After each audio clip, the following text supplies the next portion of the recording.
Oh.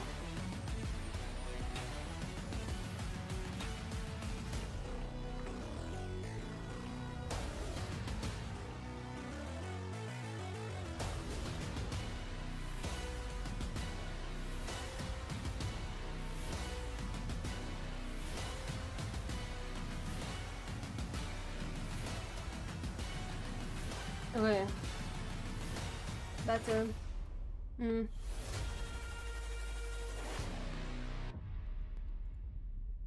Nice.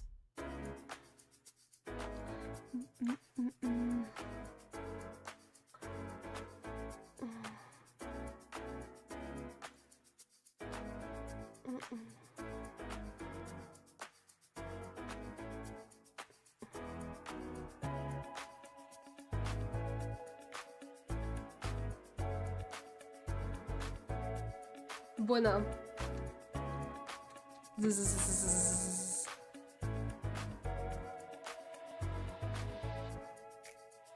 Hi, Loomis.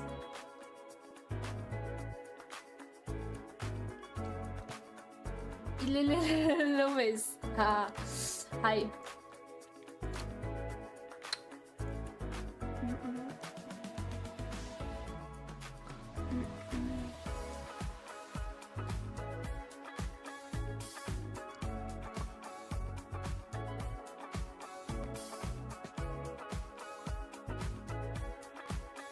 Okay, this is the last day in EU, guys. Predictions. Who do you think is gonna move forward? Can you hear me, right? You can, indeed, I hope. Oh, I'm dumb. Let me do this very fast. My apologies, guys. My apologies. Okay. Is it better, Ed? Prediction, yeah.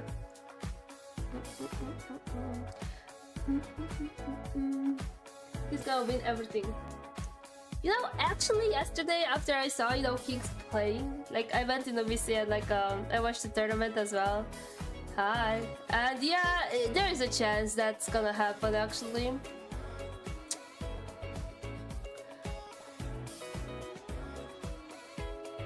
Guys.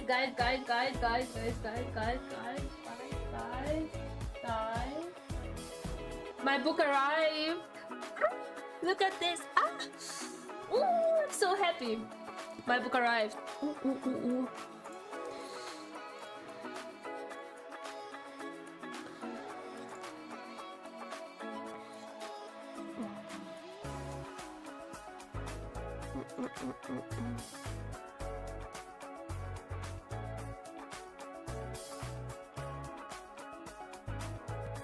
What rank are you though?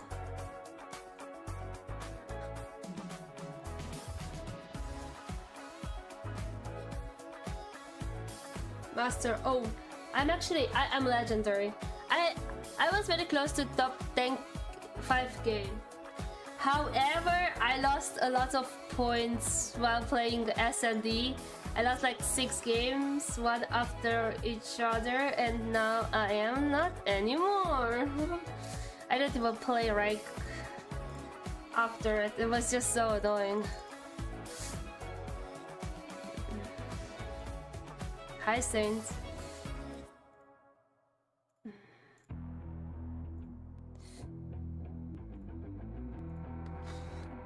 Hi, Dennis.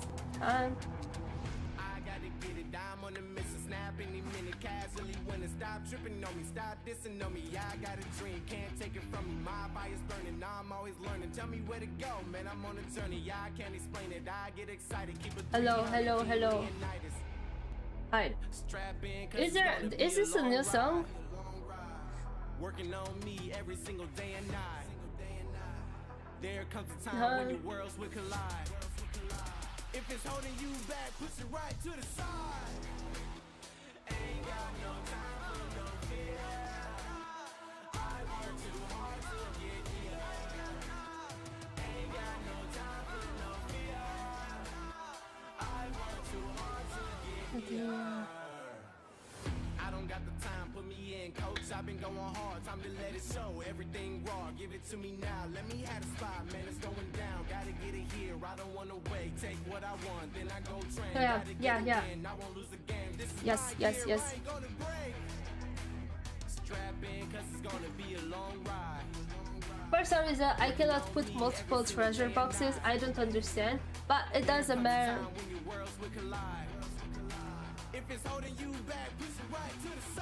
Yes, it's actually very hot. Should have got something else to wear. I'm gonna be black because today is the day.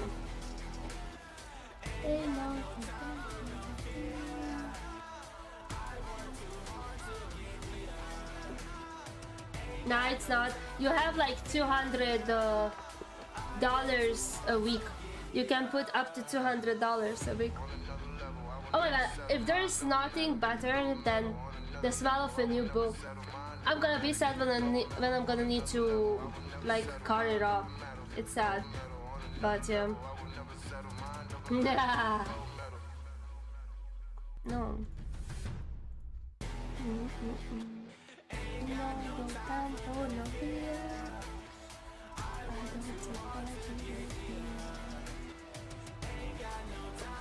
I can't wait to have the weekend to be able to cut it open.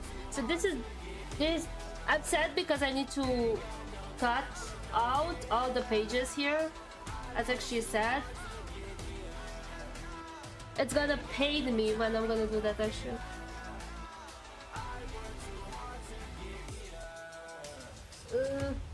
Well, you can make spells, like a rocket spell, I think. And with that one, you can boost channels, or you can boost your channel. Where everything you want can be yours. If and only if you're willing to work for them. You're willing to hurt for them. But most of all, you're willing to be first for them. Ha! Look, I'm going straight to the top. Oh, thank you for a smile. Like it or not, I got some goals that I'm hitting. You hear what I'm spitting? It's hot. Look what I got. Whole lot of passion and pain. The road to success is insane. Stay out my lane, cause I'm on a mission. I'm getting what stands in my way. Yeah, I'm a beast. I wouldn't play with me, baby. The way that I'm training is crazy, and I do it daily. You wanna talk about drive? I got more drive than Mercedes. I've never been lazy. I'm in the room, it's a red alert. You wanna compete? Văd Vania, am văzut cine intră la mine pe Discord. Deci îmi dau cringe îmi dau. Îs puțin nervos din cauza asta. I know what's next. I'm who they test. Like we playing chess. But I'm unimpressed. So now let me flex. Ha, yeah, I'ma work through the struggle and hurt. Cause I know my worth. And I gotta be first. Ha, yeah, I gotta be first. Look, I don't want everyone sympathy. I understand what it's meant for me. I give my focus and energy. I think this is the first time I'm actually streaming and I have a dress on. I think it's the most weirdest thing ever. Like, that when you work under pressure, you reach higher measures. They'll try and bring you down, but you cannot let them and only get better. Focus on cheddar, eye on the prize, and you'll become a legend. Like, when I'm in the room, it's a red alert. You want to compete, well, get better first. I got 10 toes in the dirt. Push through the hurt just to show them my work. I'm the best. so how are you saying? Yeah, I'm the best. I never stress. I know what's next. I'm who they test. Like we playing chess. But I'm unimpressed. So now let me flex. Ha, yeah, I'ma work through the struggle and hurt. Hi, I'm good. Thank you so much for asking. How about you? So I had 1 week off and then I got sick, so I had 4 days off. So thank you for the first start. Well, you could give me more mana. Illumis.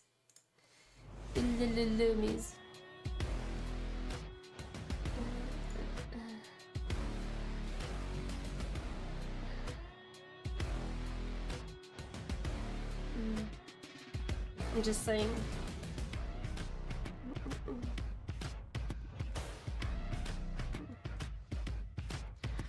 Yeah, I think you were on my stream while I was coughing, if I'm not mistaken. But though I got so bad, like I was so bad, like I was so down, like every time I was coughing I was getting dizzy because I was coughing constantly. Then I went to the doctor. She prescribed me 5 different meds.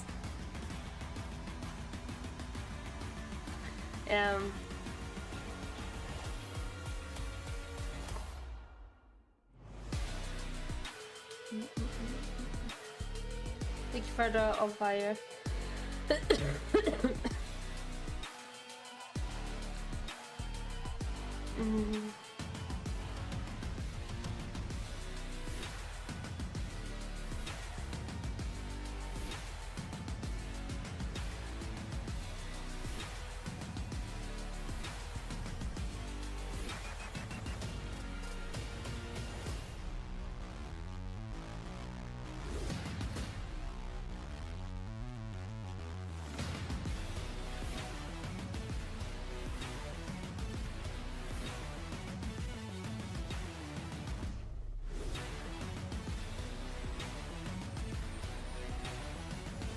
Hello. Oh yeah. I'm doing good. Doing better at least.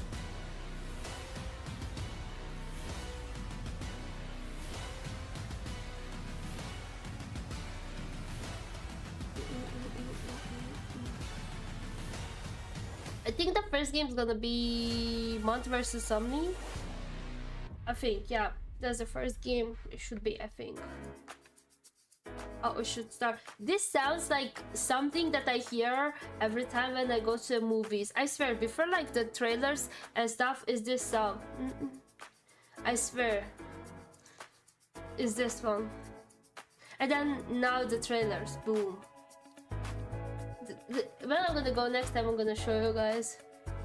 So yeah.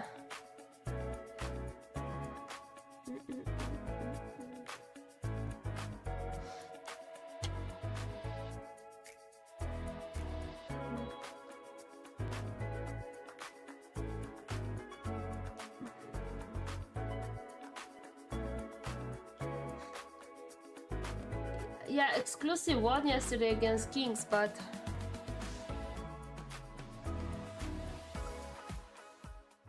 4 weeks of competition and 2 days of finals all comes down to this. Today we will not only crown a champion here in EU, but we will also find out which team is making their way through to Mobile Masters in Sao Paulo, Brazil. It's our lower bracket run today into our grand finals, and our teams are ready. no. Who will claim the spot and the glory? It was 3-1. Let's find out. Ladies and gentlemen, this is the Snapdragon Pro Series. It was 3-1.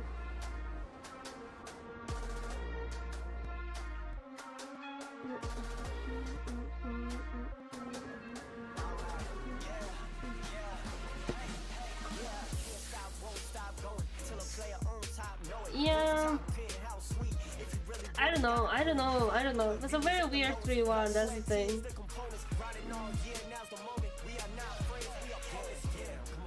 Yo, hi, I'm not you.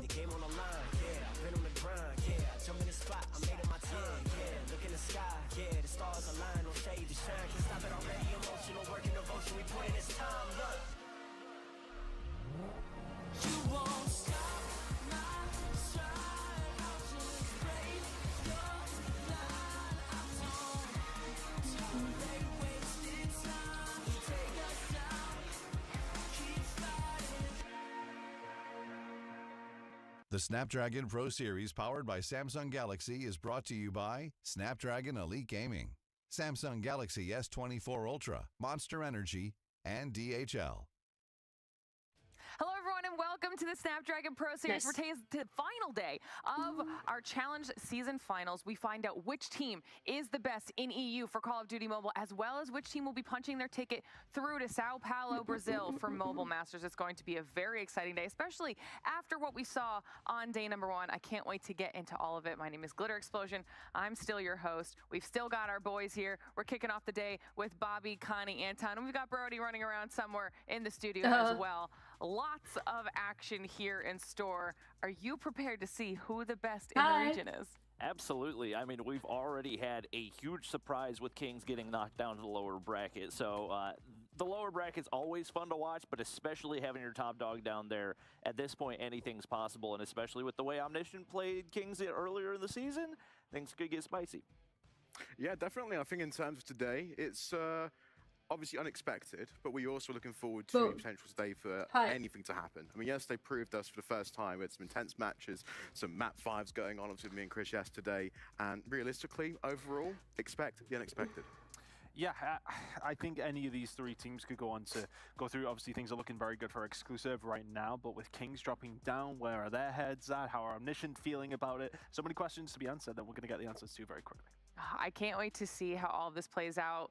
Like Bobby was saying, we had one of our best teams go down to lower bracket. We'll talk about that all in a little bit, though. If you missed yesterday and you don't know what happened, you could firstly follow our social media, okay? We've got Insta and Facebook there. You can get all of the updates related to everything we've got going on in this challenge season, or you can join our Discord at discord.gg/Snapdragon Pro Series, where you can join our community, talk all things Call of Duty Mobile, and of course, continue to get those updates. We'll talk to you a little bit about what is on the line here today. By now, you should know how all this works. Okay, we're crowning a champion. But what are they winning? Obviously, they had a little bit of money on the line during the main challenge season. There's a different prize pool on the line here for challenge finals, and you know these teams are going to be gunning for that here, Connie.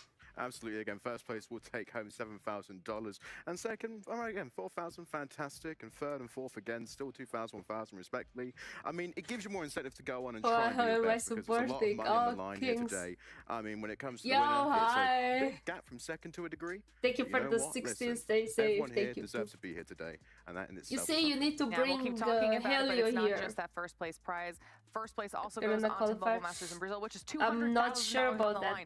You guys know when it's event. So Garena that's also qualifier. on everybody's minds as they continue to push through this competition. Thank you for the shield. Let's talk Thank you so about what much. happened yesterday. You heard all of us allude to it. It was kind of chaotic in the best type of way. We'll take a look at the bracket first so you can get a visual here, because it was Kings versus Mont to kick it off. Kings make it through Will a 3-0 it be fashion. Then Mont versus Omni best of 5 or best of 7? And then in what we thought might have gone in King's favor, it was a 3-1, Exclusive looking flawless and claiming that first spot. Tomorrow in the Indian grand qualifier finals. starts, Kings baby. out Oh, to really? that lower bracket, Bobby. Yeah, to be honest, if I'm Kings, like, as much as I don't want to be in the lower bracket, this is kind of best case scenario for them as far as formats that you could have going into should a bring grand finals, because Helios assuming as they're well. able to handle their business in the lower bracket, they're going to be really warmed up and ready to go. Okay, I hope. That being said, Omniscient are going to be in a similar scenario. 3 best of 7 is going to be like squad that has a lot. And even despite the loss that Kings have suffered, I think they're going to So look which solid, region but do you Omniscient pretty much played Exclusive as closely as Kings did yesterday, so that one almost looking like a toss-up at this point. We'll take a look back at some of the highlights here in all of these matches across the board for the summer here. What moments stood out for you here, Ton? I think for the Kings Mont game, it's always been the case for Mont that they have a good start in every single one of these matches. So that's one thing that frustrates us with them so many times. We've said it so often. They have the potential to be a very, very solid squad. They are already a decent squad, but they do have the potential to go that step further. But we just haven't seen that yet. And unfortunately, this is do or die for them now. Going up against Omniscient, who they haven't had a good time with in the regular season either. They have to turn it around somehow, some way. But yeah, I mean, the other two games between Omniscient and an Exclusive, then Exclusive and Kings. Thank you so much for the full heart. Exclusive have looked good during the season, but came out very, very flat against Kings specifically. Completely turned it around yesterday. Yes, great game Illumi is a very attractive attractive person. But Exclusive looking absolutely lights out yesterday. Connie, continue on giving people a recap here. Yeah, I mean, listen, when it comes to yesterday, Mont, as Chris said, was very good at the start, not so good at the end. Omniscient, I thought, played very well in their series yesterday against Exclusive. Despite being a 3-1, they did show a lot of promise in many of the maps, even taking control of them in standoff, being that. So I think when it comes to today, the application needs to be, we know how good we can be. Yesterday, of course, was against one of the best teams. Kind of expected that we well, we're going to go down, but I mean, overperforming, we did very well. So I want to see how many AKs we're going to see this one. This round, because and make sure again this today actually, because I did see yesterday Spy was doing so good with the AK-47. This Omniscient squad and Mont is going to come down to the SMGs because those were two weak points for both of those teams. Obviously, we have a look back at Kings versus Exclusive as well, and this was an absolute grueler that definitely did not go the way that we expected, but Exclusive, an unexpected roster change for them as well ended up paying off in the long run, and it definitely came down to some consistency issues, because I think you look at players like Marvel, he was putting up ridiculous numbers for the entire series, but things started to falter once you get lower on the scoreboard, and I think if Kings can get everybody back on the same page, they absolutely still have a chance the second time around if they can make it there. All right, well, now that you guys at home got a little bit of a summary of everything that went down yesterday, let's start talking about what we have on the board for today. You saw it in that bracket. We're obviously going through the lower portion of it now. It's going to be no. This is Call of Duty Mobile to kick things off here. And let's talk about this matchup a little bit, because obviously these teams have already seen each other during the main portion of the challenge season. Alex, so we'll start things off by taking a look back at some of their head-to-head stats here. We'll start off with our hard point. Talk me through what stands out for you here, Ton. I mean, look, the kill front for Omniscient kind of translated very nicely into a comfortable win. You outslay them by 40, you beat them by 75. So I say that, I suppose you would like to think with that outslay you would do a lot better than that. You would be a little bit more comfortable. But for Omniscient, they know they have that reliability when it's coming down to the slaying game, especially when it comes down to Hacienda. They made it look relatively comfortable. Well, this is not like something that I don't know. Especially as far as the Hacienda not a big chance. Goes, that was a map that we maybe felt a little shaky Only gonna win this one. Omniscient, just however, against Kings gonna they got completely wiped off the board by Exclusive whenever they went against them there. But they bounced back and were able to take that map yesterday, despite the fact that they weren't able to take the series. That's definitely going to be one where they're looking to capitalize as well, especially given the fact that that's one of the weak points for Mont. I'm assuming it's probably going to get banned. For Mont, the real issue is going to be, can they get the map picks that they want and actually find a win and capitalize, because they were able to get Arsenal through yesterday, couldn't really make anything out of it. Obviously, the search and destroy is the one mode where it almost feels like you just have to chalk it for Mont. The S&D has been completely abysmal for them so far this season. I will say it looked a little bit better yesterday. There was definitely a couple of rounds up against Kings where they were showing a little bit of promise, but then there was also the rounds that are typical of Mont absolutely throwing them.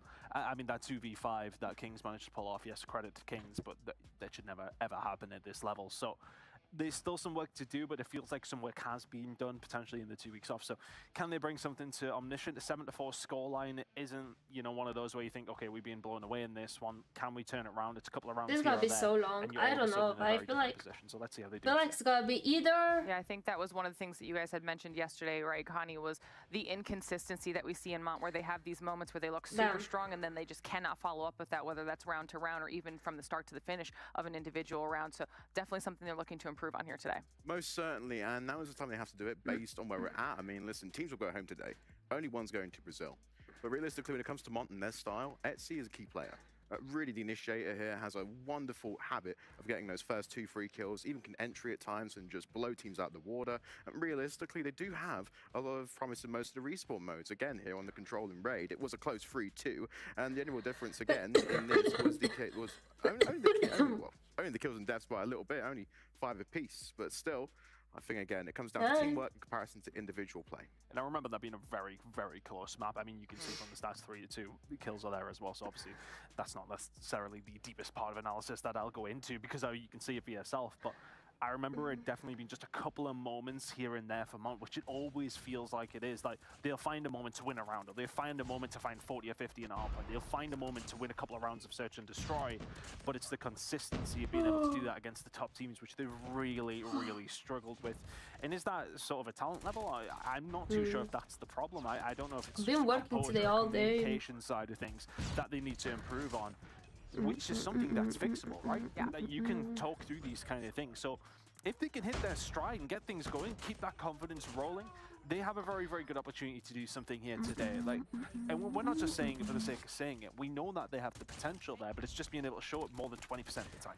Yep. 100% agree with that one. Even looking back, we talked about the fact that Mont are able to open these games up strong. They were actually beating Omniscient about halfway through the game.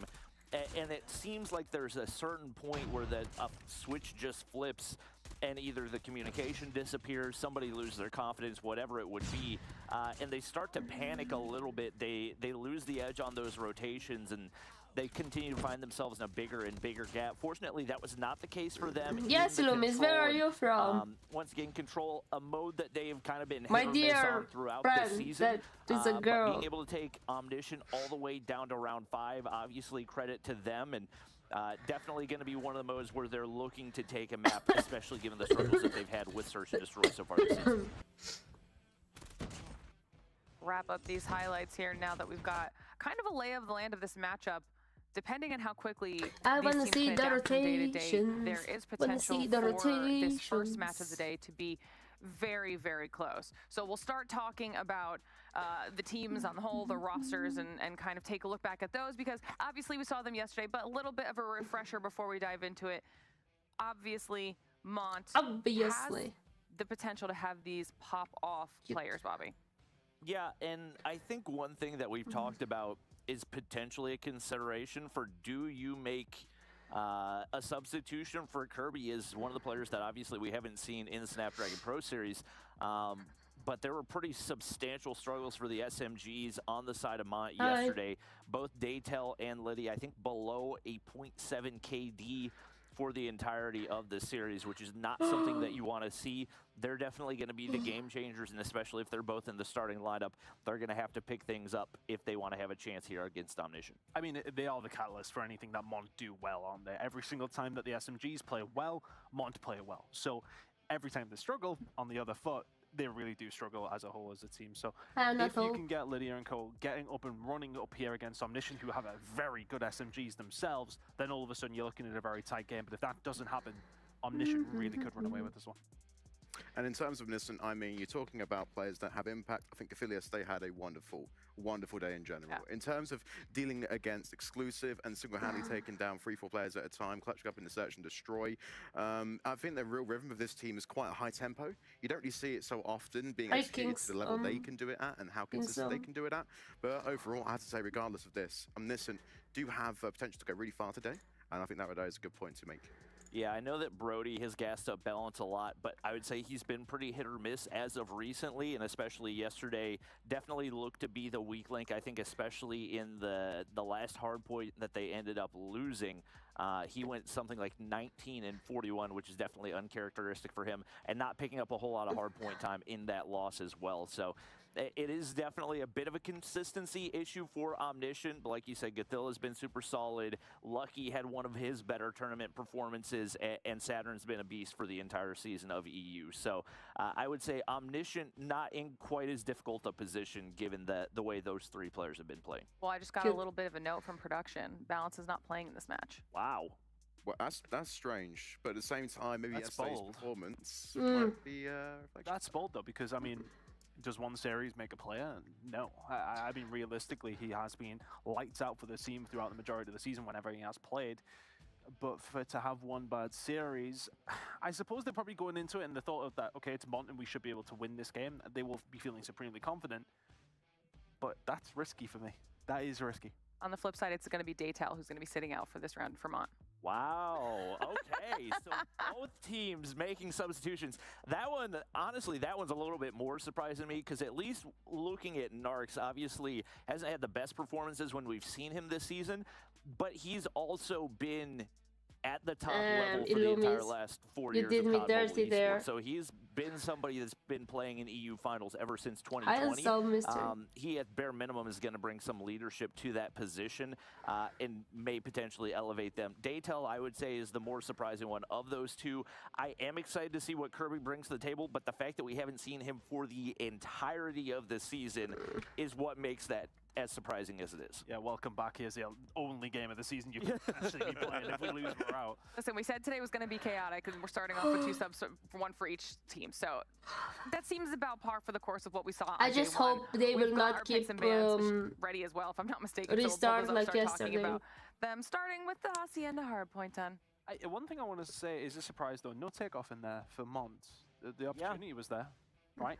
So they haven't taken it. And how often have we talked up their game when it has come down to takeoff? They look a very, very good team on that map. Choosing to not go with it. So I'm presuming that Apocalypse is there picking this one. You would considering how Haciendas went for them. Heading over towards the Search and Destroy, Meltdown in there as well. And that's a map that we have seen the top teams really start to stretch their legs on. I will disregard this message. Honestly, I actually can kind of really like this from Omniscient straight out the gate. So it's Hacienda and then Apocalypse if we got the 4th. Yeah, definitely odd. I'm assuming maybe Apocalypse is a bit of a Meltdown and Tunisia. In the back pocket for Mont is obviously we haven't really seen them play it a whole lot. I'm not sure if maybe it's a map that gets frequently banned up against them, but I mean, the Arsenal ban, not super surprising given how comfortable Mont looked there. I will say the Meltdown is one where snipers are going to have a lot of opportunity to control long lanes over on the B side. And I think especially if it comes down to a sniper battle, Omniscient are going to win that one easily. Looking at the talent that you have between Lucky and Rasmo, that's one that they should be able to take fairly easily. And then obviously still waiting on that control map. But it looks like it is going to be Raid, which once again, between these 2 teams, went all the way down to the wire in round 5. I don't like to complain, but 30 minutes. Absolutely, but in terms of the entire series here, I mean, Hacienda, you do look towards Omniscient a little bit, especially yesterday. They have definitely played the vetoes very well here. I think a lot of these maps here does reward their style of play. In terms of their teamwork, I think when you're looking towards S&Ds to Tunisia, Chris, you mentioned about how defensive it is, how slow it is, everything like that, and their set strategies off the rip, it really can reward them. But again, the control, we're very close. Bobby's absolutely right there. I'm excited to see how this match plays out. It's going to be another great way to start the day. For now, Connie and Ton, I will send you off to the other half of the studio. Get yourself set up and ready to get into this match. Bobby, give me your thoughts. I'm really excited because we're going to get a brand new look for both of these teams and not really sure what to expect, how many hours Kirby and Narcs have been putting in as of recently. Like I said, I'd seen Do you think that having Narcs instead of Balance putting up some solid numbers, will make Omni stronger in Loomis? I didn't see Narcs playing in a long time. I love it. I love that this is when teams decide to shake things up in the final hours of the finals. Let's see how all of this plays out. Match number 1, ready to go. Connie, Ton, let's dive into it. Thank you very much, Lauren. Yeah, I'm very excited to get things kicked off here for the final day of the SBS season for Europe. Very excited to see how things do go down. And this one's a real teaser, though, isn't it? Because a lot of people will be looking as Omniscient, distant for top 3 at least. Could they How about Kirby and Dato? Whereas Mont could really upset the I didn't see Kirby. They're playing in a long time. Oh, I'm not that into EU comp these days, but yeah. So is now the time for we won. Thanks so much for the donations. See, when it comes to Mont, I think coming into this, everyone can agree that Mont do have the most to prove today. They were the 4th seed coming into the entirety of playoffs, and respectfully now going up against Omniscient in what could be a series where we can set the tempo for the rest of the day. Here we go then. Onto Hacienda. Last time around, these 2 teams did match up. It was Omniscient who took this one. Shout out to the production because it's so amazing how they are able to actually follow the games. 5 kill difference and only a 75-point difference in terms of the hardpoint score. So keep an eye on it in terms of actually converting these kills into points. Okay, I see an AK. Potentially struggled with at times. 2 AKs, I think. You want to make sure you punish them every single time you possibly can do. The slaying game may well not be in your favor when you're going up against a team as talented as Omniscient are. But what can you do from your fundamental standpoint? That's where the game is going to be won or lost. Kills going to start coming over towards the top side for both 2 teams. Omniscient managed to pick up 10. It's all about this rotation over towards Garage in 30 seconds time. Mont again now starting a little bit of time, but Omniscient playing around the outside here, getting a few frags. And again, they want to play contests heavy at the start of this hill. Special rotation to B2, being that money hill. They want to make sure that they are collectively setting up for we have an LMG there. In place through all the while. DRH, PD, W, DRH, and AK, right? Take it down. Good start. That's so interesting that EU actually, all EU comp players are using AK 47. So going over towards them from P1 as well. P2. The time we live in. Very much under lock and key now. Now on this outside. Does have a little bit of support from the rest of her team as well. As the push will start to come on through. You need the ARs to I never try and thought find something there. that we're gonna see AK-47 trying to get through and trying to find some sort of gunfight that'll work in in their favor. But MP right now, Omniscient are set up so beautifully over towards P2. Kills on the outside from the water side. Can Kirby do anything about it? Not if he gets obliterated by a Pred missile. Great start for Omniscient. Some splits coming in here as well as Mount hit the front and back side, but again, Razmo can hold off time here. Still, a little contest will come in as we get into the last 30 seconds. Omniscient do have a slight lead, but the rotations for New will always be thought about, especially with Mont's current situation, only 7 points on the board. Managed to find a little bit more pressure, but haven't been able to answer understandable. whatsoever here. You're a skilled player. We talk about their fast starts being a credential, if you like, but not being able to convert them is another one they wouldn't like to have. They haven't been able to do a goddamn thing here from the start. Omniscient dominating from the word go. So now with your Mont, you're in that headspace. Right, okay, we're already going to be sitting 60 behind by the time we head over towards P3. But didn't AK-47 got the buff or something? Still very early here in this op. Love the rotation as well. It's a good hold. Although Omniscient are hot on their tail, Mont, though, have got enough space there to get time, but despite Omniscient's cuts here, it's through middle. It's great. Product missile as well. Let's put the map in a way I don't where play Mont have to start playing time. Bunker Lux see jumpy in the middle. Through though, so if you're Omniscient, you want to make sure you get something from this investment. Looking towards it. Plenty available for Omniscient in terms of the yeah, but can you really compare a ranked game with comp? Like, I don't know. There's a lot of tools for I'm not the comp player, but I assume if I would be, I would not really like sweat in a ranked game. Only buff on headshot. Okay. Kirby taken down. But didn't make it so good that it's usable in comp. That's interesting. Ultimate control, which suits Omniscient with their lead. 15 seconds to play for here, looking like Mont may well pick it up. Omniscient, though, disrupt Mont for what was a rotation that they won.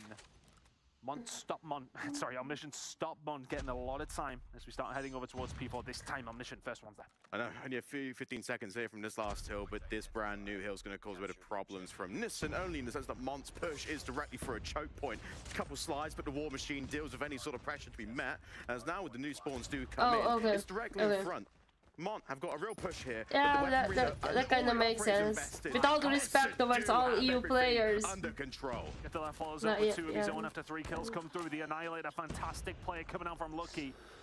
Omniscient make them count. Hi, Major. Now the question for Mont is, can you do the same? A couple of their own potentially on the cards here to try and find a break on through. Isn't going to work out. Lydia popped hers, dies immediately. Etsy is there to potentially have a hold of something to try and help them get back through, but that lead is beginning to get a little bit scary. Early doors still on the hard point, but you need to start doing something pretty quickly if you're on 20 seconds remaining here over towards P4, and it just feels like Omniscient. So in your opinion, because you are, as I said, a skill player, which gun would you use if you would play now comp? 10 seconds of this hill, 100-point gap as well, Chris, just to make it more of a tough challenge. Would you be an AR? Would you be an SMG? Would you try LMG, shotgun? When they're fighting for control, it's like in this state in which you is with a comp. And if you would hypothetically play. P2 was bad, P4 was bad. 100-point lead now for Omniscient, and for Mont, what is the way back through? Omniscient very oh my god, they kill look so slow. Whereas Mont really just didn't get anything going, anything of note. I can't recall personally at all. For Mont to talk about when it has come down to these operators being used at the best moments. Okay.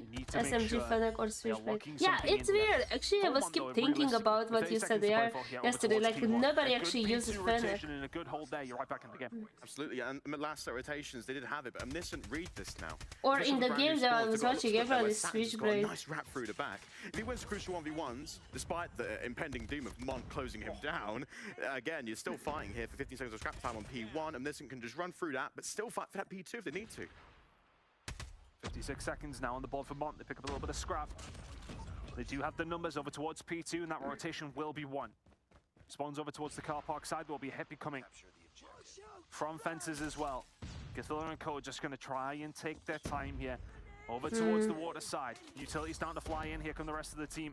Pushing through the middle of the map as Rasmo's going to try and disrupt over towards the car park side. Saturn's now trying to find a push, and this needs to be a good hold from Mont. 50 seconds to go. Fahim will find a kill on Rasmo. And it just feels like Omniscient are just getting ready to pull the trigger, but they can't do anything. Damn, that was nice triple there. On the outside, the sub comes in and holds it down. Good hold from Mont so far.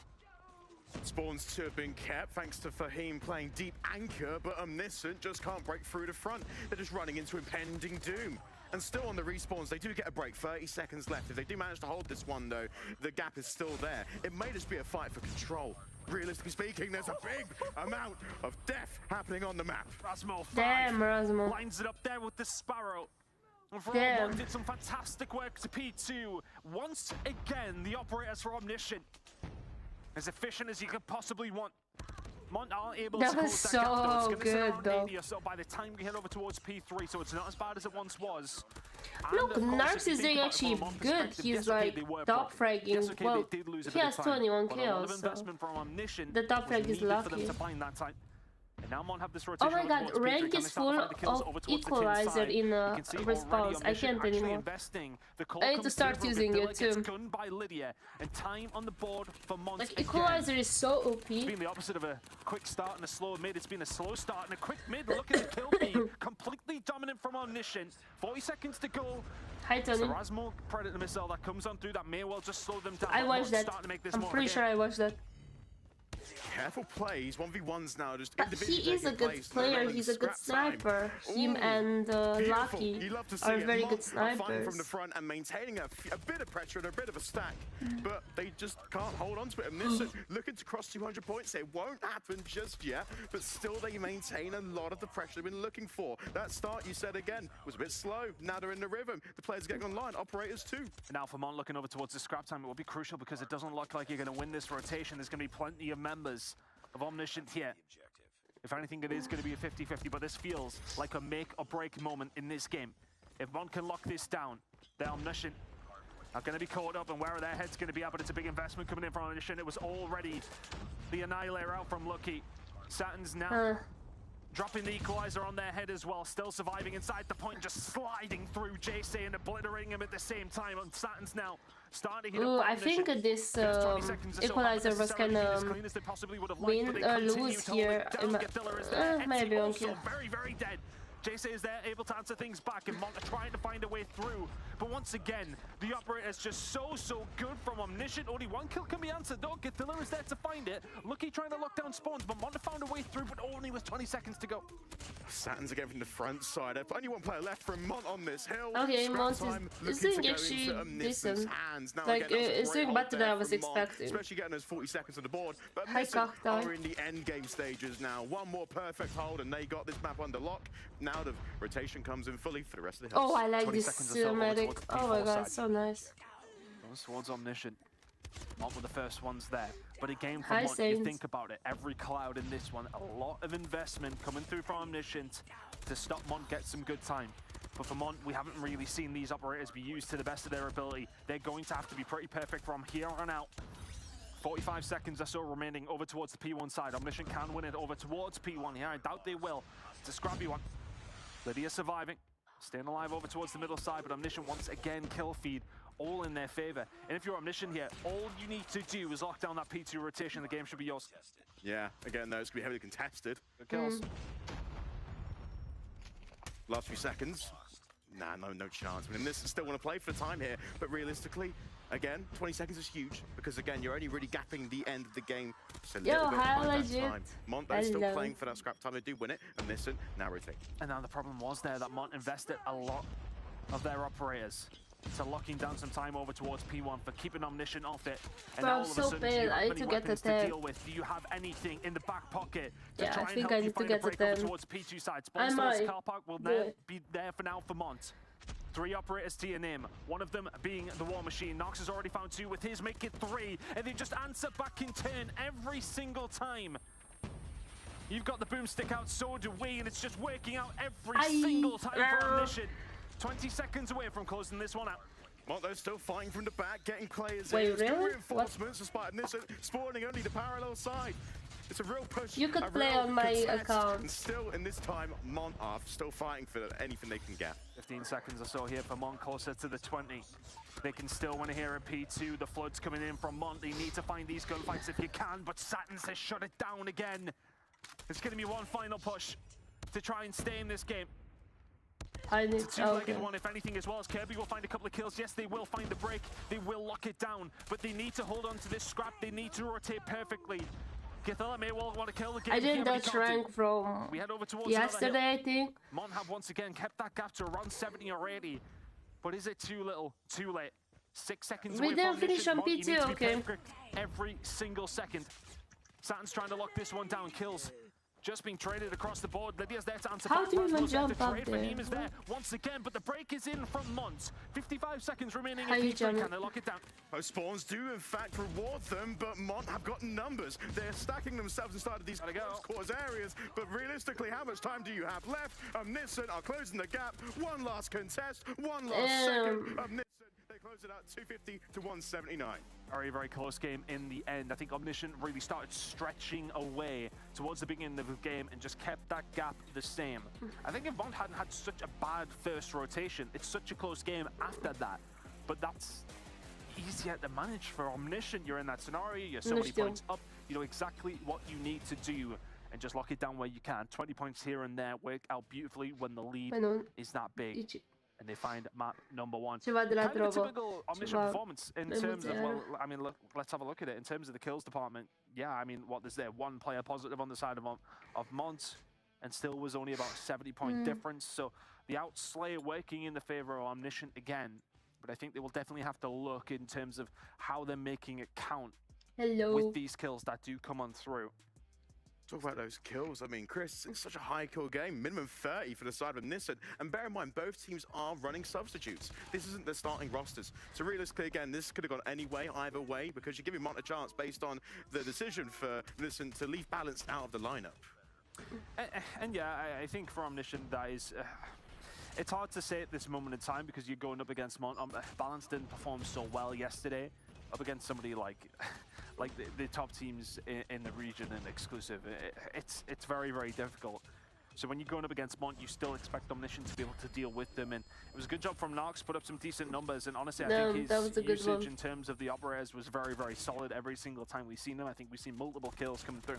And I think that's a huge difference maker between these two teams. Omniscient, every single time that their operators were out, it felt like they were making it count. Yeah, 100%. I think in terms of operators, there was a time where I think Mont tried to have 4 online at once. It just didn't go their way. You know, they fire a war machine and after 2 grenades, they're dead, and then there's no real impact. How was your day, pressure to at least push forward and get some time with the objective. But realistically, I think Mont have got a chance now in this S&D coming up to re-strategize and get something going. Do we think that Mont has a chance? It's their toughest game mode when it comes down to search and destroy for the side of Mont. It's their weakness. I do not believe that. 100%. I think Hardpoint is a mode that they can definitely try to hang in, but oh my God, S&D, I don't know. Omniscient have looked pretty solid on the mode throughout the season. I think this is going to be really tough if Mont want to try and bring this one back now, especially considering the hard point goes the opposite way. Okay, Yusuf, stop being like this, you know. The conversation slash the joke was over like 20 minutes ago. Stop tagging Illumis, okay? He didn't do anything. He's trying to stop the conversation, but you keep tagging him, just chill. Kind of moment in the tournament, it's important for them to have a good game. They're going to be going against Kings next if they can win up against Mont. You will want to carry some momentum into that series. Yeah, I did so. And we are in the stage now where it is just loser bracket. So you have no chance. This is it. You one last roll of the dice, one last bullet in the barrel. So for the likes of Mont, again, they have finished 4th. They are looking again to potentially finish 4th here. But on the optimistic side, again, the team with the most to prove has the most room to grow.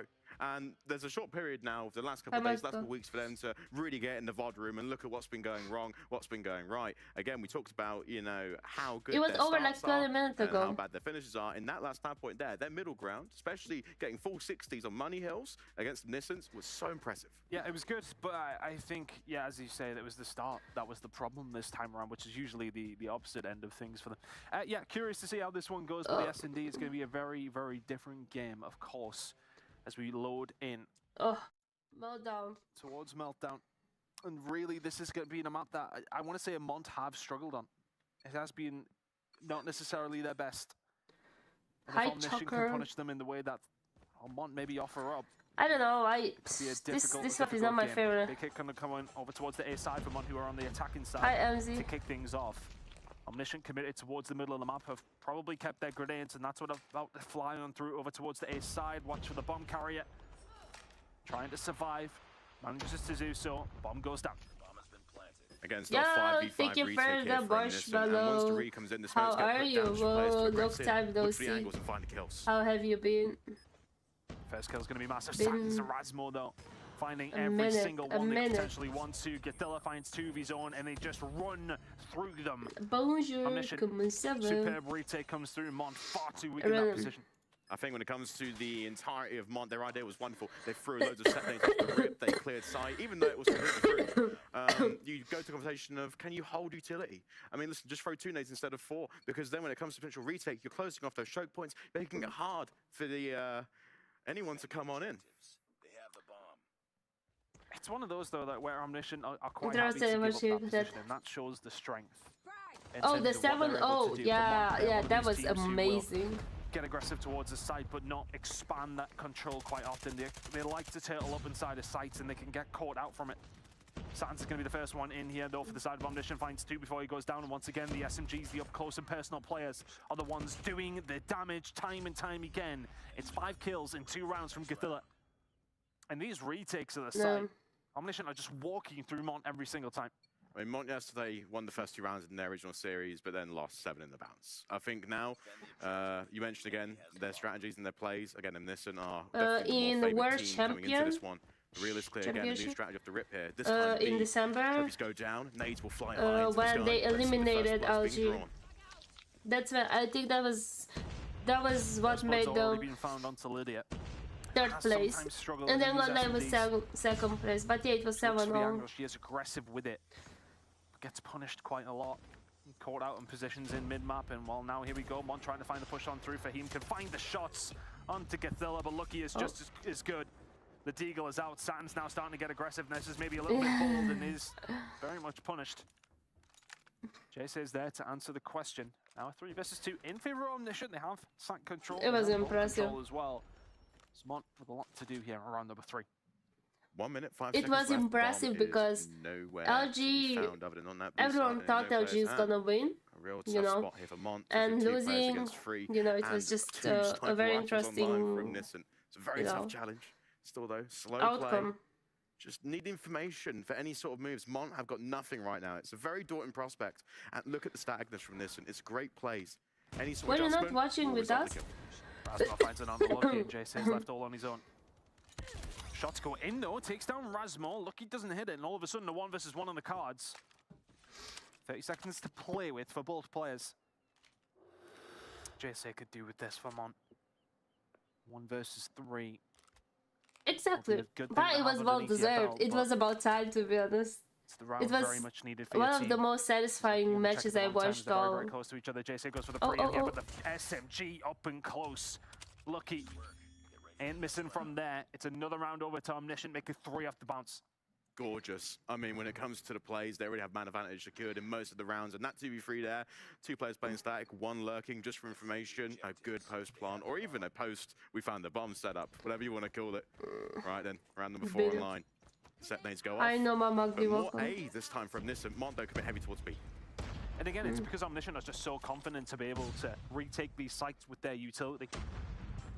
Mont have offered up very little resistance on that front. You can give them a site, but they're just picking them out from the outside, and Mont are just not doing anything with the advantage that they sometimes get given. Get the bomb down, do something with it. The bomb's in absolute no man's land. And once again, okay, nice double there. S&D for Mont coming to the forefront. Not for Lydia though. Oh, look at Saturn. Able to find 2. Can she find a 3rd to maybe help the team out here to try and get something going? Goes for the overchal. Etsy is there ready and waiting for Satins though on the flank, and now all of a sudden a 2 versus 2. Knox with the shots. And once again into both players. Mont just seemingly sitting and waiting for their fate to be sealed. Every single time it just feels like they're not being very proactive on these bomb sites. Fight about to come here once again. Yo, Kirby, what were you doing there? No idea where he is. And once again, Omniscient are picking Mont apart, and they're doing nothing about it. Like, then he's back on Narcs? Well, I mean, they're only running 1 sniper rifle. Omniscient are going for 2. I just don't understand. They're taking the site and they're not doing anything with it. They're not getting the bomb down. They're not inviting the pressure to have to come to them. It feels like they're being reactive where they should be the ones actually being proactive rather than the reactive in that position. Absolutely. That's the right call. And at this stage as well, it results in them being 4-0 down. And the proactiveness would at least make fakes clear at the first blood. Though. Means how in my language. It's like again, how. Maybe the advantage you're looking for. He asked me how does get taken down. This thing is going. At least on the cards. Romanian guys. Lucky. Gonna try and do something here. Nox now makes it a 2 versus 3. A lot more obtainable for the side of Omniscient. Yes, these foreign people and their dirty mind. It will help his team find a breakthrough here. Can't find anything with it. Nobody damaged. Lucky still with something as well. Maybe needs to try and find a pick here. Expecting to find the looks of things. The first kill is going to be crucial. If Omniscient can find it, all of a sudden it's a 2 versus 2. But if Mont do, it's surely the round for him there to clean it up. Finally, the timing in his favor. Knocks over towards the side of Lucky as well. Both taken down. Much better from Mont. Aggressive with it. Gets the bomb down. Invited at the right time. Now coming into I'm just saying, guys. I'm just saying. How was your day, Chipper? The Setnay was the first blood drawn. This time, though, we are seeing both teams very aggressively commit to I got the sticker that says certified reader. I am. Saving never 4 just for the mid. I want to put it again, the pressure of mid is so clean, you can invite anyone in for a party. It's like how, yeah. Cum ești? How are you? Taking that time now. I can't even ask my Romanian people in my friend list how they are, because it's like censored by COD. Because COD thinks everyone has a dirty mind, but that's just a word in my language. Etsy finds the shot. COD. If Mont can find themselves a final attacking round to make it 4-2, maybe something is on the cards. But right now, for all that they have the numbers, they don't have the positioning. Omniscient happy to sit tight. Rasmo holding the tight now. Rasmo got a kill. Inviting anybody to step into his realm over towards him. Don't think Mont really know what they want to do here. 55 seconds, need to make their mind up. I know. It's a tough one as well. As time trickles on down, they start to slowly hold Kirby here. Just to I bited my upper lip so badly that now it hurts. But look at this, and again, they're still crossing, trying to find these first bloods. Rasmo gets caught out. It's worked out for Mont for the. Do you know what means you? No, I don't know. Both 2 teams. Githilla isn't able to finish things up, but really good job from Mont. Very, very patient. Damn, that's a good round for Mont. Thank you for the joy. They were happy to push forward. Saying, right, okay, actually, what's going on here? Good shots coming in from Lucky. 1v4s coming in from him. If you could have found that one, it would have been the start of a 1 Watch Loomis getting banned in my chat. 4-2. 4 defensive rounds over towards the side of Omniscient. Boom. I'm joking. I think after some of those rounds, the fact that Mont are able to find 2, you take the small wins. Yeah. I'm going to say that quite bluntly. I'm not going to do that. I've got opportunities now, 2 rounds to bounce. And the Setnay's team to reward them at the start. They just take space and pressure. But again, their issues, as you mentioned, comes to, after we get that, what do we do next? There's no proactiveness. A lot on A, B, heavy equipment. Etsy, caught out. And now watch what Omniscient do here. This bomb will start to go down. Mont are too busy fighting in the middle of the map, but they can't find some kills traded away. Now, do you have the utility to retake this? Omniscient are going to start to spread their wings a little bit. They got Satins to divert some pressure over towards the middle of the map. Lucky will be found, though. So Kirby trying to find a break on through. It's not a gunfight you want to challenge if you're Nox, so you look towards this other side. Watches the push start to come through. Finds one, can't find Lydia. Trade starts to come in. Satins is going to be a huge player for them. Finds a kill in the middle side, and they know exactly where Lydia is. Satins is waiting for the push to come on through. Githilla just holding the site. 15 seconds to go. Lydia challenges over towards it, knows exactly where Githilla is, but hasn't got a clue where Satins is. Gunfight comes through from one side, cleaned up by Githilla. 5-2. I have no idea. It will be tough 1v2 for Lydia. Yeah, from 2 different angles. Realistically, though, again, we're now nearing that the North American Export Grain Association. But again, enter into round number 8 this time. Heavy equipment as Omniscient sprint towards B with bomb. Mont, though, have a good read on it. Actually sending more players around this time as trophies and nades go across. I'm not seeing the... They only need 2 more. Aggressiveness from Satins. Just do you don't want pushing your players like this. Make it 2 to 3 on the Lydia will be absurd. Can't find it. Githilla is there to clean it up, but once again, the R9 player from Satins. It's just blown the round wide. Which is the best Omniscient, a shot from Lucky. Absurd in the second one to finish it off as well. 6-2 Omniscient. They're starting to run away with it. Beautiful shots. You never see them often, but that right there is what you need. Now on to map point. Mont firmly out of the driving seat here. Have no real momentum going for them. Slow down, take your time. These set nades do work, but realistically plan ahead. Set strategies. How many towards B? How many nades are we going to throw? This is heavy pressure towards A. Omniscient might have got the call right from the start. If they can find the route in, do Mont have anything to answer back with? It's going to be a free plant over towards the A side. They switched sides, they did everything, however. One player potentially here to shut them down as they find a route yeah, over. Me too. It's going to be after Grenades this. coming in from Fahim. Needs to find something. JC They're holding gonna down shine. And do they have actually a line onto where Nox is? The answer is absolutely not. First shot. Oh my word. What Nox, is the correct finger to wear a ring? Like, obviously I can wear it on this one because I'm not like engaged or married. But I don't know. I'm keep switching between these two. Nothing about this. Saturn's will another. I think Quite this simply, one. different level from Omniscient in the Search and Destroy. They go 2-0 up in this series. And once again, it kind of just bears itself for the side of Mont. The S&Ds are just not there. They're just not quite up to scratch with these top teams, and the it's correct really, is really wherever you like it. I take it back from the start. Yeah. But I think Mont have the same formula again. They do find 2 rounds. They always find 2 rounds in every S&D. Comes at the start, middle or end. But I think when it comes to their ideas, I love their set names from the start because they were heavy commitments. The issue is, again, is the numerical value. Yeah, I can't wear it on this one because it doesn't really, fit. You need to hold on to it when it comes to these takes, especially this is it fits, but I prefer it on this one because it fits the best. So far, great game sense, and ultimately it was a mixture of individual play, those snipes that we saw there in that round, number 8. I like that. And again, just flawless round at the end, just to finish off in that 8-2 fashion. I mean, just for me. For Mont, I should say, I don't want to hammer them consistently, but it seems to be the same issues in Search and Destroy.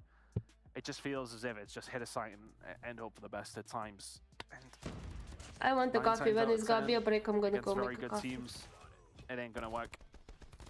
Omniscient picked them apart defensively on the attack. Didn't really matter. Just look, very, I never understood why Kirby turned his back. Well, we're able to find a couple of rounds, but in no stage did you think they were going to win that map. I think when it comes to, especially Omniscient's ideas, they were a lot more creative and they had more confidence in the head-to-heads. I mean, again, you saw instances of aggression. They were funneling directly onto B. This shotgun play was a prime example of exactly what they want from the get-go. We want man advantage. We want a 5v3. We want to have freedom to control both sides because all you have to do now, again, is just play around information, I have no adjust the idea. back and catch lurk players.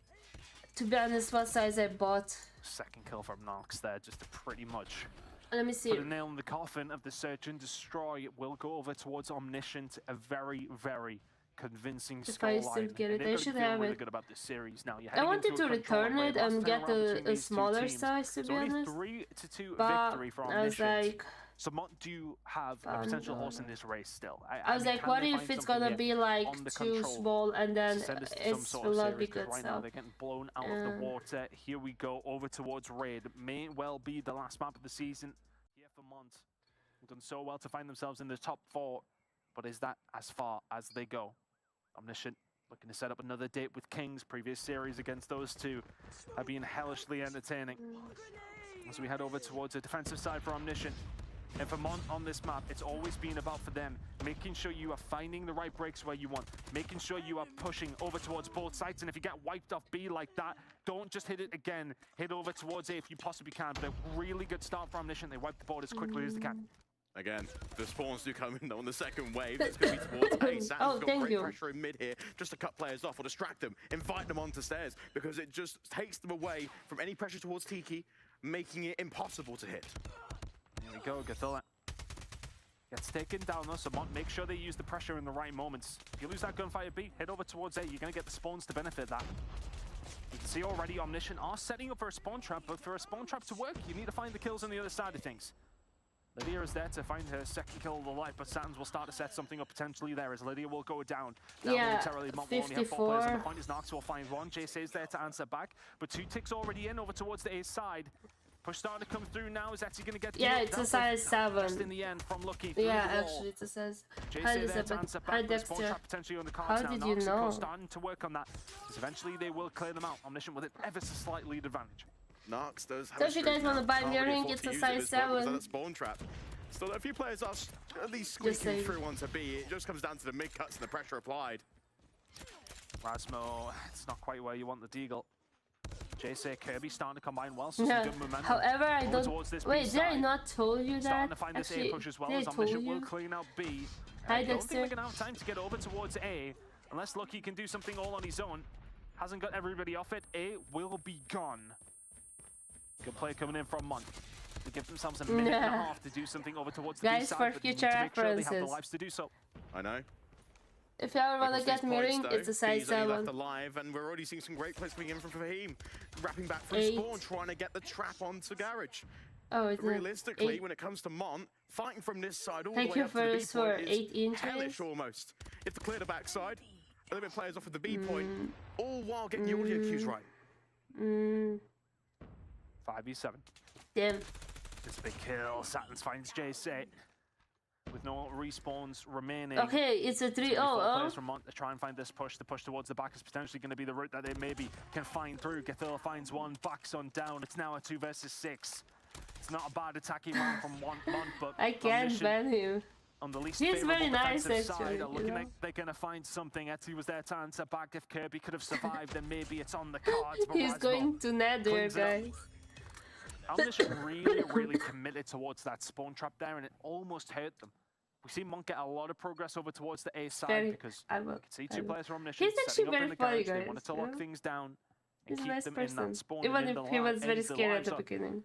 What does it for Omniscient? Operators starting to come into play. War Machine out to kick off the round. Knocks off the rip. He's going to find one into Etsy. Pushing over towards the B side, starting to work out. That's a very interesting city break. It's great usage. Coming on through off the rip with the War Machine. Rasmo trying to lock down the middle of the map as B starting to tick on through nicely for Omniscient. Kill starting to come through. Lydia will find something, but again, Nox has been somebody we didn't expect to come into this Omniscient roster today, but performing so well so far. I know, already 2/3 on B confirmed. I was expecting that it's gonna do good. What do you mean? To try and convert this point, they're still looking at 3 operators as well on their I wasn't expecting he's gonna be bottom, right? Like 4 on the side of Mont. It's Narc. Can they find something? And they play against Omniscient. They've got a lot of time to try and do so. Omniscient 4 kills in the lead. It's about to be 5 here because Satins doesn't miss bullets. Fahim will fall. Atinko starting to answer back, and they're starting to get a little bit of control down the pool side. Because of the spawns over towards basketball, they know the flank's potentially coming in, and Fahim's the one that's going to have to try and lock it down, but the shots from Lucky, crispy as ever. Predator missile in, and they are just throwing everything but the kitchen sink at Mont here. Omniscient, they're just sending it towards the point. Kirby has to pop the Annihilator, try and slow it down, but the spawns over towards the basketball side may well help Mont out, but kills going over across that side of the map, and maybe Mont are stuck where they don't want to be. Omniscient putting a lot of pressure on now, 22 to 13 in the lives department, and plenty of time to play with. Feeler has an angle inside of Cash, but when it comes to Mont, they're stacking Tiki. They're playing a very low line here in the south side of the map. They can try and catch I'm not ready for the best of 7s. Make sure every choke point is secured, holding on to utility as well, and even the War Machine. That's a dangerous position. Just make A your well, at least your target. 2 kills from Fahim. It's huge in the middle of the map here, but they need to find these a little bit cleaner. The gun coming through from Etsy. Welcome back to the league for Nox, my word. Satins now starting to put the pressure on. You can see Omniscient maybe just being a little bit more careful with these lives. It's now Satins behind enemy lines will start to cause problems. There's a second on the Kirby as well. I think, yeah, the next one's gonna be best of 7. His reign of terror, making 3 into 4 kills coming on through. Pressure from the backside. But correct me if I'm wrong, I'm not sure. Mont only have 2 lives remaining. Omniscient have cut through them just so quickly and so accurately. And will find themselves 2-0 up here in the control unless JC. I think Omni versus Kings could actually go very far. I don't think he's going to be able to manage this one. Mont falling far too easily. 2-0 now to Omniscient. Omniscient clearly have been watching the VOD from that last 3-2 they played of Mont in. 2 clean rounds, 2 different instances where they have attacked, but still when it comes to this new round in particular, set lanes go through the middle of the map, 2 to mid this time to make it different. Push from Mont needs to be good here. They need this attacking round. Attack is the more favored side. If you can find it, then somehow hold a defense against what is just an enigmatic attack from Omniscient. An Omni win. Maybe something can be done, but you got to win this attacking round. It's not off to the best of starts. Omniscient starting to find the kills, but the push over towards the A side, starting to come on through. Lucky will pivot over towards Cash, and as will Nox again, who's just been so influential with this War Machine every single time. He's just so accurate with it, picking his shots sending Mont back towards the garage where they will be spawning up straight into the fire. I'm trying to see if my brother is sleeping or not. Push back over towards the B side. Mont need to make this count. I know first third might come in, but Omniscient, we have one more player just to make it easy enough. I like Equalizer a lot. And this now starts to get pressure applied and get the pathing correct as well. This garage push here will at least give Mont spawns on the south side of the map right onto A. This is bad now. You've got an Equalizer over towards the garage side. You're starting to get squeezed, and if Lucky continues to survive up towards Cash, then all of a sudden you're stuck in between a rock and a hard place. And that rock has got 2 guns in either hand, my word. Saturn's starting to start to pop up for the rest of the team. Nox and Lucky are there with the EURs. The spawn trap is just something so difficult to get out of. Your season is over for Mont. They have been decimated by Omniscient. 1 single player remaining in Lydia. They put up a good fight, but not nearly good enough. Omniscient walking through to the losers bracket final. A 3-0 dominant control and series follows behind it. And just what a wonderful performance. That's the kind of series they would have wanted headed into a rematch with Kings from the very first week of the SPS here in Europe. It was such a good series that time around. We're going to get another one potentially here as well. But what a performance from Omniscient. Mont dealt with so easily. Yeah, and definitely. That was not the Omniscient we were thinking when we last saw these 2 teams play. Every single round, that last one there, 20 lives to 1. It's definitely a statement, and what a way to kick off today, especially now. Sad to say that Mont will be leaving us in 4th place, but still taking home $1,000 is not bad after all, I'd say. It's not bad, but I think they'll be very disappointed with the performance in that one. I think realistically, it's just the same problems over and over again for Mont. You think about the whole point, it's just flurries. It's just flurries. Yeah, here. it is. They're such a destroying meltdown. We've seen them a couple of times, Bobby, on that map, and it's the same story every single time. They'll rush towards the site and just do nothing with it. It's so frustrating to watch in the control. They're playing the last ones as they won yesterday. Yeah, it's been an issue of indecisive search and destroy for them the entire season, but realistically, none of the modes look super solid right there. Obviously, the hard point didn't get blown out, but just across the board, Mont didn't really look like a top team. But to be fair, Omniscient looks super, super solid, and now feels like we're getting a legitimate challenger for not only top 3, but potentially for that Masters spot as well. Omniscient looked really, really good right there. Yeah, it's the kind of result they would have wanted. You know, going into it, if you have a stressful, sort of mind-numbing performance going up against Mont, where you've really got to dig deep in those kind of moments, that doesn't set you well for any sort of momentum through a loser's bracket, but to start off the run a 3-0 like that definitely helps. I mean, Omniscient looking incredibly strong to kick off the day. Obviously, that means, like you had mentioned, Connie, when it comes to our bracket, Mont will be the first team going out, finishing in 4th. Still an impressive challenge season for Mont. Omniscient continuing on their journey through, now having to face off against Kings in their next match. I mean, they will have a little bit of momentum, and they have gone up against Kings and had a strong match at the beginning of this season.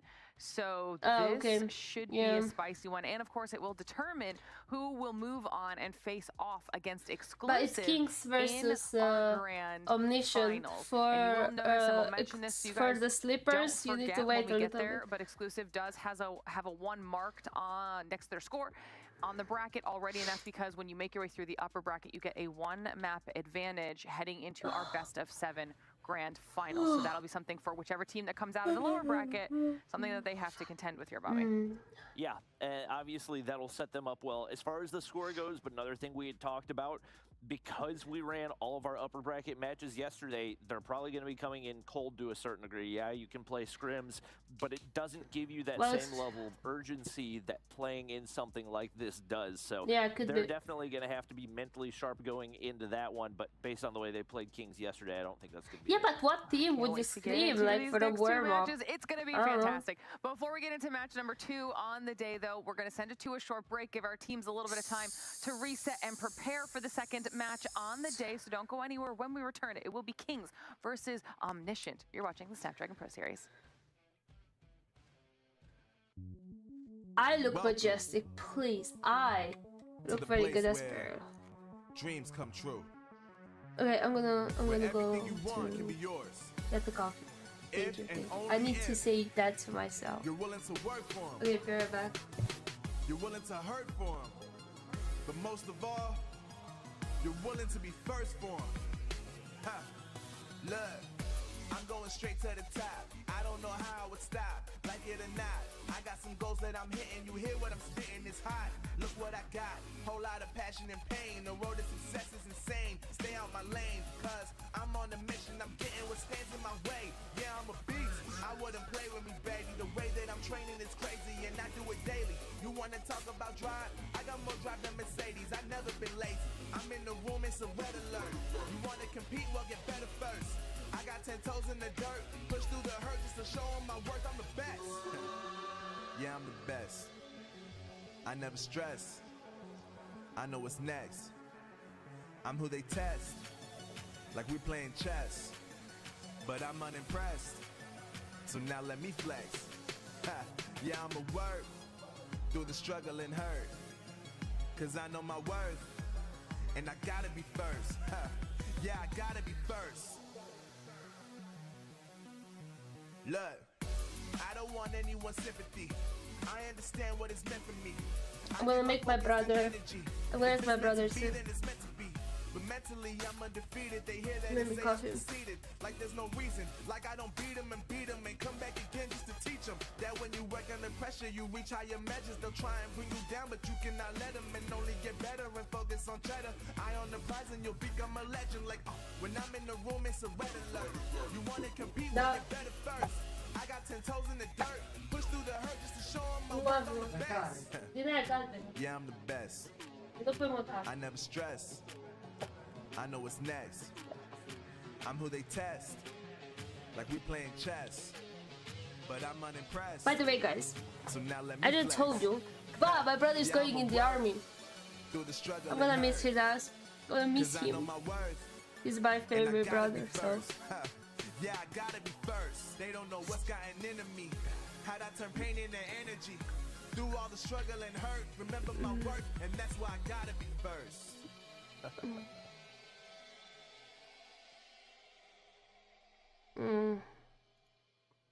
Yeah, but he wanted. Thank you. Just wish him the best. Oh, thank you. Thank you. He wanted to go, so.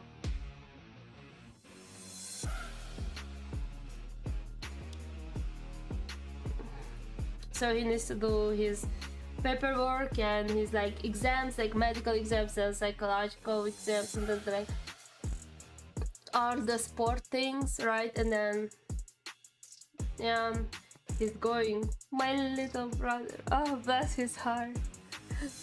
He's my favorite. He's the only brother I have, but he's my favorite.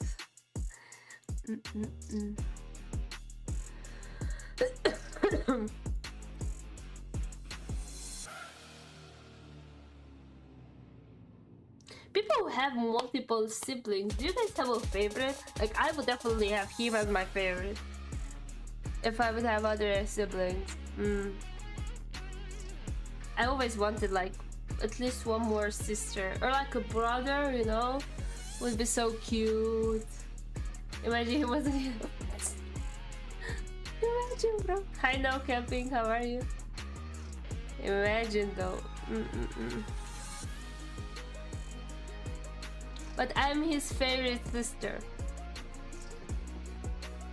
I'm like an ATM, you know? An Omni. There's no new player. Like he, Narcs is playing instead of Balance.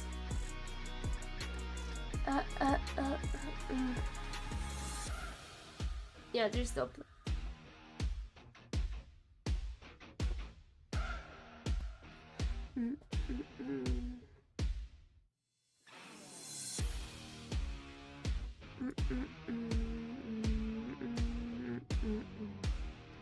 Hi, Snox.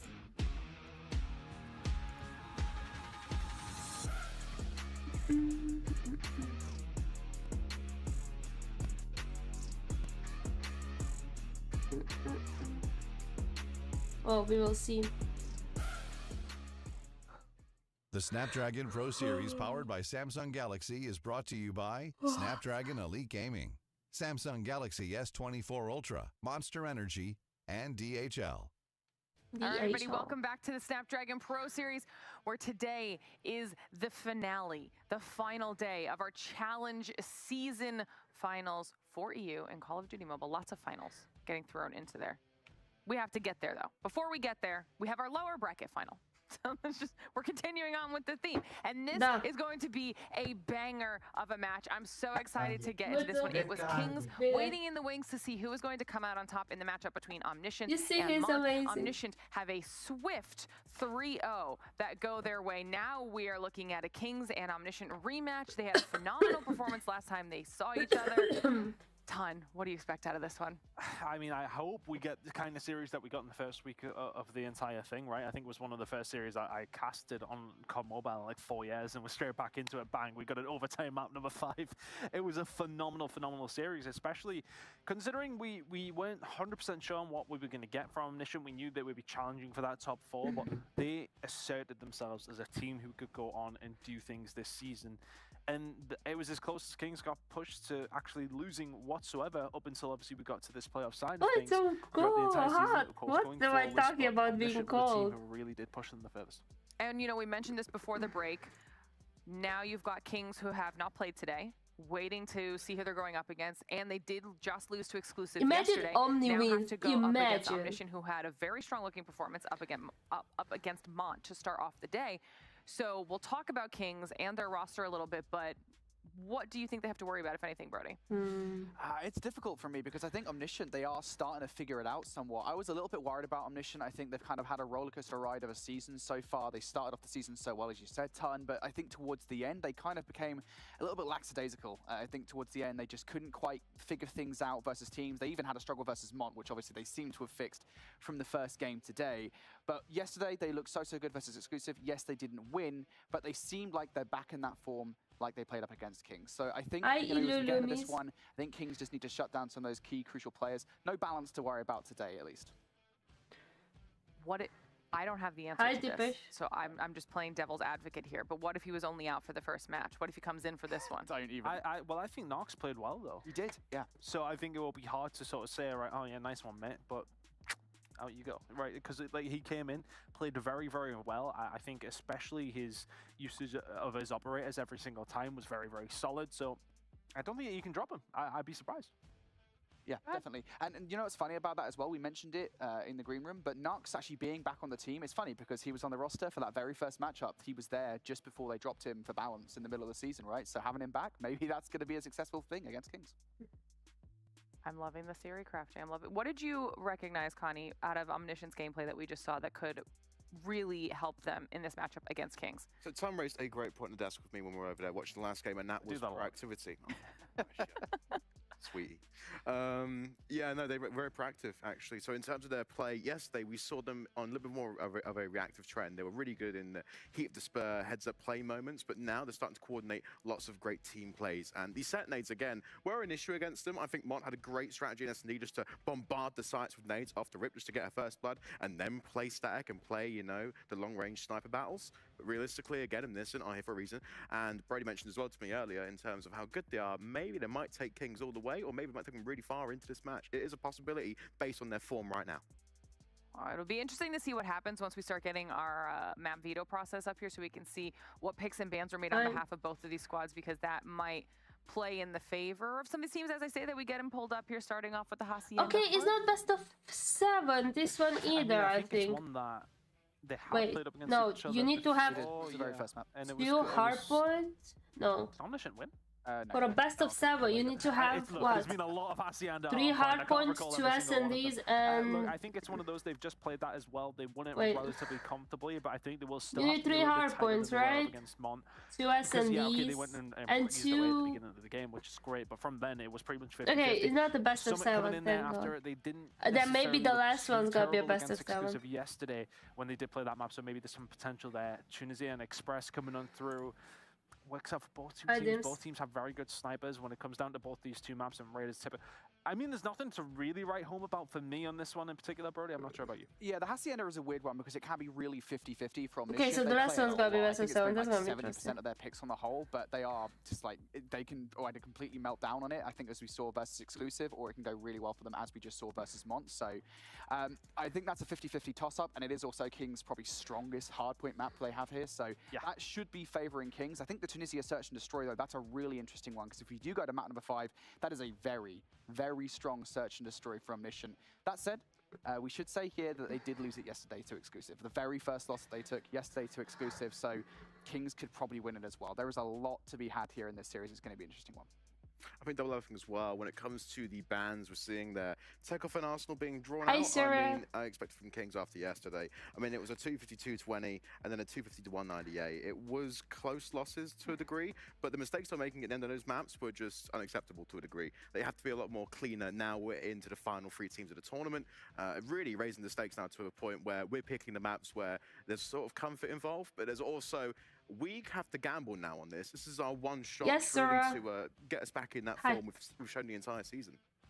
All right, well, I can't wait to get into this, so I'm not going to make us wait any longer. For now, you two can go get yourself set up on the other half of the studio while I talk to Ton about your overall impressions. But they already played. Will Omni did 3-0 against now we have Kings versus Omni right now. That's ultimately the question, especially around Kings, right? Because we know Omniscient are going to come out hot here. It's always nice to have a 3-0 heading into a loser's bracket final. How often have we seen in esports in general? How many times teams will run through? You'll know yourself throughout our years of covering all sorts of things. It is not indicative just to COD. It is not indicative to certain games. It is very much down. Yes, this is Kings versus the loser bracket runs can happen. Omniscient are starting that right now. Are Kings going to be good enough? I'm starving to mentally strong enough to deal with? I wasn't thinking properly the past 2 days. They do have it in their arsenal, 100%.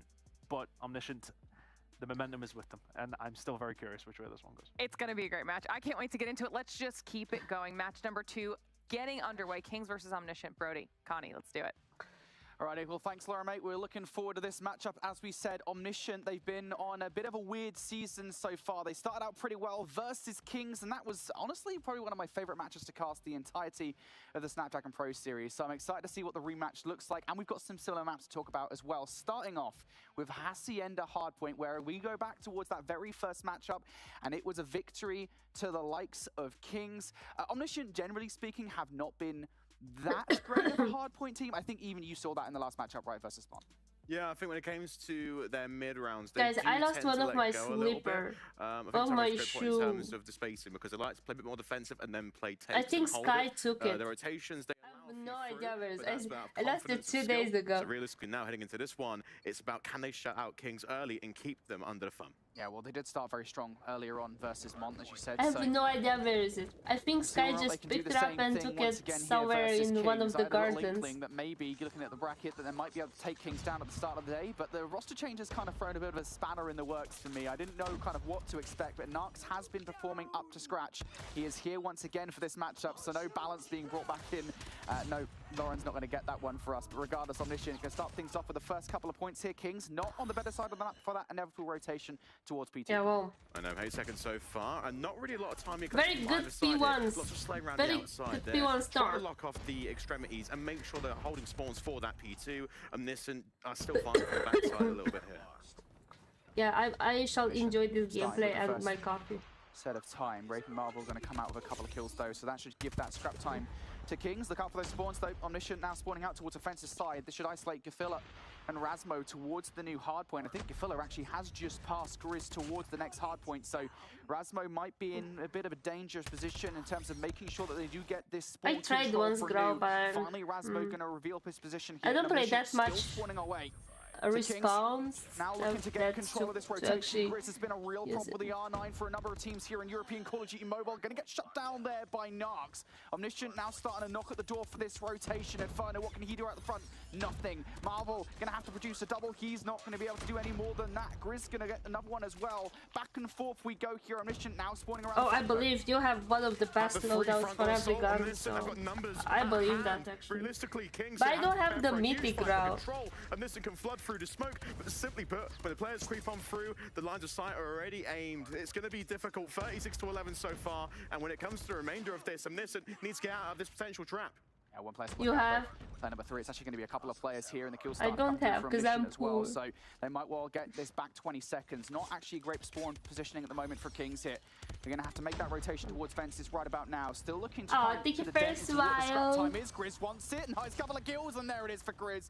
Big 2-piece and a big 10 seconds they managed to take away from Omniscient. It should be said as well, Connie, they've already got one player over here towards that rotation. It was raid, but that is a good read coming through from Only Raspo, legendary and a is great better. shutdown as well. Really? Do we have a ground legendary? Has the ability, but when it comes to the flood here, the entirety of Omniscient are going from the fences. Kings need to try and find executions and jump down from the top to take care of Tin, because that pressure is all they got right now.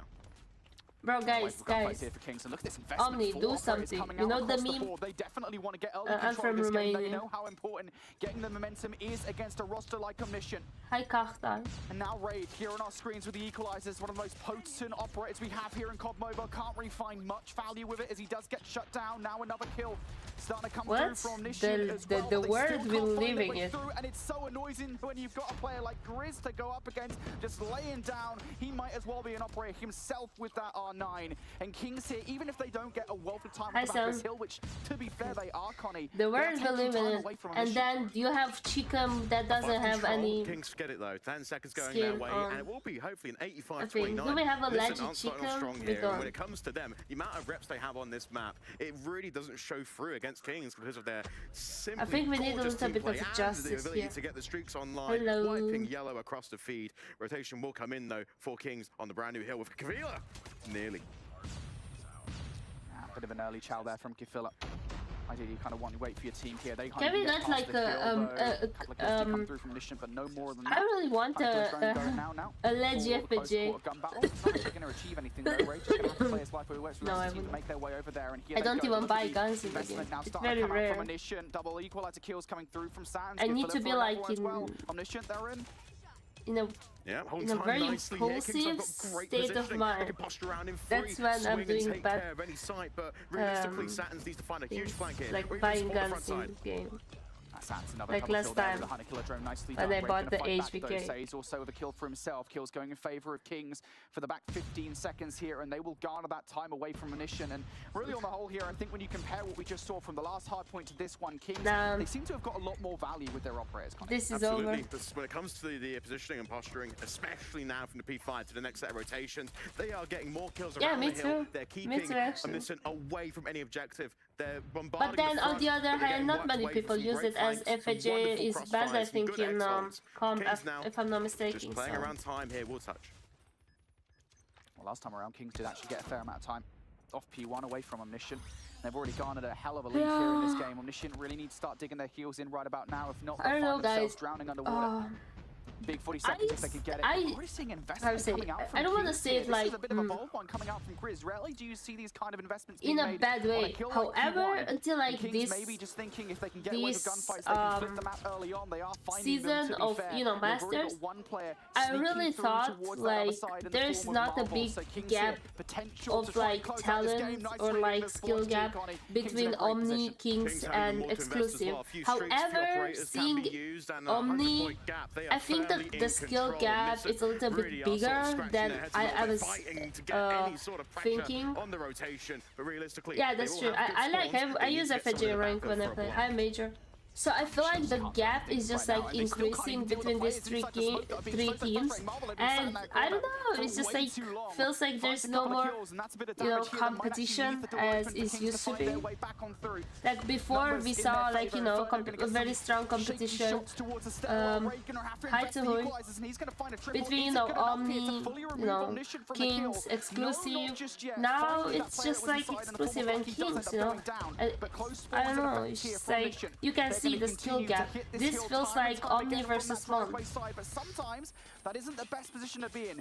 You're just constantly facing down these players like Marvel who have to double with I think Kings are a little bit stronger than Exclusive, but kind of are in the same, I'm doing good, thank you. How about you? It's difficult because Omniscient here, they don't actually have much coverage to work with through the driveway. I know, a few kills in lobby just to try and sequence middle of the map. Kings have got every bit of avenue here to trap from Garage. A few split spawns though, that being Inferno just behind the enemy lines of Omniscient. Rotation needs to come in clearly. A foot race between Ray and Knox to make it the first time. Hello, welcome. Omniscient already getting the first wave of gunfights. Yeah, but that's my personal opinion, though. Obviously, I'm not casting to not give like a personal opinion. And things just continue to go to bad for worse here. As Marvel that's nice. I hope tomorrow is a better day. Going in favor of Kings. It's not quite certain just yet, but yet again, another couple of kills coming through. This time from Inferno, who actually makes that one a triple. Yeah, you made a fan here. Omniscient every single time that they feel like they might even be somewhat comfortable, Connie, they lose control. Yeah, I know, and this from this position like even if they which country are from, I'm from Romania. How about you? Listen, when it comes to control and yo, Joker, can you edit something? Like, can you edit this? I forgot how to edit in bot tricks. Wait, what is the... Yeah, can you edit the info, some of you guys? I don't know how to edit anymore. They know exactly where because I'm 24. Every single time they approach this hill, and it's really been that way the entirety of this game so far. Omniscient. I'm 24 though, not 20. Kind of control over Nu. They just can't find it. Inferno and Says finding the kills in their favor. They might well have the numbers, but Marvel has been a two-piece machine this game so far. Bro, how will not find one there how on the rotation. Much time did my brother make this car because it's burning? Nice little pinch here, but no. Okay, holy macaroni, this is like, yeah, you want coffee? The remaining 4 players count that kill feed up, especially when it comes to the weapons available. Shotguns will not connect. Oh, you see, you already did it. OP, thank you, Onkid. Nowhere near the hill, but a big I forgot how. Try and get free out. Yeah, that was a big 3-piece coming through from Gilfiller, and also seeing the investment from Saps as well. The equalizers have to find something. Kiki's already found one. There's the second kill too. So Kings now okay, sure. Attack from them. Nice couple of nades though from Says and Marvel. Is it good enough to break this hill? Maybe the War Machine will be Says. That's 4 in a row for Kim. Of course. Oh, this is actually Call of Duty mobile. Resembles Call of Duty. Okay, tell me which one is the what is the request? Still not the control that they wanted just yet. Omniscient do have time. They need to get the pressure applied. A shotgun, close quarters combat. There's so much damage. We'll get 10 seconds. But listen, this gap is huge. Kings now a full 60, and they've got this map under control. They can go into the S&D. But now, look at this right here. Posturing for that P1. Players around I'm sorry, the outside. I don't follow people on Instagram. People follow me on Instagram. Listen, do have a bit of control. Yeah, they're trailing by around 70 points now. They've closed the gap somewhat versus Kings, but still, they really do need to get some time here to get back in the war. That sounded very cocky though. I don't follow people that I don't know on Instagram. Better. Some coverage for Narks, who tried to keep his head down in the hill, but will immediately get shut down by Say. So now they're going to need to put another body in the hill to soak up that time. And to be fair to Omniscient, they are getting some here, but now they're being approached from all angles inside. There are just so many different angles to cover. And now Ray's got the equalizers out as well. For Kings here, a real moment where they could take advantage. Grizz is going to find 3 with the R9. And now Kings here have the right side of the map. They've got the scrap time as well. I'm getting greased up. Nowhere near the point, but they managed to get a few players to drop down and contest. Listen, this 10 seconds. Yo, Illumis, we are getting greased up. My bad. I'm sorry. I'm sorry, Illumis. We are getting both greased up right now. On the south side of the map, just to flood. They can even pinch Omniscient through. It has to be right. Okay, slow it down. Take your time. Let's value our lives here and get these kills. Here they go. Go all through this one lane. This is a big risk. It's very difficult to do so. Yeah, Raid is going to punish you for that every single day of the week. Oh, look at that. One player does manage to get through. It's Satins who's in a 1v1. It's Marvel who wins it with the Annihilator. Marvel's so good with this thing. He's got 3 in a row. And look at the spawn flip. It's happening, Connie, but Kings have read it. I know, they can still get time, but Omniscient find the kills in driveway. Sorry, I tagged you in my Discord server yesterday, and you didn't say hi back. I feel bad. Yeah, nicely done from Omniscient. That's 3 kills for them. That War Machine is going to find some serious value. It's going to get Omniscient in for the back 30, and I think, more importantly, it's going to get Kings out. Not going to be able to finish things here regardless of what happens, but this is still a I had 0 clue, but you joined, but you didn't say hi back.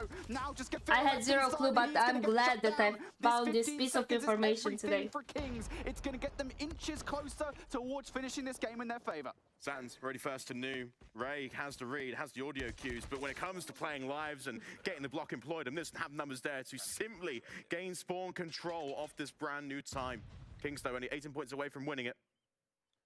I don't know what's happened for us here. Okay. Everyone stops for a second there, it's okay. But as we resume, Omniscient here, they get a wave of gunfire. Okay, I feel better now. Even coming out from Sands. I'll make a note that information is important. It's 3 on side. Guys, did you understand? For Omniscient. Lucky Noted. with the Annihilator, not finding Ellie value at the moment, because the rest of the team are for the most part picking up these kills. Omni kind of woke up a little bit. 1 versus Inferno. Omniscient here, just keeping Kings away from this hill. They're all spawning towards this fence's side. Kings. Okay, I understood. Stop spamming, please. Inferno with the claw as well. Kings think this is time to do or die. They're looking for it. Razmo for the double. And Kings finally able to break in here. They can still finish it. So many nades being thrown onto the point. Kings need 10 seconds. A huge contest coming in from Omniscient. The reads are there. The spawns are there. They Thank you, guys. Play for the 10 seconds, but rotation is just important. Great news. Saturn is already there. But 2 from Kings committing around the west side of the map to try and eliminate any sort of possibility. You said it, mate. Saturn's is already there. I think it's actually Fleur there that's currently Saturn's side. Saturn's in the position that he needs to be ready. Yes, definitely I'm going to do that. Way out of Garage. He's got so much to do because his teammates are in Narnia, and yet Saturn's forced out of positioning here. Kings just need the last 4 seconds, trying to line them all up. There was a Sparrow there from Omniscient. It was funny at the beginning, however, it became very boring so fast. So. Saturn's pull off a miracle. No is the answer as Kings remove them from the kill. Okay, it was close. They started absolutely gorgeous, doing Brody, something especially when it came towards to the end. First few minutes. I think it was every rotation, every hole possible. Are we watching in the Wicked solo leveling together, guys? That garage hill there we just saw was an excellent hold, and the rotation was already there. Saturn just had so much work to do. Realistically speaking, when it came to this performance, 52 kills for King Grizz, a fantastic. Yeah, that's what I was saying. Yeah. And Grizz with the R9. There are just so many situations where Grizz is absolutely deadly with them. And 52 kills. Because I watched against a roster like Omniscient. The last one alone, actually. Easy. The amount of times he gets himself in these positions that are so beneficial for the squad and finds those crucial 2 pieces, those 3 pieces, just crucial. I think early on in the game as well. And I think we can say the same. The guy who was kills and I don't know, a guy. Respectively. The amount of times, Connie, that we saw those crucial 2 pieces coming through, just super beneficial. I think for that early control on the game that really did give them the win in the end. Oh, really? That's very nice. I actually went in a club. It was the first time I went in a club. Closer towards the objectives, deeper into those blocks. You have to make sure the fundamentals are there. And at the start, if you can have an ability of getting spawn control early on for the first set rotations, it's incredibly hard to get anything out of it for the other team because you'll have operators online by then. You're leaving as well, maybe get a few streaks. It just builds up your economy to a sense where but boring at the same time. We can take whatever we want. Yeah, and as I said, mate, I mean, look, we look early. Guys, I smoked shisha. It was at this point. We get towards the second set. The taste was very bad. Actually, they chose a very bad flavor, so it was very killing my throat. But it was fun. Because yeah, I went outside with my real life friends. They just couldn't get anything going. And to be fair, you know, this isn't necessarily anything bad against Omniscient. This is more credit to Kings because of the decisions that they were making. They were investing pretty heavily early on to make sure that they got that. No. This thing is something that I did realistic 2 times. Because we were going out and it was quite early to go in the club we wanted, so we went to that place that had it, so we got it. But it's very harsh on my throat, so I didn't do it. Yeah, but it was just like 1 time or 2 times. I'm not doing it regularly. Throughout this series, Connie, I think that's where we're going to start to see Omniscient pick things up. Yeah, absolutely, but in terms of Omniscient there, search I'm not the smoker, guys. I'm not the smoker. Especially with Shinizia available. It was weird to not try it while I was out. Express is a good one for map 2, especially in terms of momentum. But realistically, again, static play at the start. Confusion is what they need against. Don't jump on me. It's not like I'm going daily, but you know. Alrighty, well, Omniscient going back towards that first series between these 2 teams. They answered back from losing the hard point with a search and destroy victory. Granted, it was a pretty close one, and it wasn't this map, but it was a search and destroy victory nonetheless. Omniscient on the start here, going for something relatively unconventional. You don't often see teams run straight towards A right off the rip, but Kings have responded to it. They've already got 4 players over here. Grizz now getting up close and personal with the R9, but Sans predicts him, and Sans with the R9. All the smokers in the chat right now. No one's spotted Ray yet. I don't know if you smoke or not, but like, you know. Afraid to make a move and try and get these points of contact addressed. Yo, I've been run over that thing too a couple of times. Saturn's down for the count. A big player to take up the site, because now they don't have as much pressure with the R9, but look at this, Connie. Omniscient, maybe actually double thinking about how they want to play this round. They're still going to have to contest with Inferno. He might be making a move. He's even getting shot at by Razmo, who does not actually get away with that gunfight, I imagine, because he's using the R9 for it. But nonetheless, Omniscient here, they are making this rotation. Yeah, and it's very fast. Inferno's really there just to meet any sort of heads-on pressure. Oh, I always like tell people, and even like people from COD that I meet, and they're like 19, and they're like, oh, I've been smoking for like 7 years, and I'm like, bro, you're 19, how do you smoke for 7 years, bro? You know, smoking is bad actually. I don't smoke personally. I know people who smoke, and the bomb should go down. It's just terrible. I still think there's a lot to do for Razmo, and yeah, as I say that, he's actually going to get taken out by Marvel. So all of this now down to a 2 versus 3 here for Kings, down from a 2 versus 4. Says has just spotted Gafilla on the exit, and Gafilla just going to beam him inside the stairwell. Now down to Marvel for the 1v3. He's going to get shut out as well. And Omniscient there, perfect play on that rotation, Connie. Unfortunate they had the sights available. And it's damaging even people that don't smoke, for example. You know, especially if you like live, for example, with someone that smokes. Realistically, again here, they invert the shield. Beautiful ships in the night. They're going to 2 different sites, and A is wide open, but they need to put information across to make this equipment happen. Sometimes you make those 50-50 calls just to hit one of these bomb sites, and more often not to have success on B. That's more or less what you need to do. Omniscient, though, straight back to what they did in round number 1. It's an A hit from them. Still being cautious about it, though. They know that Grizz was up close and personal with the R9 last time around. He's being a little bit further away this time. He's not going to be the immediate problem. Omniscient, they recognize it, they get the bomb down, and Razmo's going to get sniped off. What is that? That part's still going what through. Is that? 5v4. A retake for Omniscient with a man down. And a good flank as well. Says has a I actually play with him. As possible this early on. I keep trying to make him to stop smoking. Jump shot from Kim, but he's going to get pushed away. Says has tagged him up. Okay. Whereas on the other side does go down. So Kings for this retake. I think a lot of this does rely on what Says can produce, and no luck, he's going to take him out now. So Kings, it's back to a one-dimensional retake from there. 15 seconds on the board. It was funny because I was the only one who wasn't able to actually smoke it.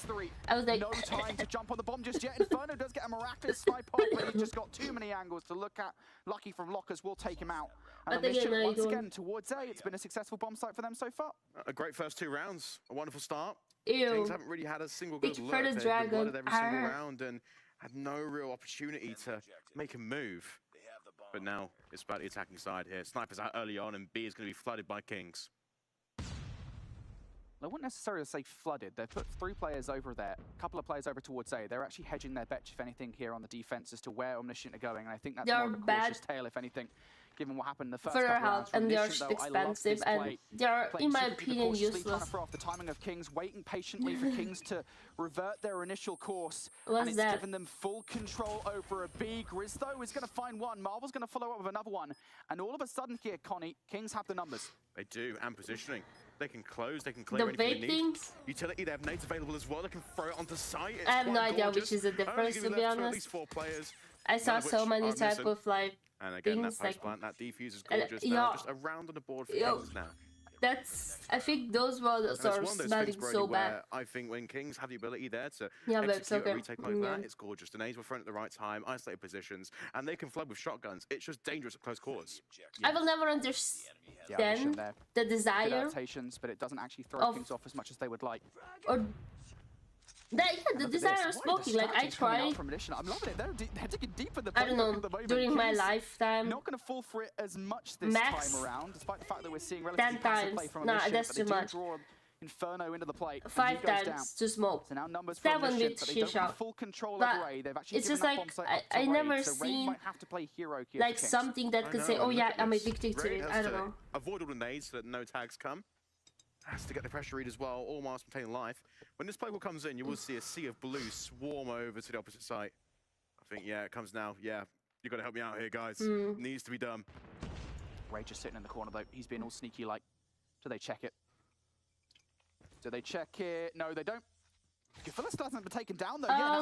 So the first time I tried was when my ex-boyfriend was visiting me, like in the summer, and he was keep getting something with berries or something that smelled good, tastes alright, but the other one that I tried like in the weekend, it was mojito, and it was like with a lot of mint, and like my throat was like hurting because of the mint in it, so I was like, eh. And Marvel once again left up in a 1 versus 3.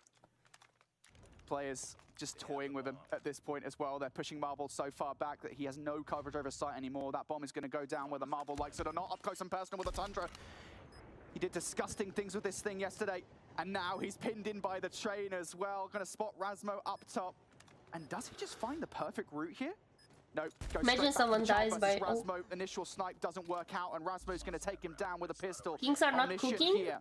They are playing 4D chess at the moment in some of these search and destroy rounds. Thankfully, we're at the start. Round number 5 here might see Kings for a better look. I think my parents are both like smokers. That's why I despise so much smoking. And people that like, you know, meet us and they know me and my brother, they always are so like surprised when they see and they ask, are you smoking? And they're like, no. You know, they're always so surprised because of that. I was like, no. Because I do see the side effects and I do see how damageful can be, you know, to smoke for such a long period of time. And, you know, it's just like, no. There's a chance maybe for Ray to get some good timing to get the hell out of Dodge. No. Maybe they're about to be ramen. Oh my god, I want some ramen.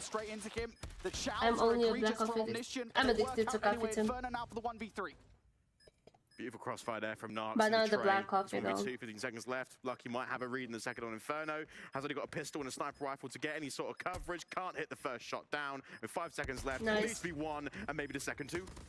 Oh, he's actually got it. Did he have enough time for the defuse though? Is the question. No, he doesn't, and I think he knows it as well. Might as well just go down, but Inferno, disgusting nonetheless. Yeah. The amount of times we've seen a sniper player, Connie, that has been left in a 1 versus X situation. Are you still alive? It's not been great for them. I mean, great clock playing though. I think this is the longest we talked, and enough to get out of harm's way to just buy time so that, you know, the objective was cleared and the round was converted. Now, again here, a large commitment towards A, especially from Omniscient, but the first blood's drawn from Razmo. And nobody can contend with on-site as well from Omniscient this time around, generally speaking. They've either had Raid or Grizz to just be careful to do a hard This time Kings have left it up to the sniper rifle prowess of Marvel, who has not been as successful as he would like here on Express. So Omniscient gonna get guys, I started eating more vitamins. They get a kill, that's what they do. I started getting vitamins. 5v3 Kings have got a wrap. And bro, they are this big. Like I'm the way they're pushing this. 2 players aggressive. Bye bye, Anki. Thank you for being in my stream. I hope you have a wonderful evening and a beautiful week. Thank you. Grizz has to find something there. There has to be some kind of value inside the train. Bro, what's up with Kings? One at the very least, but the numbers do start Illumis, give me some answer. What's this? And once again, would you leave it? It's Marvel in a 1 versus 3 with a sniper rifle. Just so many of these situations where he is starting these rounds very far back. He's not, of course, he's never going to be the entry player here in these retake situations, Connie. And just unfortunately, again, left up in these 1 versus 3 situations. When they do enter the next round, I think 2 away from I don't know what they ask you. Kings haven't really had anything. And there's got to be a huge play shift here. Again, high-low stun nades for tags of info. I forgot what I asked you. Oh, what is Kings doing? Yeah. Combat situation, potentially. You know somebody's here, and yeah, Grizz goes on the hunt for him, so yeah, you called it, mate. Nice set, I think that's what I asked you. I don't know. I asked too fast, so I forgot. Omniscient now. 1 man down, looking for some kind of retake. Got to be all sneaky-like. One of those players doing exactly that. It's going to be Kafilla on the flank here. Omniscient, they're biding their time with this one, waiting for the bomb to go down, but now it does. 5v4. Inferno has a good read in audio, but listen, now the push comes in. As Omniscient do look to try and get anything going, the players are dropping like flies. And they're so spaced out. I mean, Razmo's nowhere near. Oh, nice, close. Snipe for Lucky, though. Now a 3 versus 4. Numbers still not in favor of Wait, Sarah, you're EU, right? Where are you from? Personal snipe on towards 1, but his teammates have fallen down. Lucky tried to defuse. I don't think that he got it. Kings there, start things pretty strong here on the offense. A much needed round. I mean, listen, it's gonna have to be 3 more in the bounce. Wait, it's Marvel, Raid, Chris, Inferno, and Says. It's not Spy. But look at the break off here again. It's a 2-3. Heavy towards B, and Omniscient are only sending 1 through mid, and that's gonna be Razmo. Omniscient putting a lot of bodies on towards A. I don't know. Jeez Louise, Razmo, hello? 2 kills right off the start, and Kings, they do have full control over B, but they don't have the numbers anymore, and that will make them somewhat overcautious here. They're giving up a fair amount of map control to Omniscient. Gefilla gets what is that? Raid. What that means? Call to action being made by Kings here. Hey guys, I need a little bit of help, says Raid, because Narks and Gefilla are right there, right for the taking, and they still do not want to get this bomb down. Hi Nokia, how are you? Such a heavy population.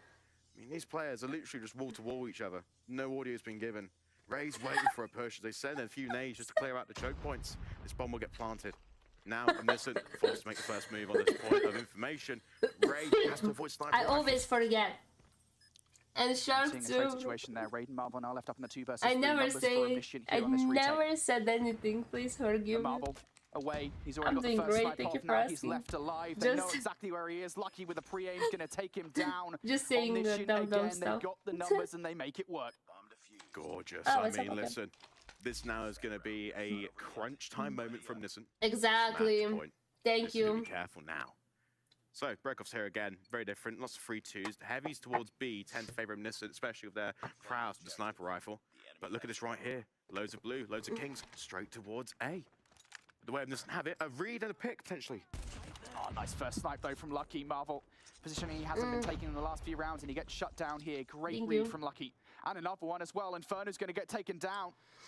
How dare you, says Lucky. Saturn's up close and personal with the R9, wins that R9 battle inside lockers, and now Omniscient with the numbers most certainly in their favor here. The world is their oyster here on this defensive round.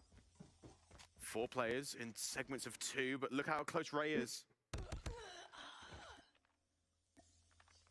A nice clean challenge will get it done. 80 seconds left here. Says will find a couple more. A nice pick from Lucky will add to insult. And it's just Says, Lucky, and Narks. The 3 Musketeers left alive on this map. But now as bomb gets submitted towards B, it will favor Kings ever so slightly, because in these post plants, you want to have an objective. And even a read. You need to which positioning now is perfect. Because only 1 player with 2 more to find. Well, the one situation I'd say that might be disadvantageous here for Says is if these guys do bunch up. Right now they are separated. There wouldn't be a trade if Says is able to find Lucky. I will not comment on now that. As they do get together, there might be. Maybe as he I gets can. Timing here. On the jump up, are they going to check towards the right? Says, he's got the trigger discipline and the 1v2 as well. Bro, what no a play way. from Says. What great discipline. Beautiful. I mean, listen, he had it all there, but when those 2 players appeared in front of him from the side, he thought, oh yeah, this is it. This is it. Just the luck I need to get us back in this game. 3-6 as Kings still are holding on for dear life. But that was a round in which if someone wanted to step up, that was the time. Now again, a heavy commitment towards A from both teams. This is going to be a stampede and a wonderful double from Marvel. Was it the Colette? Yeah, all these kills going in favor for Kings right off the rip of this round. Marvel definitely contributed to it for sure.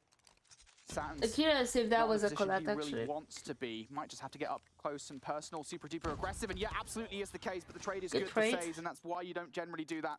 It's just so difficult to pull anything off, but why not? It's nice that go for something crazy not nice. It's interesting that they use Tundra now. And snipes off all day long, gets it up close and personal. No scope against Says there, but Marvel is good for the trade. And yeah, I think Marvel was just everything that round for Kings. I mean, that first double, was it a collateral? I'm not too sure, but either way, it did initiate a 5v3. They had no real chance to get any population towards any sort of position on the map. Kings, again, different this time, lots of B, but so Omniscient. It's going to be a few stuns to slide up top for some trades. Once again, buying heads on B. Saturn's is getting the better of them. Saturn's! What is that? 3 for him. And Omniscient, the round all of a sudden tips very heavily in their favor. Marvel left alive, and you know he's got the sniper open. You know he's going to be so far removed from this situation. Gets 1, makes it easier, but Gefilla, that's just insane! That right there is what you want to see. Now 1v1, Saturn's Marvel. We know Marvel has that weapon ready, so be careful. There's where he is as well. And he's chowing up close. What? He saw him and he chowed him up close. With the R9, Marvel has balls of steel and they drop straight to the ground. Yeah, the worst possible time, right? I mean, wow. So that was right back and forth. I think from that last run there alone, you saw the stuns overhead, and we saw that Saturn straight away just made it already a huge win condition for them in the numbers they had available.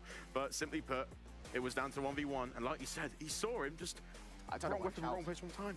Maybe he didn't see it. I mean, I'm pretty convinced he'd see it. I'm like, Tom will tell us afterwards whether he saw him or not. But yeah, that was really something. Great search and destroy though from Omniscient. I kind of had a feeling that they would bounce back after that hard point with that search and destroy. And right from the rip, Connie, I think we were seeing some great strategies coming out from Omniscient on the whole. They were just constantly trying to play against Kings, trying to kind of win out in the mind games, if you will. I mean, we saw just so many different strategies coming out, you know, playing super passively, trying to play with the timings of Kings. And it worked for the most part. As we switched sides, they were, what, 5-1 up? Yeah, exactly. But the difference was the ability to be comfortable in static situations. That's what Omniscient have really developed their game plan. When you see they're in clutch situations, they tend to focus all their area into the middle points of the map, the area of most routing or pathing. That's why when we saw that 1v2 happen in the lineup there, it was just an unfortunate circumstance. The numbers as well to point out with Marvel. I mean, when those collaterals came through at the start, we thought, okay, well, that was great. But 15 and 8, wonderful, wonderful, wonderful. Yeah, for sure. Marvel is just such a great player. Obviously, we often talk about kind of whether or not he is the best sniper in European Call of Duty Mobile. And, well, a lot of people consider him so for good reason. But even his snipes could not save this search and destroy for Kings. And these are those early rounds for Omniscient where so many of them, you know, were just outplaying, out-strategizing against Kings. And to be fair, there are situations where a lot of it did come down to who could win some of the gunfights when they did butt heads over towards B. But Omniscient actually played it a lot smarter on that more often than not. They found themselves in situations where they were just outplaying Kings time and time again, Connie. Yeah, it's just simple, effective Call of Duty. A mixture of great movement as well. But realistically, this could be interesting.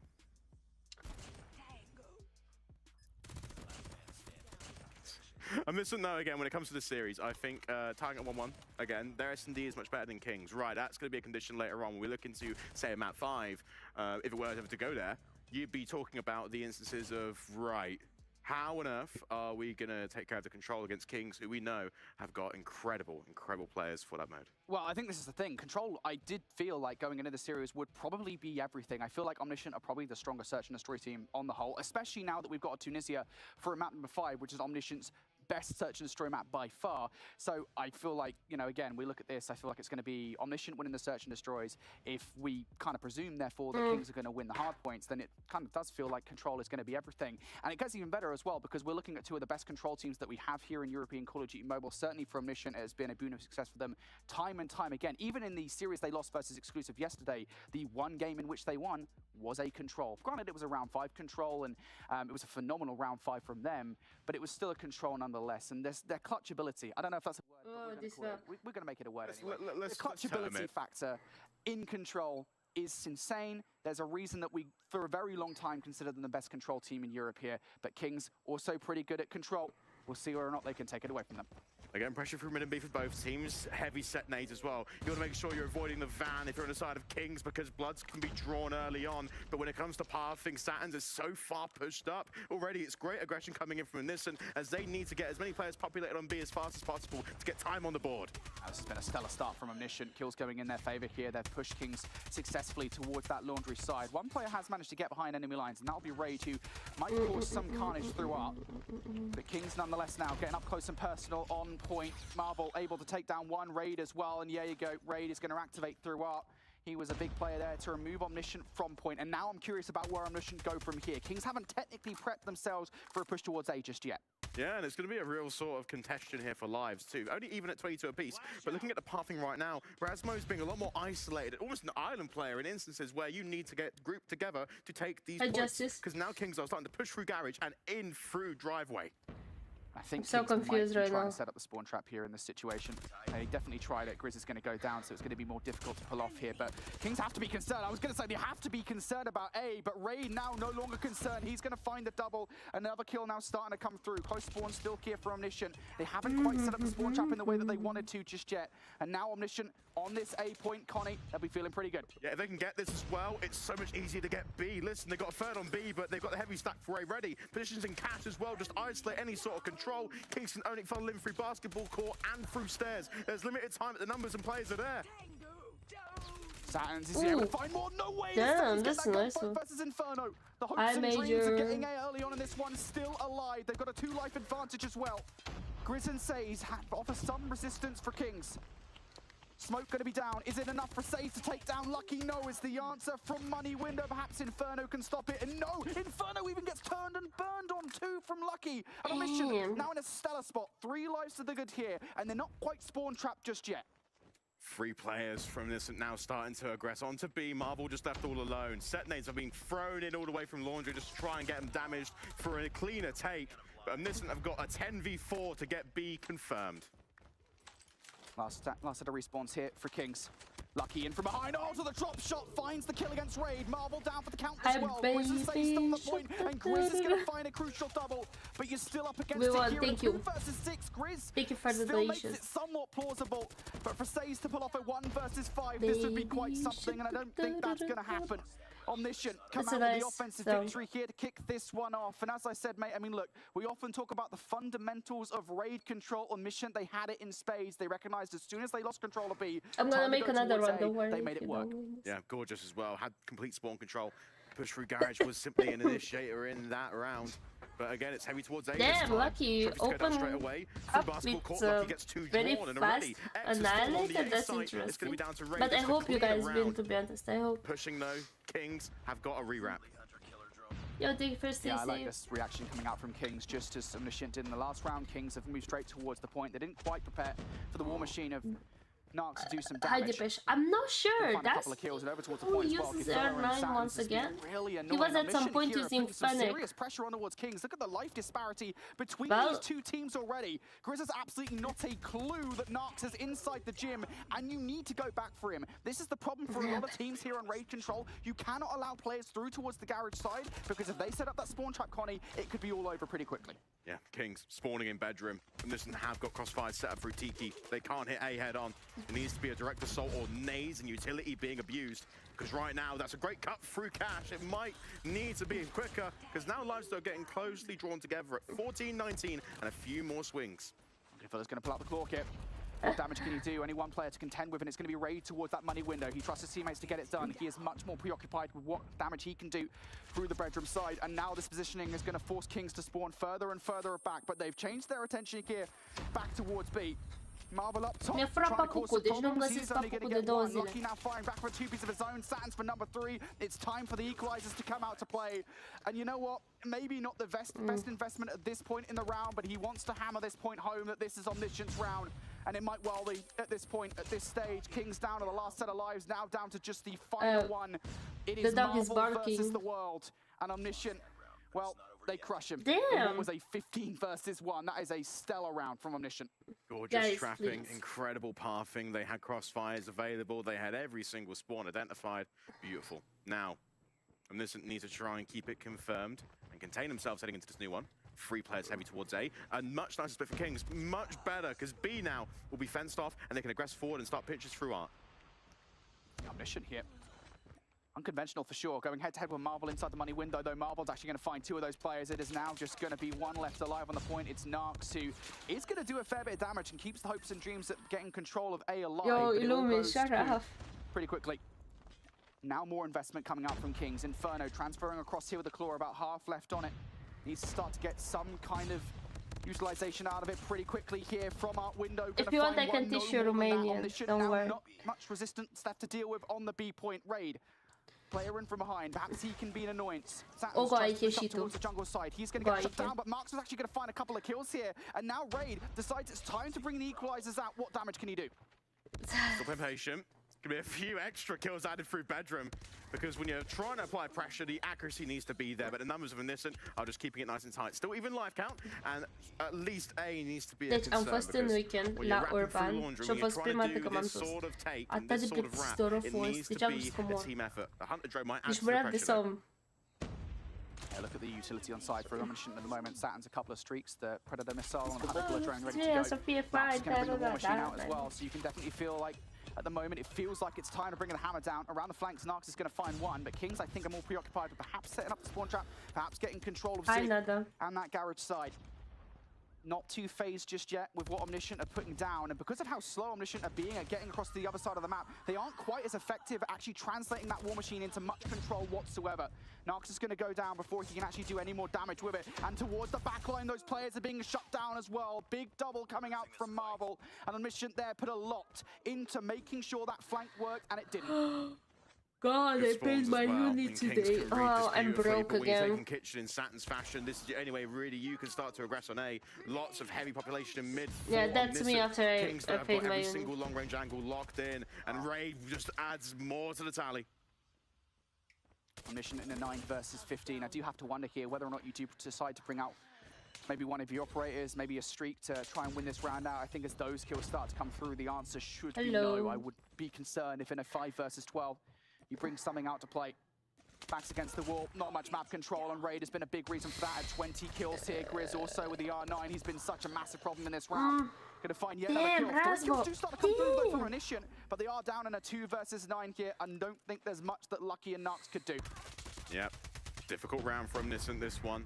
Still have 2 to ensure themselves to get themselves so close, they need it. but really so lucky far. now, can't really do much from this position. Just 4 barrels trailed into pool. It's going to be an end there. And King's much better. Maintain live from the start of the round, and much more pressure from mid through the break off. That right there is a difference. Maybe again it could work in this round. Very transferable, and is a weakness clearly for Omniscient. Yeah, map control really good there from Kings. Marvel, Raid, and Grizz, big reasons for that. Gotta say, not often do I call out bad performances per se, but Inferno with only 5 kills is not really helping Kings at this point in the game. He can maybe step things up. Kings might be able to pull off the reverse sweep here in the control, but already a good start for Kings on the whole as they approach. But we still have operators on the side of, like, you know, Omni. For the most part, these kills are going in favor of Kings, and Inferno with a melee on towards Saturn's as well. Now much more full frontal as the defense from Omniscient as they spawn up towards that laundry and basketball side. They've got a war on 2 fronts to contest with. Maybe what they did yesterday wasn't actually the pressure alleviated on legit. All of a sudden, it does feel like I was going to say it should be a B hit, but actually they are just going straight back towards A, which is the 1 player on B. Just a little 1v1 there, but no engagement as it goes through. A is going to be already aggressed from King. Some clean kills and catch. Make it ready, just a head-to-head focus point. Players need to just slow down a little bit though when it comes to these positions. Omniscient are in favor. The wipes will ring true, and bed spawns will be on King's favor. Yeah, Omniscient ideally do need to get away with gunfights so they can get control of those bedrooms, because it's really frustrating to feel kind of going head-to-head with a roster that's continuing to hit you time and time again. I've got a feeling they're kind of making the long route to make that happen. Gefilla's that player through the middle of the map who does finally activate with the claw here. He can do a hell of a lot more damage, and Kings really do need to prioritize take him down.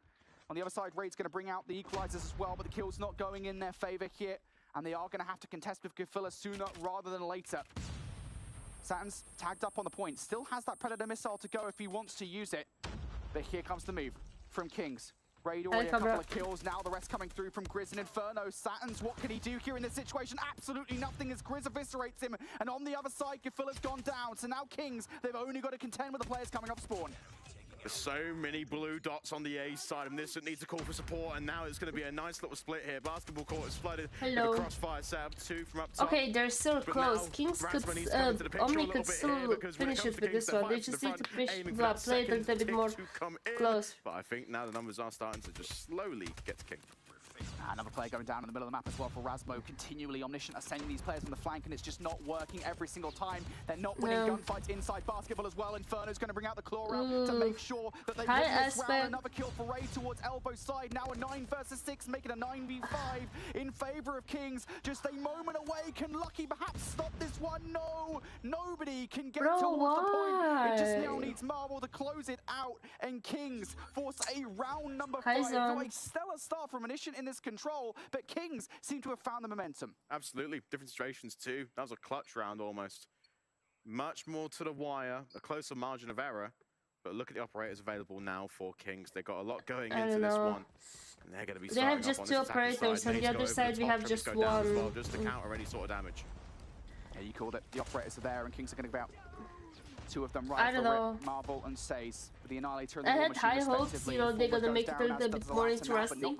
It is already more interesting, however, he's got a wash on. I was expecting, like, you know, now to bring that Predator missile down. That is going Omni gets this one, and information gain. They should know that the hard point will be in favor of, you know, Kings, and then it will be all about the S&D.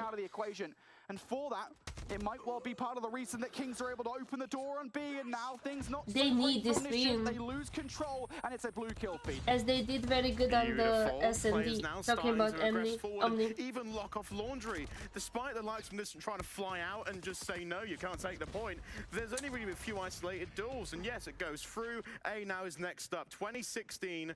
2 minutes left on the clock. Kings now starting to they're feeding them so much. Oh my god. And once again, Omniscient, I just don't know why they're doing this. They're not preparing themselves for that push over towards A. They haven't got players in the right positions whatsoever here. And now they're relying on winning these gunfights, which for the most part hasn't happened the last couple of rounds.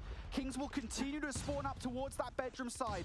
Omniscient down 5 lives in this situation. I need to see one of these operators now. From Rasmo or Lucky. Has to happen. Okay, they have Kings two. Come on. are going to make their way through towards Kitchen, perhaps. Sub-Zero. Maybe, but they're playing this one slow and how are you waiting for Omniscient to do something wrong.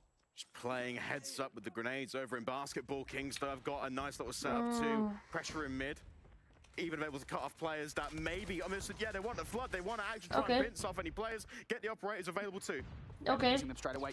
Rasmo and Lucky coming out. Will this be a good operator usage or not? 1 or 2 kills, and that's going to be it. Rasmo still alive with the Sparrow here, though. Could still be a big reason why they might be able to stop Kings on what would be a reverse sweep in this control. So he's going to take one down the flank, though does not find any more. It's fine. Omniscient still playing Bro, this why one is he so staying here? mousily. They're scared in the way that they are playing this. They do not want to push up in towards Kings, and because of it, again, I'll keep on saying it, Kings are getting these close spawns, Connie. Yes, and look at this. Only Narcs can do anything with an operator because Ray and King are keeping it so tight. 12-7 now. We're actually starting seeing time go on to the point. This first third will come through, and this doesn't respect the pressure. Needs to coordinate a nice flood here. Gets some kills isolated with a war machine. Narcs needs to find value here, and he needs to do it right about now, to be honest with you, because the more time you're wasting, the more time you're giving the Kings to get those operators. And here we go, 3 kills for Omniscient. Backs against the wall. It needs to be flawless from this point on because they're down to their final 5 lives. And I said it. Those operators will come out to play for Kings. One is here at their doorstep. It's Inferno with the claw. If he even finds 1 or 2 kills, it might be all she wrote for Omniscient. There's the first.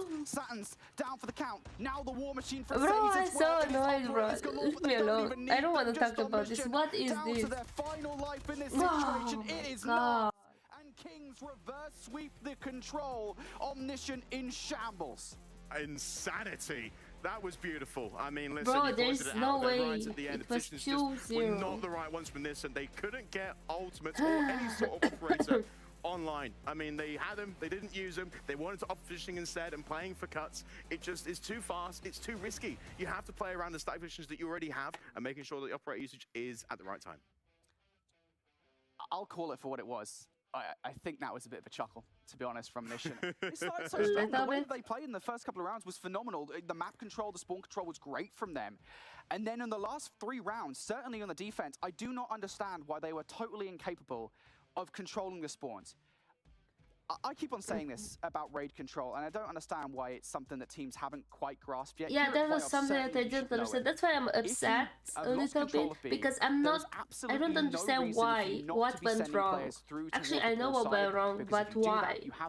Like, they had 2 rounds in their favor, you know? Like, that Sparrow kid made so much damage. If he would just, like, push to mid and check stairs, because there was raid, I think Inferno was top bedroom, you know, like 1 Sparrow up, 1 down, you know, could get the team closer. I don't know. I'm just very disappointed. This season so far, so definitely uncharacteristic for them. And I think on the other side, they're gonna lose Hardpoint though. That's the thing. Omniscient a bit of flack for maybe kind of chucking that one away. This winning this they were there to pick it up, right? I mean, they were there to take advantage. Being the only way we would see a 5th game. A bit today, but I also draw to the first 2 rounds. They had better breakoffs. They had better coordinated teammates. They were nading driveway. They were keeping any sort of pressure away from the middle of the map. When Kings get through there, they can get into arc and cause terrible situations where you get shot from the side and respawn away from the objective. And they were also buying time too. I mean, when it comes to the abilities of the Sparrow, of the War Machine, they were the impact. They stopped all the main choke points. They couldn't get anyone through into basketball courts, and it was a situation ultimately where Omniscient just just didn't really do anything. No, Yeah, no, he's not sort of ability. They utilized it at the right time. They had all the correct positions to make it happen. Yeah, it should be said as well that kind of a call to action we made there. I think it was towards the 3rd round for Inferno and Saze to pick things up, and they did exactly that. I think they got like 10 or 15 kills in the last couple of rounds there. So, you know, shout out to those guys for stepping things up when they needed to. Kings reverse sweeper control, and I mentioned it before we got into that one. That is a very important game mode for Kings to take away from Omniscient. It is, historically speaking, been Omniscient's best game mode, and I think the way that we kind of expected this series to pan out, we expected Omniscient to be stronger in the search and destroys, and we expect Kings to be stronger in the hard points. Now we go to a summit hard point here. Man, this is so difficult. Bro, I'm so close to 1.1k followers on Snap. Any mistakes that you've had before cannot happen here. Listen, Summit has to be any sort Okay, of I think I understood what you wrote there. So a huge contest here in the middle for this control. The initial fight for it anyway. Realistically, again, Kings have got the right idea. Getting numbers committed inside of the hill. These 3 players is what you need. Just hold it down. And again, when it comes to the Floods, and this haven't really got best spawns, but they have got the better reads in terms of how do we attack all 3 angles at once and get this break. Kings having a good start to this game. They're getting a wealth of time off P1 on mission. Somewhat flagging. So guys, what do you prefer when you push on Summit? What is the most ideal situation? Taking the top control, that helps you P1, P2, you know, the transition is a little bit more smoother, or to get the control from bottom, like, you know, cage, computers. What do you think is the ideal way of approaching this map? No, you always play ahead, Brody. You're absolutely right. Making sure this P2 is going to be on the first thought of your mind and committing at least 2-3 players there for a wrap or a rotation, because the other team's going to do it, okay? You need to make sure your overload is better than theirs. And realistically, 27 seconds off of the P1 is great for Kings, because, yes, their cushion is massive, and they can maybe play for 40 more seconds here just to eventually get over 100 points by 3 to 4 hills. How about the point whole team? Okay, I saw this. Actually, I saw. Omniscient want to be careful about how they want to play this one. You don't want to keep on butting heads and losing control at this point, and then losing control of the rotation. But how about the transition from P1 to P2? That SMG duo doing a fair bit of effort. Will that not favor your team if you have control top? Now Raid wants a piece of the hard point pie, as it were. Gets the first kill. Coverage looking pretty good from afar as well, and Grizz from up top will really. I don't know, I always thought, the first time I watched Wolves was, well, the only time I watched Wolves is in champs, but I never knew they play like that. I was just like curious. I saw someone playing in Mobile Mayhem as well, and I think that's where I catch that. But I did see people also just going for the bottom, and I was like thinking which is the best way to approach. Because Kings have got a nice comfy lead here, and in return this was a great rotation from this, and they just got to hold the fights and make it their own now. Yeah, you can't afford to give this time up to Kings. You cannot afford to give this hill away.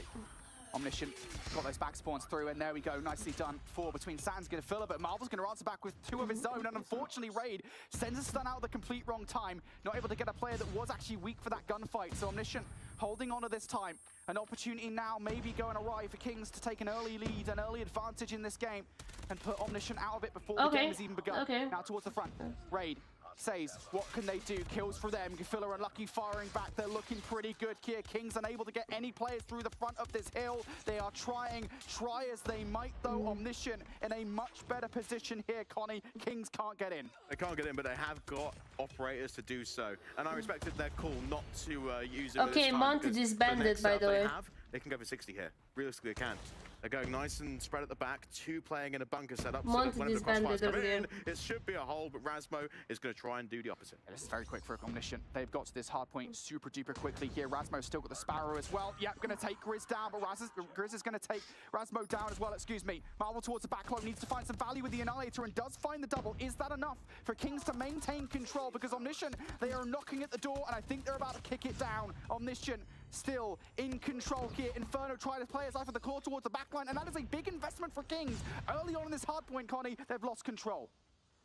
Only a little lead, but looking at the last 40 seconds here, Kings can push through. They've got all the weapons to do, but it's a great... It's always sad when you see a team that disbands, you know? Spawns. They're keeping all the close spawns towards the hill. Kings now need to try and keep flooding.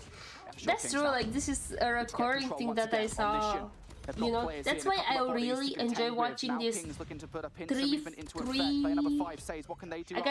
teams that never really disbanded after, you know, season. Like for example, like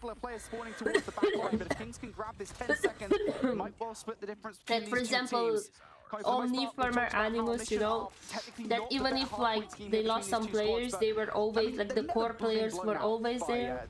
Then obviously Kings that came later and so on. But that's something knowledgeable that teams will disband after, you know, they lose usually Mobile Mayhem or like in the time of Mobile Mayhem or, you know, in the time of Masters, because yeah. And we're employing some good strategy here. I mean, listen, they're playing on the outside and they're cutting off lanes. They've got a good crossfire there into the own spawn of Omniscient, but they are finding the kills to try and break through. Yeah, big overgun fights from Omniscient. If he can get a wealth of time off P1, that would be Damn, huge. Omniscient got the... Okay. Get into the second set for the most but part. if Kings wins this, it's over. However, if Omniscient wins this, we're gonna go to an S&D. And if we go to an S&D though, there's a mix. I don't know what to say. There might be a chance Somni gonna do good though. Kifilla now looking to drop down to help out the team to deal with the last red player inside. Satins is going to do exactly that, but it won't be long before the garrison arrives for Kings. Back and forth we go on this hill. Omniscient might will have the final say with those 3 kills, but Kings, they are just going to settle for new, and as Raid finds a double up top here, well, I think they'll be okay to get early control of it. Kings have got more players here around the point. They can go for new and touch it, but they just want to get the kills. They want to try and isolate as much as possible. Hunter Killer Drone goes out, and listen, it's now a wonderful blue hard point. No, Kings, they find a switch. The spawns are there, and they've got 3 players lined up for the read, but operators are so useful here for breaks. Yeah, Omniscient have been in this position before. They managed to flip the map last time around. They need to make sure they do it again. A 40-point advantage at the moment, and now they're in for this time. Inferno, what value can find? Absolutely nothing. Gets shut down by Satins as part of a 2-piece once again. Satins is a 2-piece machine, and he brings one out again for this kill. Omniscient, a valuable 30 seconds to go for. Kings know it as well, but they're going one by one. Grizz is okay with that. He finds the double. Still a couple more players to contend with inside, and Grizz is going to line them up and knock them down almost immediately. Kings now in control of this hill, but look at those spawns, bit wayward. Still a couple of players from Omniscient to contend with for new. What are the ideal spawn here? Because I did see people getting fried because they are spawning here. And I did see people getting fried when they were spawning on the other side. So it is ideal to go and do the spawns in the back, you know, where the anchor stays. Or is not. Because you can get like spawn trap if you have like a good position on the P3. Thank you for the t-shirt. So Omniscient, now they are the ones off the back of this rotation towards P3 that have an opportunity to put this game away. Spawns, of course, okay. But is it not risky? You can get like spawn trap. Stopping a game number 5. Kills going in their favor to begin with. From the ski lift. Inferno trying to cause some problems, going to get shut down. Now Satins going to try and use the equalizers to great effect, and he does exactly that with a couple of kills. Kings now going to send one player on the fan clone. That's something they couldn't do before. I like equalizer, it's so OP. He's going to find a yet not risky. Okay. Kills. And with 20 seconds left, yes, these spawns flipped here, Connie, but maybe that's not as good as you would like for Kings. You don't really want that. You want the rotation. Damn, Kings getting cooked. Now we're in race and in realm to get the I can't pronounce Ed.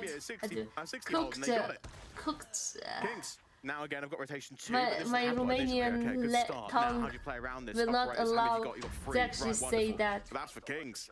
Kings need to try and use all 3 and keep what? this on their own, because look at that, Omniscient have taken control and got rotation. You can't give this away to Omniscient. You cannot let that happen over and over again. It's the exact same story from the last set. Kings now, big investment coming out from their Marvel and Raid. Why comes out the T and not the D? First has to slide in for more, but no, Satins is going to deny, and it's just the play you didn't want to chow out of anybody. It's Satins with the R9. He is so potent with it, and he has help from his friends as well. Rasmo and Narks are contributing to it. Omniscient can still finish things here. Yeah, so look at the spawns too, middle of the map. Omniscient have got everything under control. The Sparrow, just to make sure the south side is controlled. They're making anything and everything difficult for Kings. I can't pronounce the D and cooked. Kings need to get in. They cannot afford to give this time away to Omniscient. They know they have to get in and they just can't get it done. Satins is waiting there by my the door. tongue was not... They can't finish this here anymore, I don't think, unless the tick over goes in their favor. Kings still need to get in towards the point regardless. Maybe Marvel can get the touch, but no one can. And the tick over is there. Omniscient, they win the hard point in convincing fashion. Imagine they would have won the thingy, the control. Imagine. Oh, listen. Okay, so when you're looking into that round there in particular, the most challenging and difficult prospect was how on earth do we hold? How do we get it? And it was down to one. I'm just saying. Second, yes, they have it. They can get 7 seconds here, and it was just half a tick behind. But when it was the closeout, we were looking, is it going to go? 250? Okay. Yeah, they ran out of options. But again, the stats reflect that too. Sort of a high kill game, but relatively 30 plus for 3 players on the side.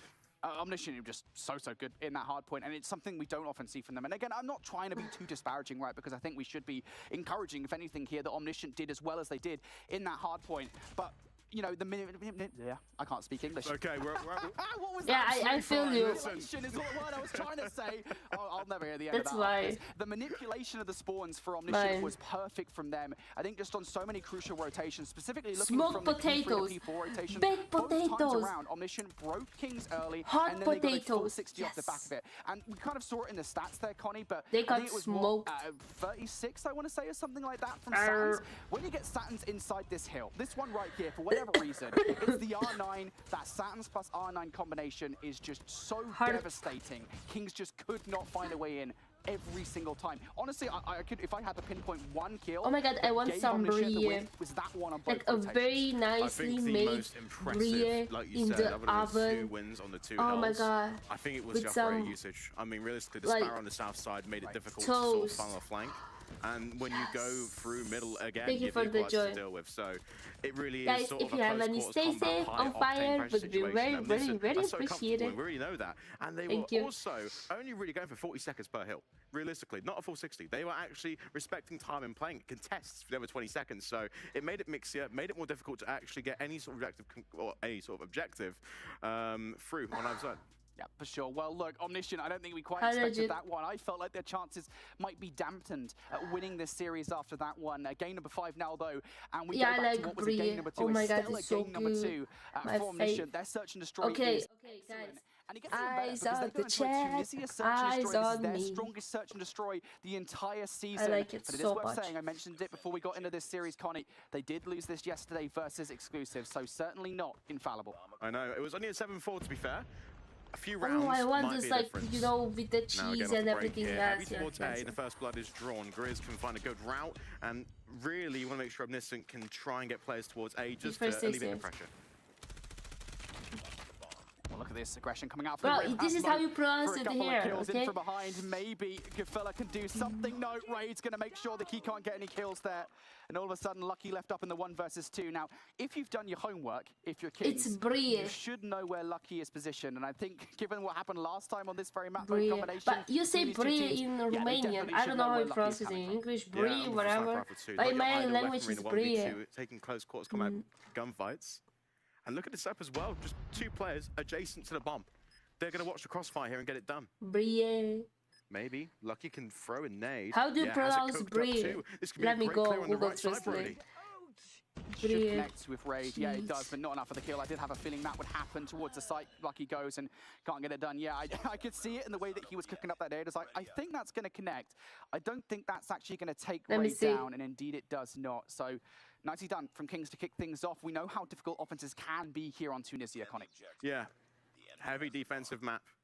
Needs to be a very clear commitment and a very clear set strategy. 2 nades go over the top though for Kings. Trophy's then again to counter any damage. And a very spread split from Omniscient. Only 1 player Lucky to read it. Yeah, well, I think all you need to be fair is Lucky, because historically speaking, that has been the boon of success for these players. But somehow Raid manages to make the route to take him down.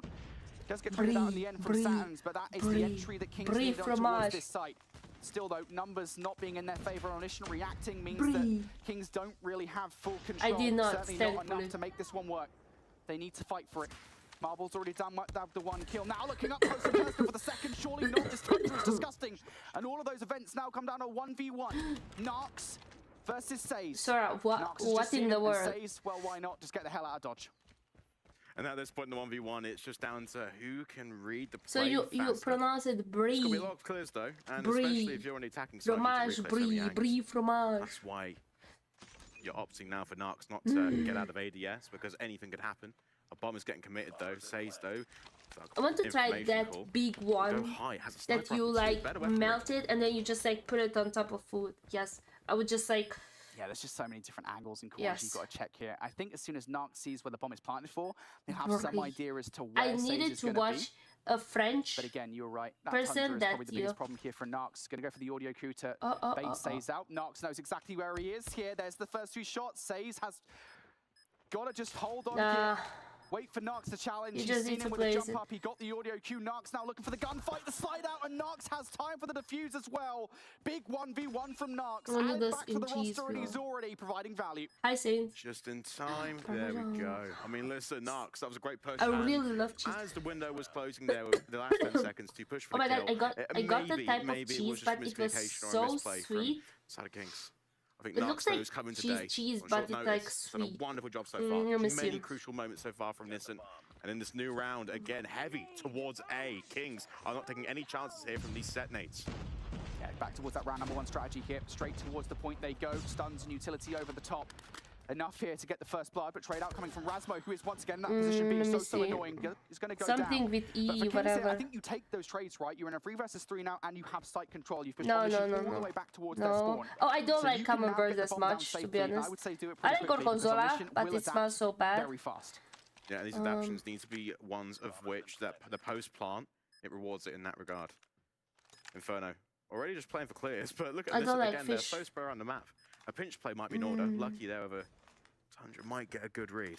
Still though, you have to play the jumps, and already Marv to spot one. Jump shot from Marvel. Not going to connect against Lucky here, but well, the split stage will.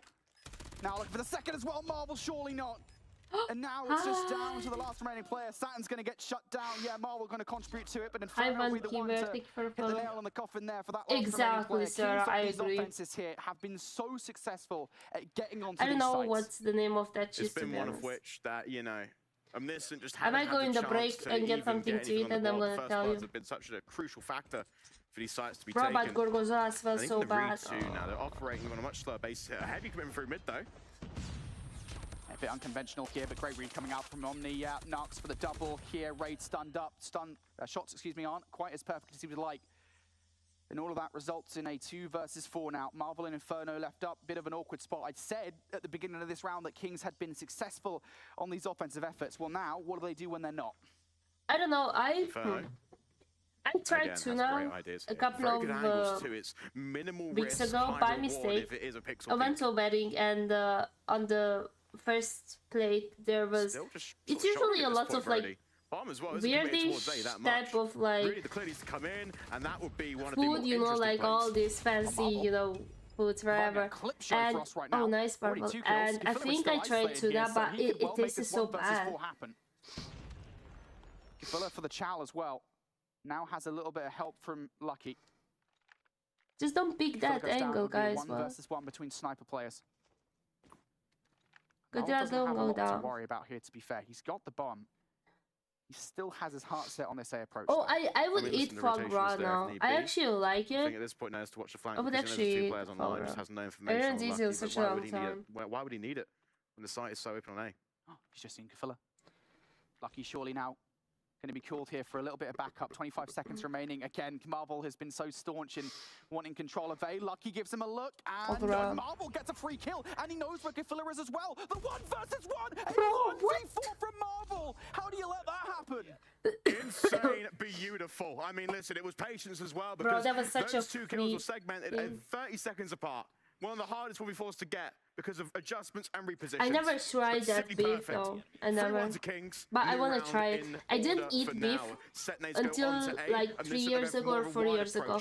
But I love it so much. Oh my god. Beef is just so good. Kings, they've been so good at it. But we do have a soup here that we make out of beef, and it's terrible. It's so disgusting. Here from Omniscient. They're sending players on the flank. Look, number one, it looks so... could do a hell of a lot of damage. Needs to win the first 1v1 against Inferno, and he does not. But on the upside, Lucky's does take down Marvel, so 3 versus 3 now. I know. Yeah, 3 seconds left here. First point of contact, Satins has got a good idea. And a kill and boot. But still, Saze has got the high-low that needs to be rewarded because in 2v2. Lucky's going to find one. Saze here has already found one. Gunfight switches over towards a sniper rifle. Quick scope, not going to work against Lucky. Omniscient, the retake is good.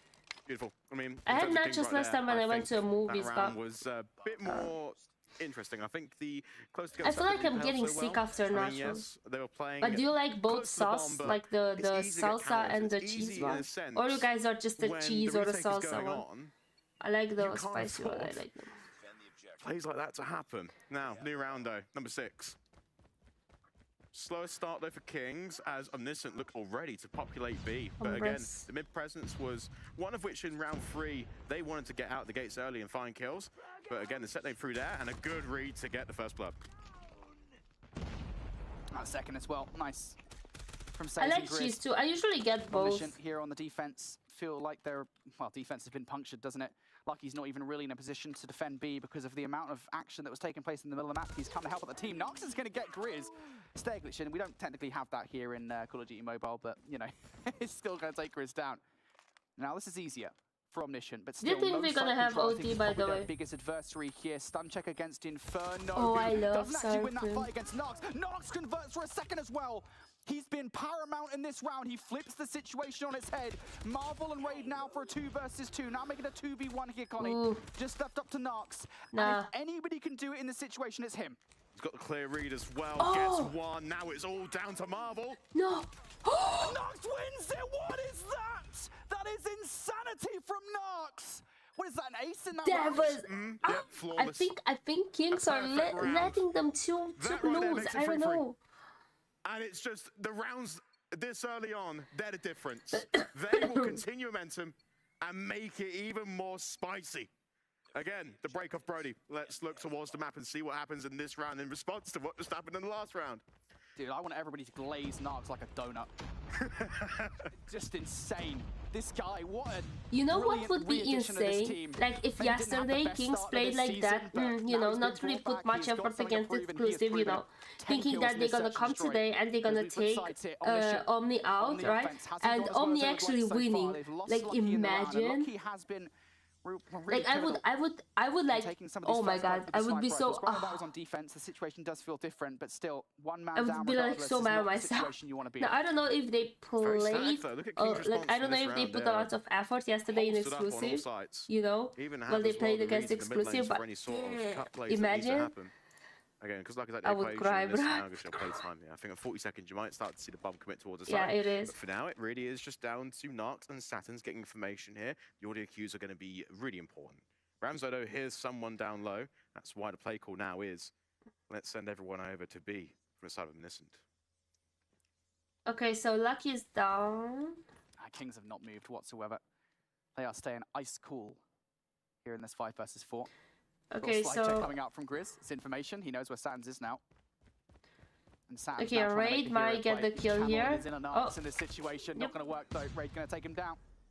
And now Omniscient here, just not working whatsoever. Raid is just lying. Okay, but we have Raid. Nox and Razmo do find a couple of kills. The ladder goes down, and now it's Nox for something insatiable once again. Surely Nox almost makes it happen, but no. Kings Come on, first Omni. blood in that round felt like they had control, and indeed they did. Okay. 4-3. We're still having a close game here, Brody. What is strapping meaning? It's the first time I heard that. Go right. Where is the difference? Where we start to gain traction and really take the rounds away from Nissan. Kings, though, only in the lead from this point. Change the break off. A 2-3 split, but look at Nissan already. Heavy coming towards A.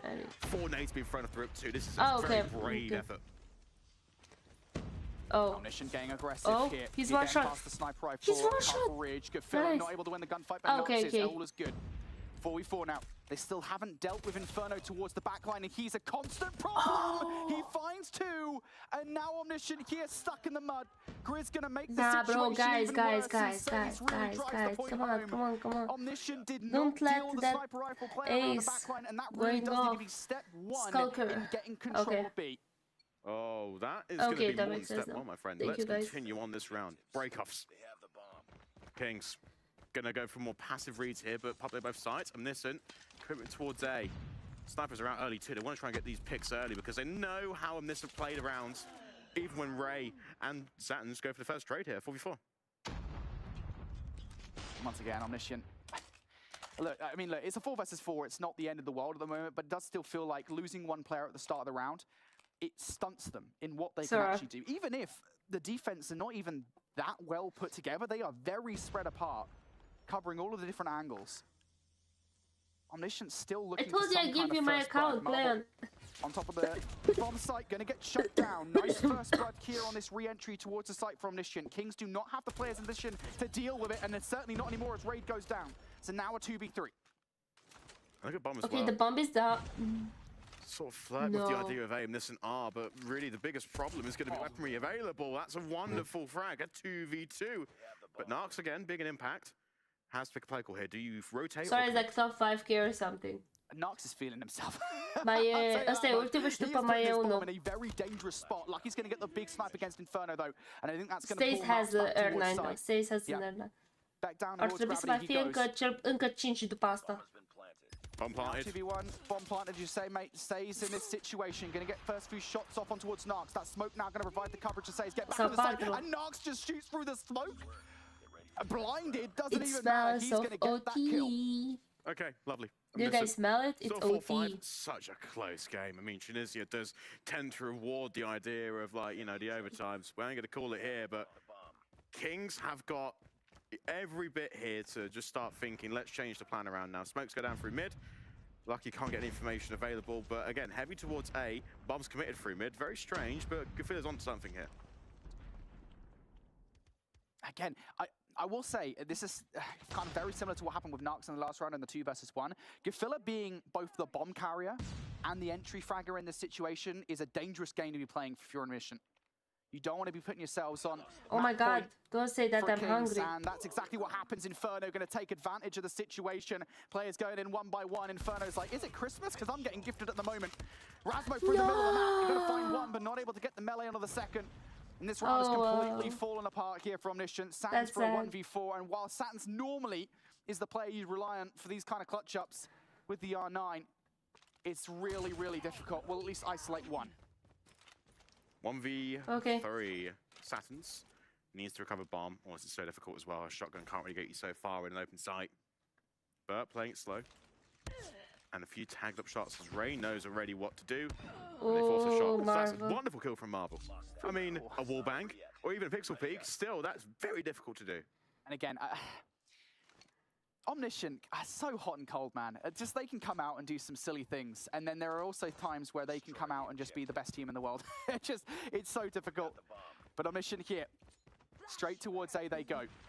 They would be in a 5 versus 3. Kings have called this one correctly, and the first blood looks pretty good for Marvel. Trade looking good for Rasmo, though. 4v4. Numbers unfazed on site. Gafilla from up top going to take Grizz down. Saves the last remaining player to get control of site, and Omniscient take them out. Kings in a 2v3. Haven't got weaponry. Inferno makes it a 2v2. This is the round to make it into that grand final. No, bro, where is the... That's cool. Gonna whiff the first snipe, switches to the Hellcar for the second. Gafilla, an egregious challenge, and now Narks for something special. No! He loses it, and Kings will be moving on. Omniscient, we're not going to see that special search and destroy prowess that we saw from game number 2 here, as Kings go out on top. And they will be moving on for a rematch. I'm so upset. Exclusive. And that right because there of the way they play. Talking about since the very start of playoffs, even maybe into round robin. I mean, this was a bit more of a challenge, uphill task than we expect, but this is something Omniscient, you know, should be proud of regardless. I mean, hey, Kings, no grand final, but Omniscient do get $2,000 to take home, and a third place finish in this season is a wonderful effort. We do highlight that as, yeah, that was that's some good stuff. Yeah, just, but it was a good one. I think it was one of the best say, you know, again, maybe games, I guess, I need to be more positive that Omni had this season. There were certain situations where Omniscient did kind of chuckle it. I think specifically in the penultimate round where they're, you know, for example, they've got the bomb carrier and they're the entry fragger challenging alone out towards B when you know a player's going to be there. Don't go, there's like the big game after this. Tighten up as a team and but fix those good night, situations, because we've been saying it. all season long. Omniscient are the kind of squad with just the amount of actual talent on side. There were like big mistakes in it to Sao that Paulo. It's just the smallest of things they needed to change to get there, and they just could not manage it. An impressive squad, but in the end, they just couldn't get it done. I think, honestly, it was kind of done after those first few rounds for Kings coming out in the attack so hot, especially when we know Tunisia can be so defensively heavy, and to have that kind of start when you were 3-1 up at one stage. You go into the half, even at 3-3, you're sort of kind of questioning what's happened for Omniscient. They weren't able to lock down those defensive rounds, and realistically, if it wasn't for Nox, that would have been a lot worse than it actually ended up being. So I think a disappointing section to start from them, and I think they'll look back as well at the control. Of course, being 2-0 up there doesn't necessarily always mean everything. Oh my it God, just means that your opponent needs to find do you want to share your food? Like half? But half, because I'm hungry. It's going to be a tough one to take for Omniscient, that one, I think, especially considering, you know, you just started slowly in the hardpoint map number 1. And again, you want to give credit over towards Kings, especially for their performance. Think about map number 1, though. How far you were behind to kick things off. Came back, yeah, made it look close, but had you just played like that the entire hardpoint, then all of a sudden you're in it. Yes, okay, map number 2, yeah, they looked a lot better. Throw away 2-0 lead in the control. Hi, Let Mini, that how are you? defensiveness not really come through at map number 5. They'll be kicking themselves a little bit more. You know, I'm going to be the outlier here because everybody's being real hard on Omniscient right now, conveniently forgetting that they haven't played this well since the first week of the challenge season, and everyone's like, oh, you know, they had these mistakes here and there. The improvements they made from the end of the season in the 2-week period up until this point to push Kings to a very close, a full 5 maps. No one's giving them enough credit right now, okay? It did exclusive surprise everybody by beating Kings, yes, because it was the first time they lost all season. But prior to that, Omniscient was the only team that took them to 5 minutes, and they did it here again, and they did it better. So, while Omniscient do go, I think none of you are giving enough credit to Omniscient and the performance that they just had. Look, I'll say it's a mixed bag. I think there's definite improvements, and I don't think we can deny that, specifically towards the map before, right? I mean, without a shadow of a doubt, that is the best hardpoint performance I feel they've had all season. But then you look towards certain regressions as well, like the control. Like, I don't know why they did that, and I think an Omniscient of week 1, I think even throughout the regular season, Omniscient was so good at control. That's so wildly uncharacteristic of them to do, because it was just mistakes and fundamentals that are just not them. So yeah, I agree with you to a certain extent, which I know doesn't happen very often, Lauren. They definitely did make improvements, but at the same time, I think certain things they could fix. I'll say exactly what I said there towards the end of that game. They could well have been the team that went to Sao Paulo, and I think looking towards next season when they come back, I think, again, this is a roster that we need to continually keep our eyes on. I mean, I think if this is what we had gotten all season, they probably would have been in a better spot in the overall standings to begin with. So definitely an opportunity for Omniscient, like you're saying, next season to be a contender for those top spots. But now Kings have fought tooth and nail to make their way through to the grand final, which means we're getting a rematch. And this isn't like a rematch just from this weekend. This is a multi-time rematch, and we'll talk more about that before we get into the grand finals, because this is going to be an epic way to close out this entire season. I'll remind you guys one more time before the break. It's a best of 7. We've been doing best of 5s up until this point. It's a best of 7. And because Exclusive came through that upper bracket, they have a 1-map advantage heading into it. So it's something Kings will need to be focusing on. But Kings also just had an insane match where they get a little bit warmed up while Exclusive have been sitting cold, waiting in the wings to see who they're going to be facing off against. So there's lots that we're going to be talking about. Before we do any of that, we're going to send it to the final break of the day. So make sure at home you get yourselves prepared for this. It's going to be a little bit longer. You need to settle in, and it's going to be very exciting because our grand finals for the entire challenge season for EU in Call of Duty Mobile when we return. Hi, I'm not you. Welcome.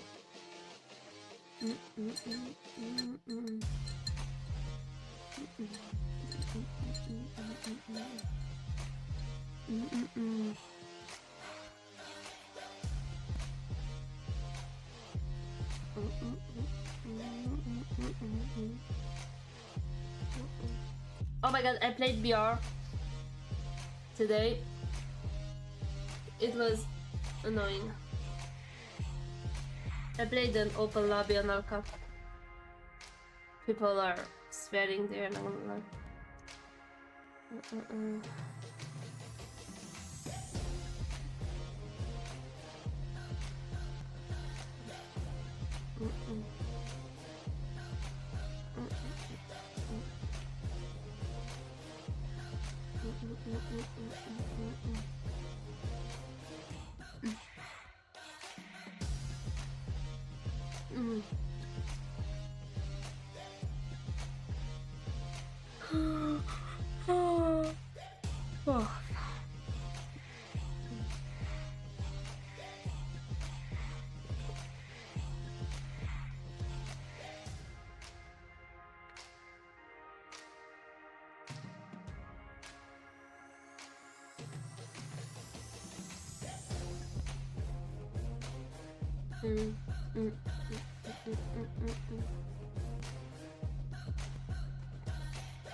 What is this, bro?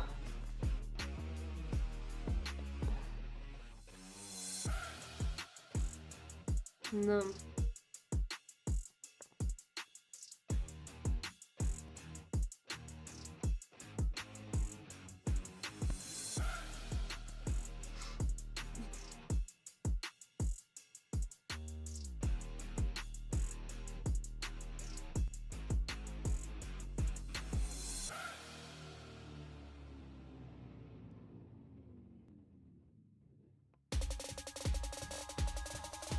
Hi.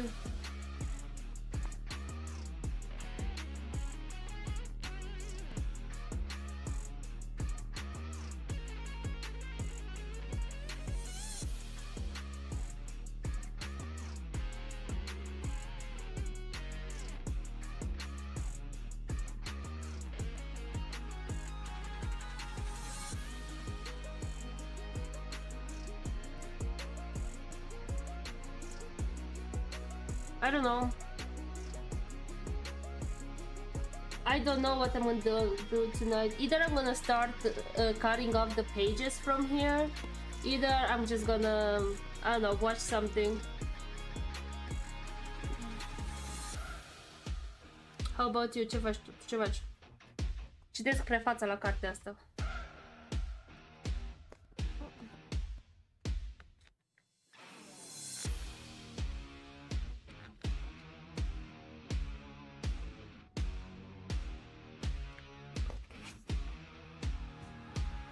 Nu cred.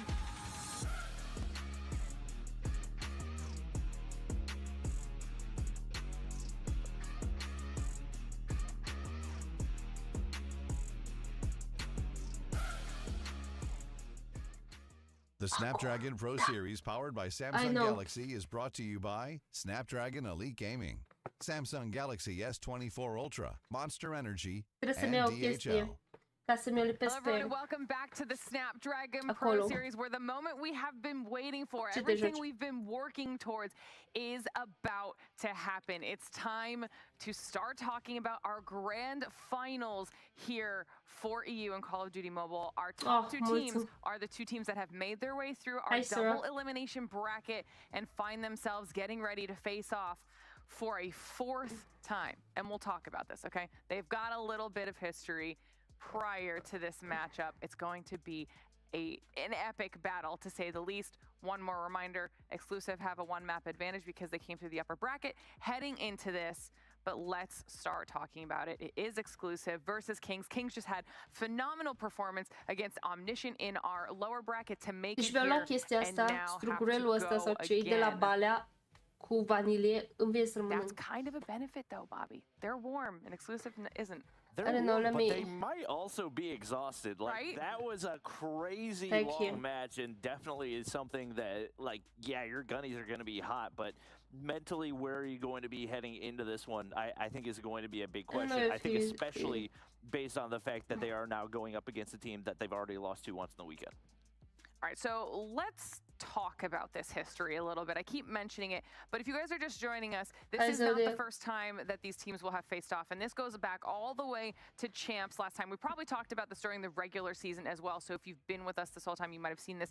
But Kings and Exclusive did fight all the way back in World Championship, and we want to start there, talk about these stats a little bit, because this is what we saw out of these two. Now, you need to remember, they both went out early, okay? This was super early, which is why you're not even seeing this as a best of 5 right now, but this is what happened when they saw each other last year, Ton. Yeah, I mean, look, it's one thing to preface that Kings didn't have their full roster, so that didn't help that situation, but it kind of set us down this path of Exclusive versus Kings. When they played, Kings they had Inferno. Quote-unquote favorite in Europe, 100% were all That's the way true. there, whereas Exclusive then come in, knock them out, by the way. I tagged him, but I don't know 0 win if he's over in coming. Champs. So that is just a humongous win Maybe for he's Exclusive, lurking here relevant somewhere. roster results.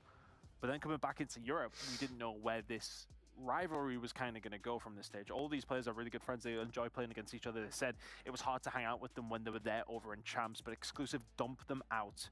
And then we head into this season where it has just been this constant battle of who's going to come out on top. In the regular season, it was Kings who took it in a 3-1 fashion on the left-hand side. Very convincing as well, wasn't it, Bobby?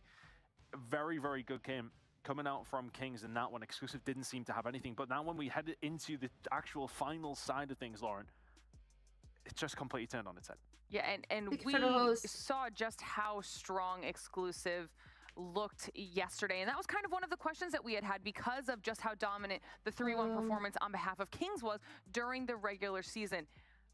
It looked like Exclusive have figured a lot out, and if we're looking at even just the hard points here, Bobby, clearly that's something that Kings are going to have to be keeping their eyes on.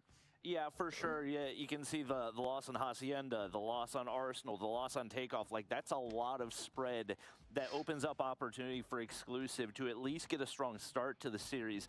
I think going back to those champs results, a big reason that Kings struggled as much as they did is because of their failure in the map ban process, because Summit is typically known as Exclusive's best map whenever it comes to hardpoint. They let that through, and firing range, which is one of their strongest maps. So I think if Kings can come into this with better preparation as far as their picks and bans are going to go, they definitely stand a much better chance. But once again, you look back to the results yesterday, they lost both theirs and Exclusive's map picks. So I think at some point you've got to find a way to lock in and secure at least one of those hardpoint maps, because trying to bank solely on the search and destroy and the control is going to be really, really tough. And just one little quick note of all of this. Every single one of these maps is completely different. Different S&D, different control. Every single map in the hardpoint was completely different. So across the board, still very evenly matched. Just depends which way we're going to go with the vetoes. That should help make the decision based on what Bobby said as well.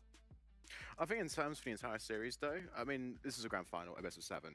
I'd love to highlight the fact that, you know, Exclusive are going into this with a map already at hand. And yes, they're coming in cold. I mean, as mentioned before, we've just seen Kings come off a series. They're looking fantastic. But, I mean, they're still affected a little bit from yesterday's results. I mean, listen, they banned Takeoff and they banned Arsenal outright. They're going to go into best of 7 now where, you know, there's more maps to play. A deeper map pool selection, it's really risky, but I mean, overall, Kings throughout the entire regular season have shown to be one of the better teams and had the deepest map pool for a long period of time. It's just now their form has been a little bit lackluster, so hopefully it's going to be okay. All right, well, we'll take a look at the rosters for the final time. We'll start with Exclusive. Obviously, you guys should know these players by now, but in case you don't, let's talk about what Exclusive brings to the table. Let's talk about the fact that Shark doesn't wear Obviously, their addition of Shark a t-shirt that is the like same as their team. The addition of Spy has certainly been one. So it was surprising to we see shall Shark talk taken about out of the that. rotation, especially given the fact that he was there for the entirety of the season. But it's absolutely worked for them so far. As these 5 have definitely seemed to gel, especially in that matchup up against Kings. Proven that they can go against the best of the best. A lot of versatility here, some strong snipers, great SMGs. There's not much this roster can do. And I definitely want to talk about Kings because we just saw them play obviously in this last match, but some individuals, Tom, were on fire. Oh, I mean, Grizz has been such a massive standout for me over the entire season. The guy with the R9 every single game. And he always seems to do something with it. His presence is just ridiculous for this Kings side, but Marvel has been absolutely insane, especially in the Search and Destroys. Every single one of them have had their moments throughout this entire season, and all of them can put the rest of the team in the backpack. But Grizz and Marvel, if they can pop off, Kings are very, very hard to beat. Yeah, I mean, especially after what we just saw them do in that last match, Connie. Absolutely, and listen, as mentioned to Grizz, he is a win condition, right? But in the non-respawn modes, again, he's one of the more valuable players that needs to stay alive and needs to be an buy a cardboard, cardboard for my wall. So really, you can pin these two players in a head-to-head kind of fashion. But I mean, Neil also went against Meta Bobby. You saw it yesterday when he was picking up the AK on takeoff. It was really interesting because he was being so effective with something that really wasn't sort of the standard. Yeah, Neil has definitely been kind of a leader on that squad, and I think the battle between him and Marvel, especially in the S&D, is one that we're going to continue to talk about, just because of both of their dominance when it comes to their sniper presence on the map. And once again, looking at the majority of the S&Ds that Kings have played today, Marvel has not been getting a whole lot of help. So for Kings, it's the other players that have got to find a way to have a bigger impact. And we saw some instances of that, but even Marvel pulling off a 1v4 to help secure that search and destroy on Tunisia. He's somebody that you can't sleep on in any mode. All right, well, the moment we've all been waiting for. Picks and bans ready to come through, so we're going to pull them up and see what we're starting on. It is the Arsenal hardpoint to kick things off. Everybody's faces did something a little bit different here with this, so I want to get everybody's thoughts. Connie, we'll start with you. Okay, so I think if you're going to play Arsenal again, it was a close game. It was a 220-50, just to think. It wasn't a clubbing. They have to change a lot of factors around. They did sacrifice a lot of crucial time on the money hills. They were playing for a lot of 40 seconds, Kings, but exclusive. Neil just had a takeover map to a degree. It was one of these ones where, I mean, against the grain, you have to take note that it is still winnable for Kings. Summit is in there again. Yeah, it is. Yeah, and I mean, just straight on the conversation we had, how good exclusive are on that map. We just seen Kings lose it as well, and they're like, actually, just rather not play Apocalypse, presumably? I think Takeoff is King's ban. Takeoff, okay.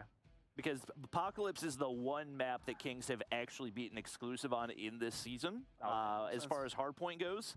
The Summit, I would say the non-ban on Summit is definitely surprising to me, not only given the fact that Kings lost it just now, but given that exclusive also love to play it. So that seems like pretty much a shoe-in pick. Also, do keep an eye on the order right there. So it goes hardpoint for maps 1 and 4, but S&D is actually going to be maps 2 and 6. So if it does go to a final map, it is going to be Tunisia, Search, and Destroy to finish things out. And obviously, Kings are going to be feeling confident coming off of that one. But we do finally get to see Crossroads Strike come into play, largely courtesy of the best of 7 map pool. I think this is great. I think this is going to end up being a really close back and forth between these two teams if they both play the way that we saw Kings play all season and just moments ago, as well as what we saw out of exclusive yesterday. This is going to be anybody's game right now. We're going to get Tan and Bobby sent off to the other side of the studio. Prepare yourselves emotionally for what is about to go down. And Connie, I want to get your final thoughts on this matchup. What do you think we can expect? Maybe even how many maps do you think it's going to go? Of course. I mean, listen, Lauren, it's one of these tougher conclusions to draw, and that's just because of how far into it we are now. I mean, 6 maps are going to be played today, and exclusive are going in with one of that in advantage. You have to consider, again, yesterday's results, that play maps which they've lost Kings. So when you do go forward in the series, and if you do lose those maps, you can't lose your heads. It needs to be clear communication. I don't know, because I wasn't paying attention. And a deep strategy book. Again, the map pool's extended here. It's a bit longer. They'll be a bit more tired. It's just so many factors against them. Both these teams, not just Kings. So hopefully, again, both these teams are ready for this, and we're going to have a nice, long series. I hope the teams are ready. I hope everyone in chat watching is ready. I hope our casters are ready, because our best of 7 grand finals here for our challenge season in EU is about to get underway. Tan, Bobby, let's close this thing out. Well, here we go. What's felt like 5 or 6 weeks to get to this stage now, Bobby, with a little break in between.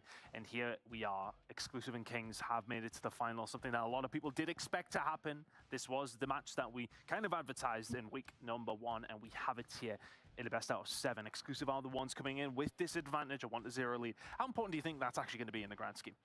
I mean, you want to avoid that map 7 as much as you possibly can, given the fact that it's Tunisia right there. So I think it's best case scenario for Exclusive, given the way the map pool is laid out. And I think especially the fact that you get your hard points out of the way early is a fantastic addition for them. Nice. As far as that layout goes, because assuming you can get to map 4, realistically, that summit should be an absolute lock based on everything that we've seen between these two teams. This is a very good about the Arsenal. game for Kings and Exclusive. Weren't able to take that off, but Kings seem to feel confident enough that they can bounce back, and they do get first entry into the hard point right here. We'll see what type of damage they can do as the battle for P1 ensues. And I think something to consider, especially for Kings coming into this, we've talked about it, the desk there as we were just prefacing this game. It's really down to, you know, essentially for Kings, they've already played some series today. They'll be nice and hot coming into this one, and as you see, the kill feed's starting to come through there for Kings. They're starting to get some time over towards this P1 side. So what is your predictions? It's best of 7, so we will have what? On Arsenal. All of a sudden for Kings, it's 2-0 down. At least 4 games, right? Oh, 100% Raid not going to be able to win that second gunfight on the entry right there. And as expected, very, very back and forth on the inside of P1. Priority on making sure you can maintain some window control, not only to find those cutoff kills, but to make sure you lock in time as you try to secure those spawns toward P2. Raid gonna be able to slide on through right here and try to apply pressure. Nobody there to assist. That's gonna be a big feed for Exclusive. You know, it's a little bit nice to have a storyline. Control towards the backside, but yeah, absolute beamer coming out, and all of a sudden they're starting to find kills where they can, but Exclusive wiped off momentarily. A little bit of a split spawn here, actually, as they spawn just parallel to the Kings back spawn. 45 seconds remaining here at P2. It's Kings in control. Exclusive are starting to posture, though. Map control, spawn control, pretty much perfect for Kings. No, I wanted to see an upset or something, you know, to make it not as boring. Well, and obviously it's Marvel on Overwatch, so he gets taken down, but the information's been relayed, and Say's going to be there with a shotgun in hand to shut down any push for Exclusive. Creed looking to pinch probably one final opportunity for Exclusive to find a break right here, and doesn't look like it's meant to be because of their control of the map. That's going to allow Kings to rotate out early toward P3 as well. What type of damage can Grizz do? It's a whole lot. That's a big 2-piece for him, and that's going to be a Pred missile from Raid. Exclusive have been completely wiped off that push. Momentum seems to be following through from the previous series here for Kings. P2 control was there, and you were very right, just because of the map control that they had. They were the first ones here, and the fact that Grizz can find not 1 but 2 is absolutely huge for Kings. The setup here now, once again, P2 lockdown, P3, 50 seconds, and you have it locked down. So if it's a best of 7, you have 4 games, right? Play here as well, and locking it down, not or just you with need to have 5. Guns, out here I'm very confused. Best of 5, you need to win by 3. Best of 7 by 5 or by 4? Squad. Yeah, gets taken off his operators, but guys, full streaks have been earned, and more importantly, that 2-piece at the start of P3 secured them at least 30 seconds. Exclusive are going to be able to flip out the spawns right here. Pred's going to drop from above, so they get information, but if they don't have spawns, not a whole lot that can be done, as they do look to push in from the front side. Exclusive finally finding their first big chunk of hardpoint time. Unfortunately for them, Creed gonna get taken down. Kings do have the early rotation here toward P4, and Raid already earning an EMP system.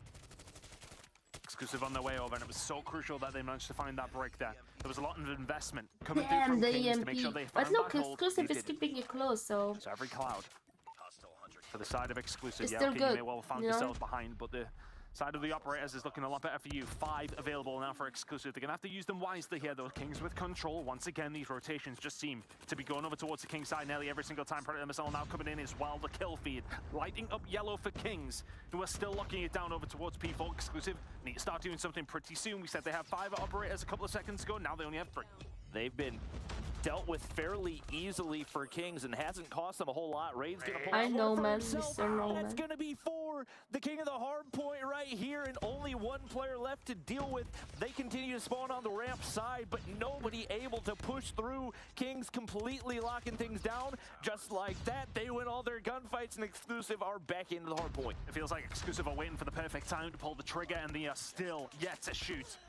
I threw it. 63 points to their name, though. With 10 seconds to go, the scrap time will be theirs. But once again, Kings are there on the rotation and can start to lock this down with a hefty 40-point lead or so.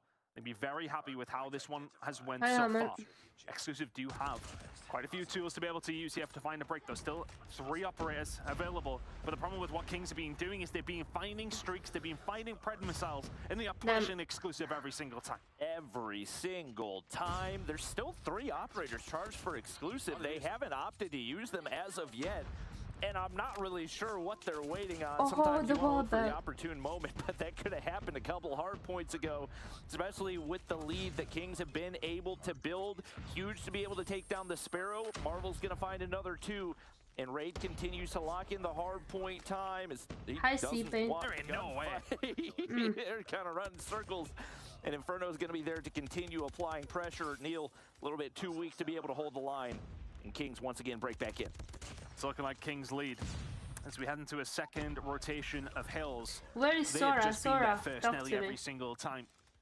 The investment from Kings with the majority of their operators has been solid enough, but Exclusive just seem a little bit haphazard to want to actually do something with theirs. They seem to be waiting for the opportune moment. It hasn't presented itself, and you haven't been able to find anything with it. Heading into a second rotation, it is going to be a nice little lead for Kings. That's potentially going to be a waste though, as Veer will find a kill onto Marvel, and now the investment's starting to come through from Exclusive. You can get some good time here at P1 if you can find a break. And Veer had been sitting on that Annihilator for nearly 3 hard points. Spy is still sitting on his. I don't know if he's actually topped in the operator for the entirety of the game. That's a tough one. For Exclusive, it doesn't look like they'll need him here on P1 as the guns I think I like both, just because of the consistency that they both have, you know. Obviously, both teams lacked a lot of things when they went to champs, right? However, if Kings is winning this time, Kings is winning this time as well, and they are able to go with Inferno, you know, there is a big chance they're gonna have a higher rate of success than previously. However, I don't know, I don't have really a favorite. I do appreciate both teams for like their consistency, the way they play. You know, it's paramount for Exclusive. like they have skills, you know, comparative to the other teams, you know, so once again there, I don't know. I like both. Like, I don't mind if any of them would like allows reinforcements to arrive, but he gets shut down would like to be like, they are both very talented, you know, and I'm actually sad that there are not 2 spots for EU, you know. To be earned by this King squad. They've got operators charged and at the ready as well, and they continue to build on this lead, now up to 80 points. Now spawning out towards the back, if only momentarily. You can see that Neil spawns out over towards the other gun side. That might allow a little bit of pressure just to be put down, and that's going to be a little bit of a waste there coming in from Raid. Equalizer used, Equalizer finds nothing. But for all of that, they don't find anything with that. They still will have around a 60 to 70 point lead by the time we head over to another hill, which once again, they are the first ones there. It feels like Exclusive are fighting from the back foot every single hill we go to, and Kings have got a plethora of amount of time to set themselves up here. Which one do you prefer? 70 behind, it's a decent hold to get back into this game, but to have a decent hold, you've got to be the first ones there. Yeah, those opening gunfights are so important in this one. Only one player there to contest. That's going to be Creed taken down. But you got to keep an eye on the flank right here. Neil might be able to flip out these spawns with the play that he's making. There's one player there to contest. It's going to be Raid, but I'm not sure he's going to make the read. And just like that, King starts spawning out. So he realizes, but it's a bit too late. But they shouldn't know that he's here on the backside, so he may very well be able to do the same. Spawns, unfortunately for Kings, don't flip out. 3 kills coming in from Raid. So for what was unfortunate that he didn't help out with the spawns, they had no clue he was there. Exclusive gets shut down pretty quickly, but a little bit of control nonetheless. There you go, the kills, the wipe, come on through for Exclusive. 15 seconds or so remaining. That gap has been cut ever so slightly, but if only slightly. Fair enough. I used to heavily support Omni. Back then was Animus because of the way of like they're playing, being like back then the best. Tight game. Kings may well have a decent lead, but it's one good hold from Exclusive. Yeah. Then I started, you know, looking more towards Kings because you know, they build up this roster and it was like basically unbeatable. And right now Exclusive is a nice surprise. It was a nice surprise in the past couple of months. So, you know. And now the operators start to come out. Veer, Annihilator, able to find one. Grizz responds with a Sparrow of his own. Huge kills for Kings, but it's not going to earn them hard point control. Very back and forth on the inside. Unfortunately for Kings, they get shut down one by one on that push through window, and Exclusive have been near perfect here on P4 as they continue to lock in time. Those 25 seconds will have them breaking the 200-point mark. They need to lock them down. You can see Kings are squeezing, but they may well just lick their wounds and move away and just make sure they can get the lockdown over towards the next hill. Scrap Time is going to go over towards the side of Exclusive unless Grizz can do something about it. He may well just be forcing them back there. So after another hill, Kings get very little, if anything. Over towards P4. But we head over towards P5. Exclusive find themselves 27 seconds behind. It's popping in 5. They're starting to find the kills here as well. Says will find one to the back. These next couple of kills are so crucial. Creed through the front door will find Grizz as well. Exclusive coming to this game maybe just a little bit late. But is it late enough? Exclusive not able to find the follow-up kills here. Kings starting to acquire some time. I have no idea how are the spawns for this map to build. They get wiped off the hill and immediately reinforced. Raid gonna pop the equalizer right there. He can win it here if he plays it well. 37 seconds remain. Exclusive apply that pressure. They break in for a second, but Kings hold the line, and it's only 4 more seconds needed. So many operators to deal with, and Exclusive do not have a response. That's going to be Kings closing out map 1. And the advantage you had heading into this final is already gone. Kings close out map number 1. In a game that yesterday, Exclusive managed to close it on Arsenal. Kings turn it round today. And for me, it was about the rotations time and time again. Kings controlled the spawns, they controlled the rotations based off that Exclusive had that free win, you know, from yesterday. You just gotta get your guns up and lock it down. One of the big plays for me was early doors where Grizz found that rotation. It was a 50-50 gunfight. Finds 2. I didn't say I miss you. What are you about? The lead never really reduced past that. We've seen Exclusive start to come back into it, obviously towards the last couple of hills. But was the damage done early? Kings did a really, really good job. Just spawn control across the entire whole hard point. And then looking at the kills as well, they managed to lock that down. Outslay potential was 100% there. And the win as a result from it alongside. Really good map number 1 to kick things off here in this grand final. For Kings, even the I'm doing good, thank you. Trying to chain P2 to P3 is not an easy thing to do, like especially with how far those hard points are from each other, and they did it pretty effectively multiple times, which was 100% a big reason why they were able to build that lead. I'm a little bit hungry. When they had a couple points that they fumbled some opportunities, or even Exclusive just started to pop off and lock things in. I think you look at that P4, they had a really solid hold, but Kings didn't freak out, didn't get in their heads about it. They were able to lock in that time on P5, and they played those spawns to perfection. So they take map number 1. Unfortunately, I had worse. Now get ready to head into the search and destroy as the series has already been evened. And then I think another thing for me in that one, not just about the rotations or about the fundamentals that were being played in the hardpoint from Kings there, it felt as if the use of the operators was not just more efficient, but they were making sure they were using them at the right times, right? Every single time that they had those operators up, they were out. Whereas it felt, especially in the first rotation of hills, that Exclusive were waiting for the opportune moment that never really came. And because Exclusive were not using theirs, and Kings were starting to get some streaks, and that was helping them then rebuff when Exclusive were using their operators. So Kings more proactive in that moment, Exclusive waiting for the perfect moment. And I wanted to go eat, but then Illume said he's not eating, and I didn't want to make him more hungry, so I was like, I'm gonna eat afterwards. It's gonna be an aggressive push already coming on through. Everybody tagged up here, but doesn't find anybody. If he is, Raiders there to answer the back, but the kill's starting to rain on through. 3 versus 2 in favor of Exclusive, but the kill's still starting to flow. Marvel behind the bomb gets dealt with, and all of a sudden, Inferno left in a 1v3. It's just straight chaos. The guns have not stopped the entire round. Inferno should have heard the audio cue right there, but the quickscope's not going to connect. He's going to get shut down, and Exclusive take the opening round in chaotic fashion. Some of you might remember I never did fasting, fasting, we've seen in Search and Destroy from the He European can't. region was a He's big working sniper battle on his between apps. Marvel and Neil on this exact same map. I believe Neil dropping a 20 bomb. These are two players that absolutely can control the map, but with the way that it's going right now, it has been heavily dependent on those close range guns, and the aggressive pushes over on the B side. 2 kills going in early for Kings. And we'll find something for the side of Exclusive and maybe a route through. Something to keep an eye on is that Neil has actually managed to find a flank here. So if you're the rest of Exclusive, if you're Creed and Cesar, you try and chill and just let Neil cook. I will not make it harder by eating in front of him. They're looking to hunt him down. Oh, gets the hit marker on the Grizz. That's so tough.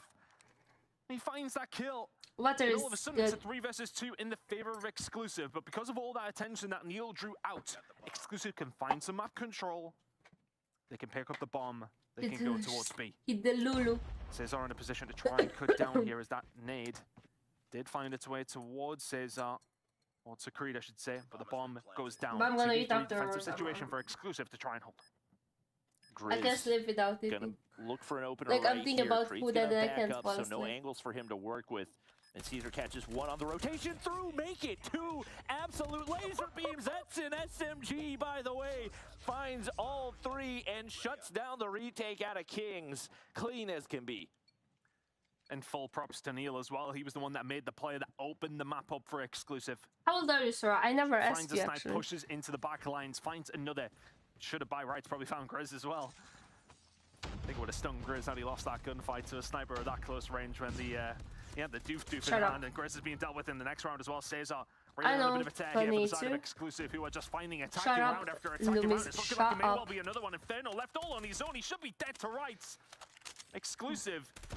Aggressiveness personified as they find 3 in a row. Exclusive is cooking. Looking so good for them in this S&D, but Kings, what's going on in the defense on slums? You gotta lock these down. Nobody wants to shoot at Caesar, and I'm not really sure I'm gonna why. eat afterwards, don't worry. 6 straight kills right here, and nobody has hardly even looked his direction. I think it depends when this game Kings have just not had a response here on the defensive side. This time they get aggressive over toward A.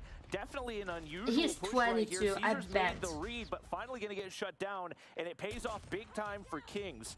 Neil's going to sit back and able to shut down one, and just like that, the 5v2 has been equalized into a 2v2. If Kings throw this one away, you've got to question the mental of where it's sitting at. 3-0 down, you find a potential bounce back. Yeah, we got this one. We find 3 kills. But the positioning is surely not known by Veer here, and Inferno and Marvel combined at the same time. The snipers come through, and Kings eventually find themselves with a round in this search and destroy. 3-1 now to Exclusive. They really do need that. They could do with the next 2 as well. 2 more defensive rounds for the side of Kings before they go over towards the attacking side. I mean, for me, it's a defensively sided map, right? I mean, you can't be letting these pushes come through too often. Nice. Creed will find the shot onto Raid. It's actually the nade, sorry, as Neil finds the hit marker. Will back on down. Another first blood for Exclusive. It's felt like the majority have went towards him so far. Yeah, and a lot of it has just been indecision out of these Kings players as they've gotten picked apart one by one on this round. Inferno's going to be able to find one. And one for Marvel as he drops Caesar. So now the bomb down over on the B side. Spy makes things into a 1v2 for Marvel, but he is not unfamiliar with this situation. We've seen it today on multiple occasions, but in a rough spot like this, not much hope for him. No information to work with. Creed's going to be there to shut him down. And Exclusive now extend the lead even further. They'll be more than happy with this attacking half. 4 rounds already. I think that they snapped your hand off for 3. They have one more opportunity to find another. So, sir, are you 22? A more aggressive towards the B side, and they are going to find a first blood. Marvel takes down Via. Creed looking for the answer back. He's going to take a bullet to the chest as well. Been a minute. To back down. How? And look at this aggressiveness from Grizz as well. He just tries to run it over towards the cemetery with the R9, but hasn't really been able to get things going. 5 kills by his account over 5 rounds is pretty poor, but make it 6 now. Shots on the Neil, we're not going to come through, but he is going to go for the push again, and now Grizz is starting to run it. Creed will fall, and all of a sudden Cesar is left in a 1 versus 5 that you will not be expecting him to find. Oh, could he? Cesar will be the first to fall.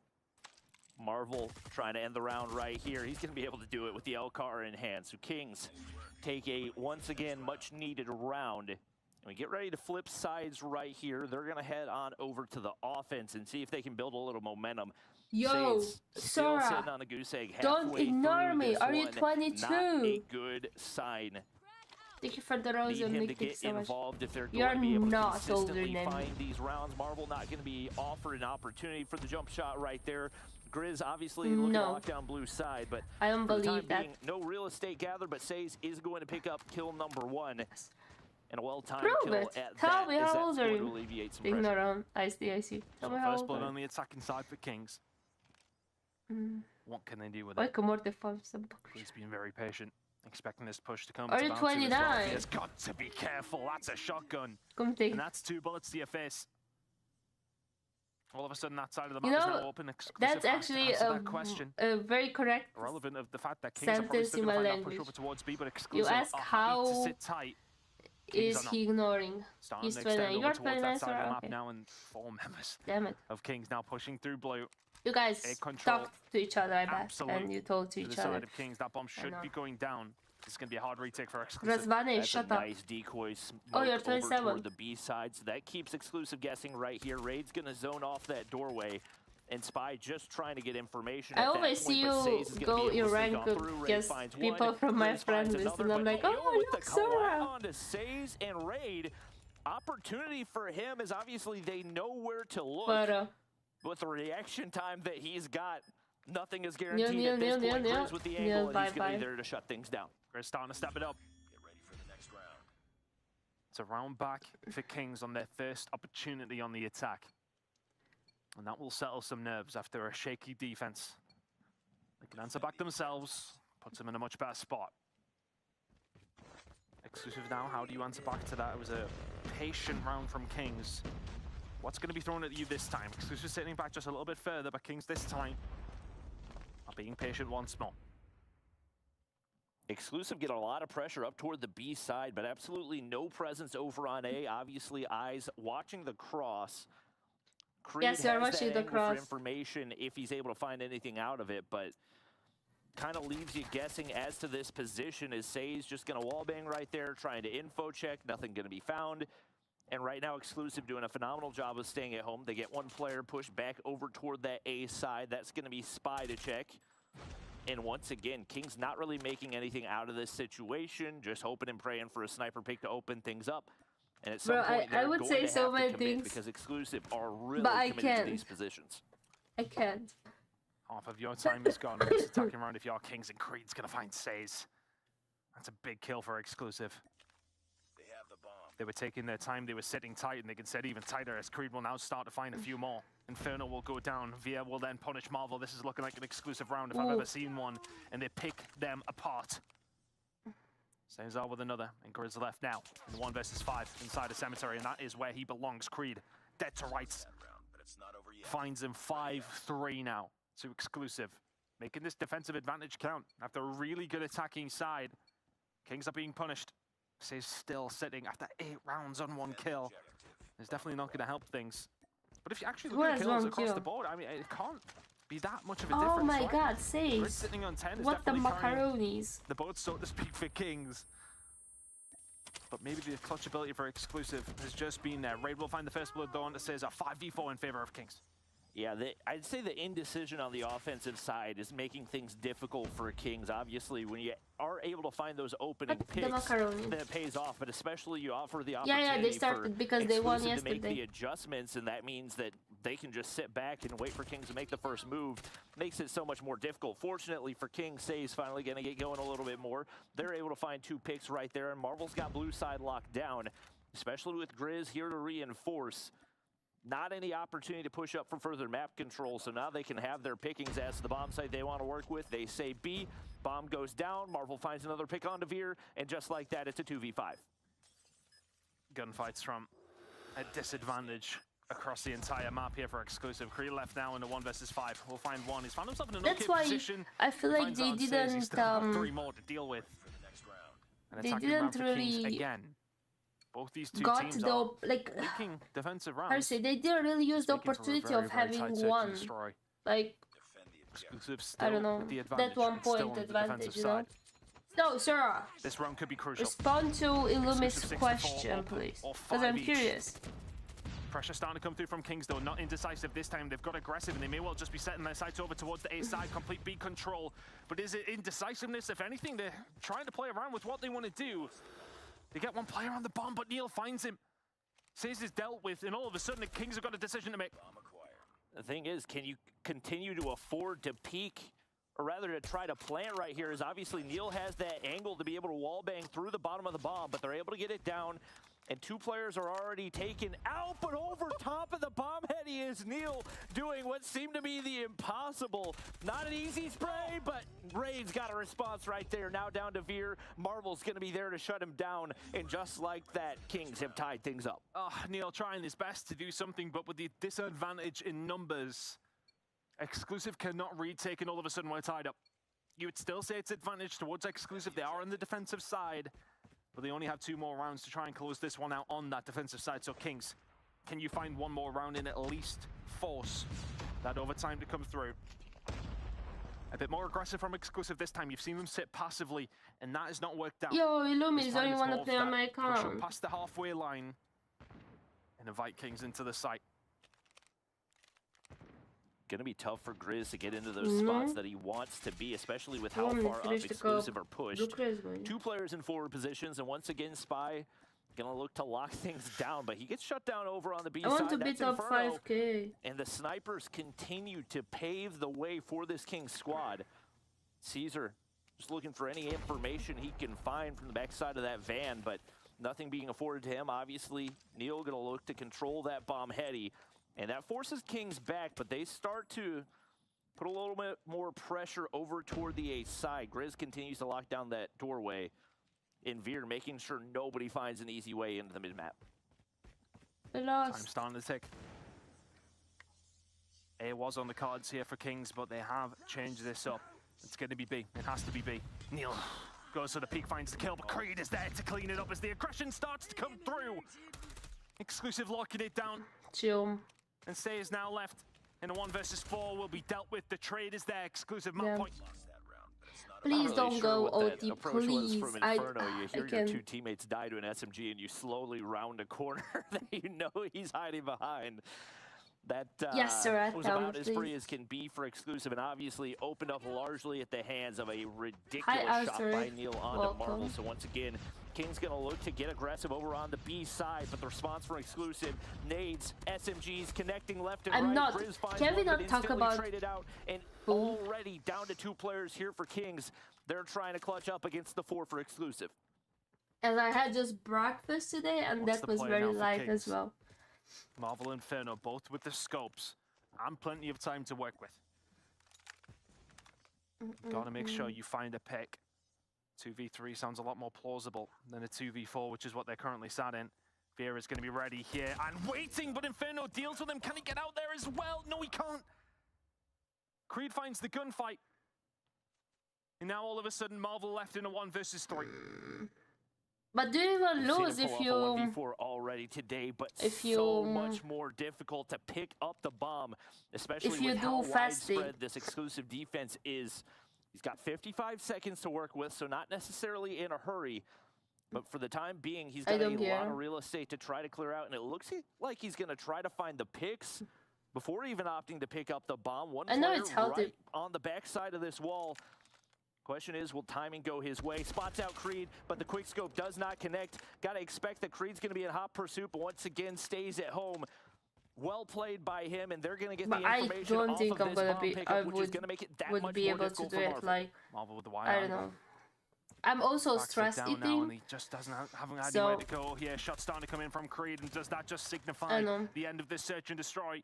Exclusive are offering very little to Marvel. They don't want to give him the opportunity. They're giving a couple of more bullets and just backing on down. 10 seconds to go. Marvel finds another. If you're Neil and Spy, though, do you need to challenge this?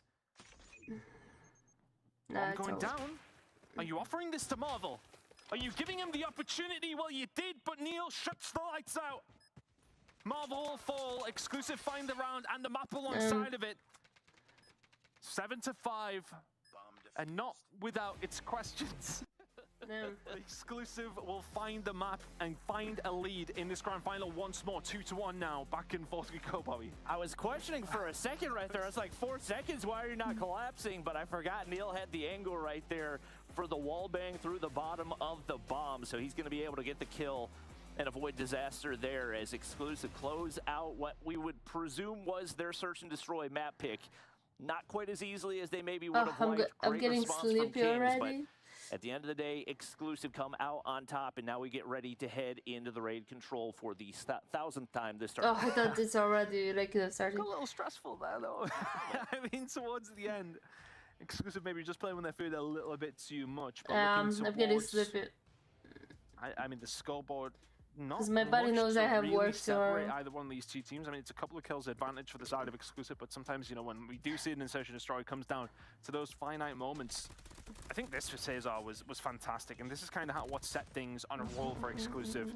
The damage was done in the first half when they had their attacking side, fighting 4 out of the 6 rounds. Yeah, no question about it. It was very, very convincing, and it was something that Kings weren't really able to replicate. Because if I go to sleep later than 1 a.m., then I'm not gonna get my 8-hour 40 sleep. Well, it's 8 hours and 30 minutes. Today I had 8 hours of sleep, to be honest. If you want to take offensive rounds on unfortunately, because I woke up at 9 and I checked my phone. I have the... Except the fact that sometimes it's not going to go your way, but find enough ways in the nighttime, like I wake up around 4 a.m., you know, and then I check my phone. That's why sometimes I check my phone, read the messages, go to sleep, and forget about them. Okay, I woke up at like 5 in the morning, no 4, and then I woke up at like 9, so I took my phone. And I saw something on Discord, and I couldn't go back to sleep. It was so annoying. So that's why I'm a little bit sleepy. I missed that 30 to 40 minutes sleep that I needed. In terms of how things go down over towards the control that's why side I'm of things. sleeping. I mean, it's so hard to judge it because all of these series between Exclusive and Kings, it doesn't feel like outside of the hard points where Exclusive are typically the ones that will find those map wins. Other than that, it kind of seems like they trade back and forth just a little bit on everything else, and especially with Exclusive now finding themselves in an S&D. Yes, but I sleep 8 hours and a half. Well, always. It kind of puts us in a weird position now, or does it reset it? You know, is the balance back, so to speak? So it's still difficult to really decide which way this one's going to go. I know Exclusive still have themselves a lead here, but Kings by no stretch are out of this yet. Nah, I don't play with my... As far as the format goes, the big issue for Kings is with my sleep, especially at the beginning of the week. Because it's perfectly split down the middle. I don't want to ruin my whole day by not sleeping. Playing the grand finals and you're out down I can. A 1-map deficit. If I sleep 5 hours, I'm dead. They're heading confidently. Like if I sleep 4, I'm fine. They were able to take off of but if I sleep so you know you're between of doing 5, 6, or 7, really sure what to expect if it comes to especially in the morning, you can talk with me. Once again, a map that we've hardly seen at all in the European region. Maybe once or twice for the entirety of the season, but it will be. Like I really put effort in going to sleep at 1 a.m. You know, staying awake until 1 a.m. because I wake up at 9:30. You expect the team that picks the map to be on the defense. Nah, not while I'm working. No. Offense being the favorite, right? Yeah. And so maybe this is if I go to sleep after 3 a.m. in the morning, it's a flopped up day. I suppose Kings I don't get my sleep. I don't know. Fight back after what was an initial couple of good. That's why I'm like really tired now. Here for Exclusive towards this B side. Because it's like 11:20. Being wiped partially. Next couple of kills are going to be important to see which way this one's going to go. Agree. It's going to be able to answer back. The pressure's still there over towards the B side. Equalizer, DRH. That onus to try and continue it. Push starting to come through again. Creed will manage to deal with one, but says Marvel starting to combine. It's a to and fro over towards this B side, but that can only suit the defensive team. Time being wasted here. Exclusive managing to lock this down. Kings not with many inroads yet. Yeah, the one thing you got to be careful of is Spy is pushed way up toward that garage spawn. I like HVK, I have HVK. In position, you can potentially try to go for a spawn trap, but I have Kings once again have a response. Now 17 versus 17 as they get players on that A objective. I see sometimes type 19, but not as many. Locked down and one player on basketball court, so they're going to need a flank, and that's going to get shut down. A is completely chalked at this point, as there is nobody remotely close for Exclusive. They're going to run away licking their wounds, but they don't have anybody watching that entry from basketball either. So that can allow Kings to take some solid map control from that spawn side and give them a few more dimensions for this push toward B. B is a little easier to take than A. When 5 players from Exclusive are here, it will still not be easy. The attack side is the preference. And Kings are making it look that way so far. It's an ever so I lost yesterday 6 games in a row. I didn't touch side of things. rank afterwards. Neither today. Spiral with the first one to find something onto Marvel. It's now going out. They're just trying to clear them out, but Exclusive seems to be doing a really good job. Someone to like break my bones, you know, like my backbones, like break them. Yeah, these positions are just really difficult to deal with. Obviously, they know exactly where Caesar is, but not going to be able to find the opener. And the fact that you allow him to get 2 from that position makes it that much more difficult. You do still have a minute to work with, but Veer is still yet to be found out. He's going to shut down 1 before getting traded. Just like that, Kings have made their way onto the objective, but the time still not ticking in their favor. And just like that, 4 in the feed for Exclusive. Caesar escaping. I never remember how you say when you do this. You know, when you do this with your like bones. It's not the realms of possibility by any stretch. You know that sound, so that's what I want to my back. And because I don't remember, I always say I want to break my bones. That's all. And this, for the side of Exclusive, is looking like a defensive round, which is a big, big win. Veer and Code to clean this one up. A very, very good round cracking, from Exclusive. Exactly. But it's more easier to say break my bones. The thing is what they do there. They lose there, but they don't I panic. never broke any... in awkward little positions across the map. Make Kings have to clear them out. Make them run out of time. Make them then have to panic. And give away lives that they don't want to. Exclusive wants to get a really good defensive hold. Looking like an A hit straight off the rip from Exclusive. Are Kings ready for it? Yeah, that was a complete lockdown on the B side for Exclusive. That's going to afford them some operators early. And Say is going to look to invest, but hasn't been able to find anything out of it so far. 3 straight kills for Kings, and yet to find a response from this Exclusive squad. But imagine just cracking the bones, but like breaking them, like, oh my god, the sound is just so satisfying. They have yet to invest. Finally, Creed going to pop that war machine and see what he can do. Or I should just go to, how you say, still Kings with a couple of numbers over towards the B side. Chiroprat? No. I want to say distraction-like pushes that could come through from Exclusive, as A will be the main target. 49 seconds remaining. You do have somebody ticking something over towards the A side, but Spy has now popped his equalizer and will start to find the push, and eventually Exclusive find that extra gear to find the push over towards A. It looks like Kings might give it up, and with Grizz dying on the flank, I think that will just signify that A is gone. One play over towards Cash, and that is going to be Raid, but not a great deal he can do from here. A is done. And Kings will do the exact same thing as what Exclusive did in the previous round. Set themselves up in awkward little positions, but Exclusive have got a couple of operators to deal with here. And can they find an inroad through? Spy's done so well to find 2 kills over towards Laundry's side, and Says does well to find 2 himself. Exclusive in maybe a bit of a better position. It has so many subs. Yeah, Kings have not been nearly but like, can you do it to yourself, or do you need someone? To give themselves the advantage once again, but allowing Spy that much real estate on the top side is not going to make life easy for that setup. But Inferno, Claw has been popped. He's going to be able to find 2, finally traded out by Veer. It's likely going to come down to the operator investment, as both teams have been saving toward the end of this round. 2 going to be popped once again. Raid, equalizer in hand, should be able to find 2. That's okay. Marvel's already found 1 for himself, and they continue to zone out. Veer got to analyze. Bro, but I'm scared. I'm scared because I saw a TikTok of a girl who did this to her, like with like her neck, and she actually, I don't know if she broke her neck, but she, I don't know what you can do to your neck, but she was like in that thing, and she was at the hospital, and I'm like actually very scared of like, you know, cracking myself. Finding themselves a defensive hold. It's looking like Kings may well answer back one of their own. Next wave of kills is massively important. Says is just going to kind of throw his life away. If anything, Grizz now go for the aggressive. Then it wasn't break, because obviously, but like she was in that thing, you know, the thing that you put. And I'm very scared, like, I know. Exclusive will do very well to find anything here with 20 seconds to go. Interestingly enough, we talked about this being an offensive-sided map, and yet we see back-to-back defensive rounds. Wait, that's 3 kills in a row. Nearly 4 right there. Now all down to Creed, trying to 5 a 1v6 right here. I think it would be in total. Does get shut down over top of the head glitch by a shotgun. Not an easy shot to hit. So Kings maybe coming back to important stuff. Did you just call me Diddy? But they're able to close things out and pretty even utility on both sides as we head into round number 3. 1 operator for each, no score streaks. So basically a full reset right here. And this time King's gonna see if they can respond and take the first offensive round of the map. Nu știu, îi veia unde face. Hai, Sora. Nu știu încă, o să văd. Așa n-am chef să mă joc, știi. From an attacking team. Grizz now inside Alonji with this R9 is just an absolute disaster. But everyone on exclusives who's nearby.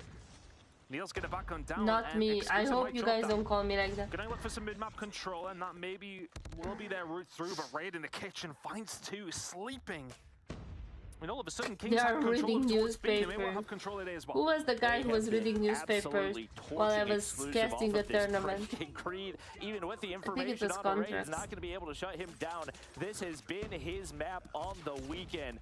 Absolutely cooking, and he continues to go as Kings quickly make their way across the map, and he is still yet to be dealt with, hitting beams across the pool side as well. The Pred missile has been earned. He's finally going to get shut down at the hands of Creed, but streaks have been earned. Spy's going to get shut down right there, and Kings now sit up 10 lives. Looking good for Kings on the attacking side. Cesar Veer trying to find a couple of kills to answer back to what's been going on here, but they haven't had control for even a second of this round so far. Ray putting their head down here as well. Kings 10 lives to the good, but still it's an attacking round that could be a little bit difficult. If you lose a couple of lives, you can be spawn trapped. Things can turn around very, very quickly, but at no stage does it look that way for Kings. 17-5. Hi, Very little exclusive can do from this point. They just hold on and hope. What? Minute and a half is more than enough time for Kings to pick them apart. Why am I googling your stuff? I don't understand. On the defenses they did with the way this round has gone. They do finally find a response, but not before the respawns completely disappear. And Creed's going to be able to find 2 on the push-up right there, but trade it out as it's now going to be a 3v10. Kings have so much time to work with right here. Spy's going to be able to find 1, Veer another for himself, and Kings getting a big careless with the lives right here. No need to try to rush through, and Veer finds yet another. Spy should hear the audio cue on the raid on the inside of Kitchen, but he's going to be forced back.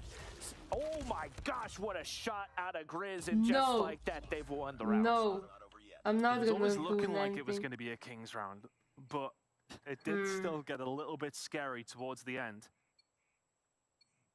I'm actually I'm always trying to stay awake until 1. No more than 1 AM, guys. I'm telling you, no more than 1 AM.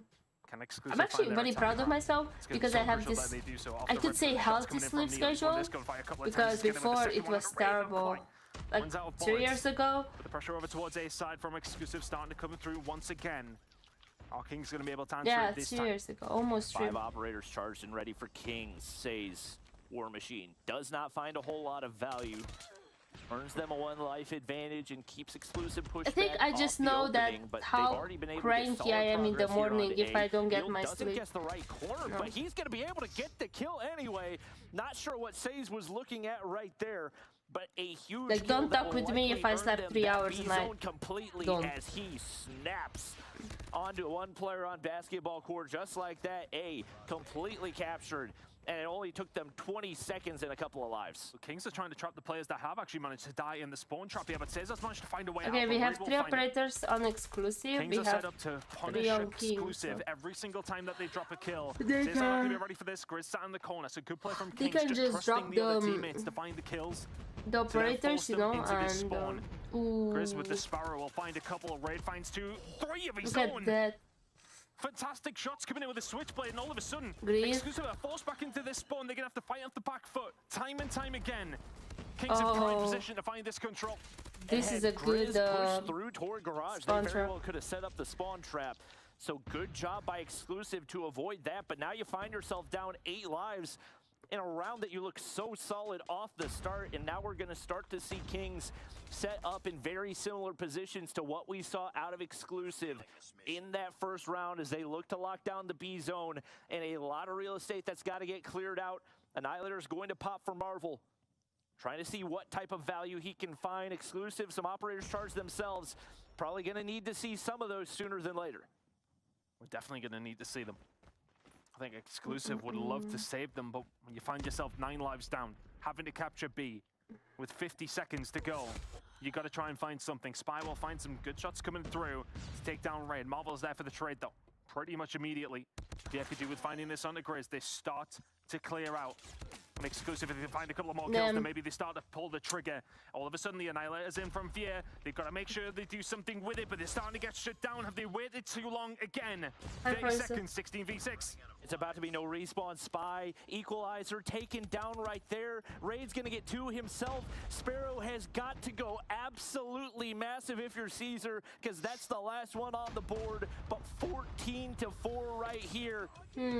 Exclusive doing everything they can to find an avenue on to B, but just way too much utility, way too many lives for Kings. And now into a 2v10 we go. Oh, Inferno he couldn't even like use his operator, that's it. Down to Spy as he gets shut down.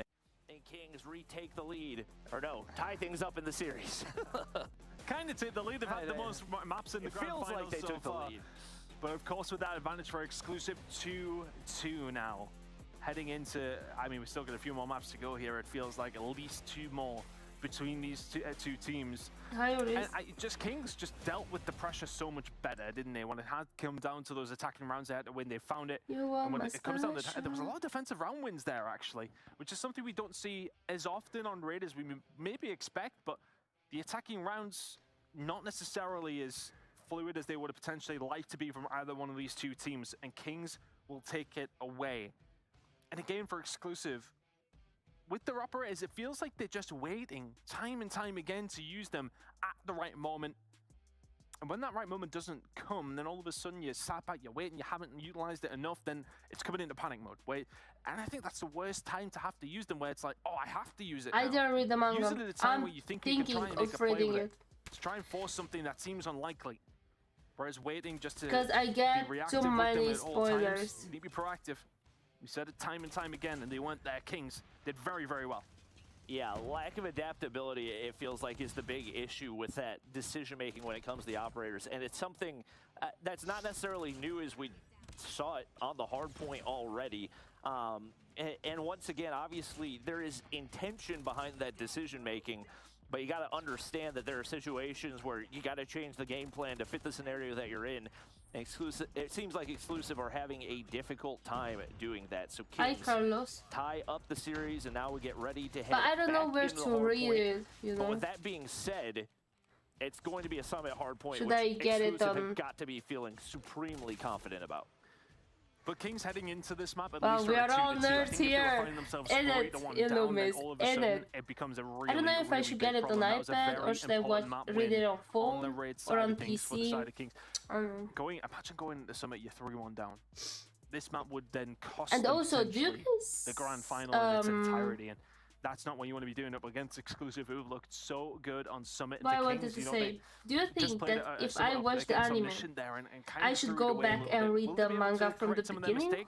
Or, I don't know, I never read manga, so I'm not sure. When you're talking about heading over towards what's down that spawn building, they didn't do it, lose the spawns, lose the map. Yeah, that's a mistake that just can't be afforded. And one that we've seen Kings make not only in this season of Snapdragon Pro Series, but in past seasons as well. So if they can lock in on that one mistake, that's something they can potentially turn the tides with. Having Grizz being able to turn the tides of P1 with a shotgun the way that he is definitely something that you want to see if you're a Kings fan. They have completely locked down P1 right here. Raid's going to be way pushed up into that forward position, and Spy finally going to be able to respond as the AK is firing on all cylinders for Exclusive, but got to try to lock in a little bit more map control right here, and obviously dealing with that shotgun in the hands of Grizz is the last thing you want to do. Yeah, I mean, is that maybe something that makes you think about what's going to happen for the rest of the game? Is it an app or is it a website? We'll find 2 more with the shotgun. Already with the Predator missile, he's sending it in just over towards P1, and then all of a sudden they spawn them out. So P2 and P2 control actually split spawns coming in from either two of these teams. Oh, it's a website, okay. It's going to go on over towards that side, but Grizz is absolutely indomitable right now. There's 8, making 9 kills for Grizz already, and P2's only just popping. He has already earned his second Hunter Killer drone. But wait, getting taken down one time right there, but Kings with a very different start this time around. Crunchyroll not have manga? We said if Kings are going to hope to take this series in any way, you've got to take one of the exclusive map picks. I want to and this is about as strong of a start as you can find. Obviously, like spoilers. Unlocking down those spawns right there. Those of his teammates have flipped out, and that kill should afford them the spawn side, but gets taken down. Kings player is not going to be able to respawn in time, so now just trying to battle for this hard point time as long as they can. Still 30 seconds to go before we go towards the next hill. But I do have an account and I do pay a thing monthly. They have rotation as well, but a slight spawn out. Numbers going to be here for Kings. Can exclusive lock this one down? Neil towards this backside needs to find just an absolute miracle to hold this down. Vieira's going to find 2 though. Cesar there to back things up. Can he find the second? No, Grizz is there. Grizz has got the team in the backpack right now as a crucial kill that he found, and the one towards the back. Rotation from Kings is there, as well as a lead. Can they lock this down? Grizz has no intention of trying to flip those spawns. He says, I'll sit in the hard point as long as I possibly can. Unfortunately, only one player there to reinforce on the backside. That's going to be Inferno, and Grizz now popping the Sparrow, trying to alleviate some of that pressure from the green side of the map. He's going to run out of shots right there, but continues to lock in the hard point time, and he has quite literally gotten every single second of hard point so far. Unfortunately, they are not going to read that mid push right there, and now an opportunity for exclusive to pinch. Too busy thinking about the spawns that are potentially coming on through for exclusive, trying to find a way back. I never had an issue with it. But Kings do hold on. Where do you watch it? Do you watch it on phone? Kings, this is where they want to start pushing out. This is where they want to start giving exclusive the beneficial spawns over towards P3 to make it just so much more difficult to get to P4. Exclusive though are going to back on up. They're going to give up that time. And Kings pick up nearly every single second. Exclusive with 5 operators available now. They need to make sure they lock this one in. There's going to be one spawn out coming through from Neil. He doesn't mind dying there because he should spawn back up with these teams, or at least down the ice side. Now on their way back through, Cesar and Co need to start finding these gunfights. Ice side spawn and back spawns here for exclusive, in a good position to get some good time. Bit of an odd spawn for Veer as he does spawn snow right there, so this will afford Grizz a chance to pinch as they don't think anybody's coming from that direction.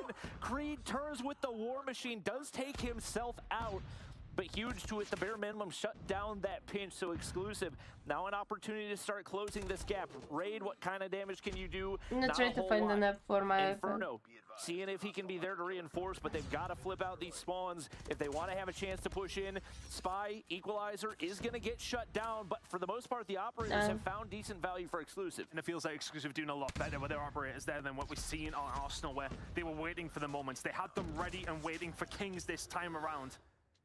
20 seconds to go before a full perfect 60 potentially coming through from exclusive, and boy did they need it. 15 seconds. It's looking like they are going to be able to lock this down if it isn't for Grizz, who's well slowed down momentarily, but still sitting around the 18 kill mark.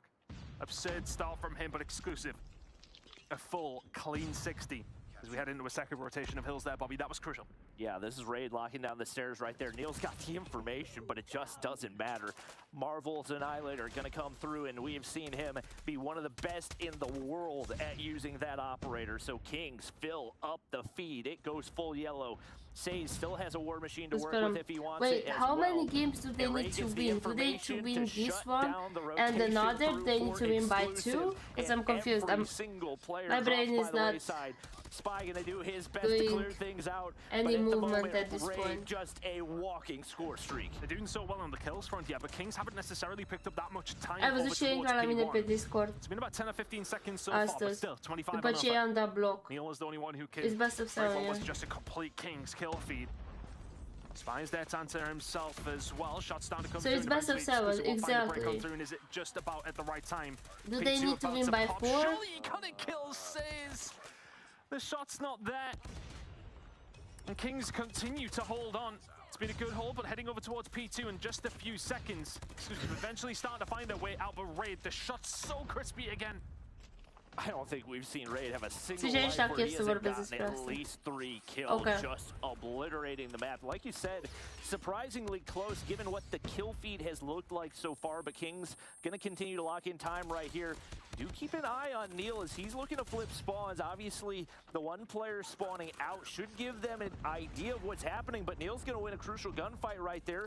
Players continue to look to find him, and he's going to get spotted out. So he's taken down. Yeah, I know. It's going to be 7 games, so there are...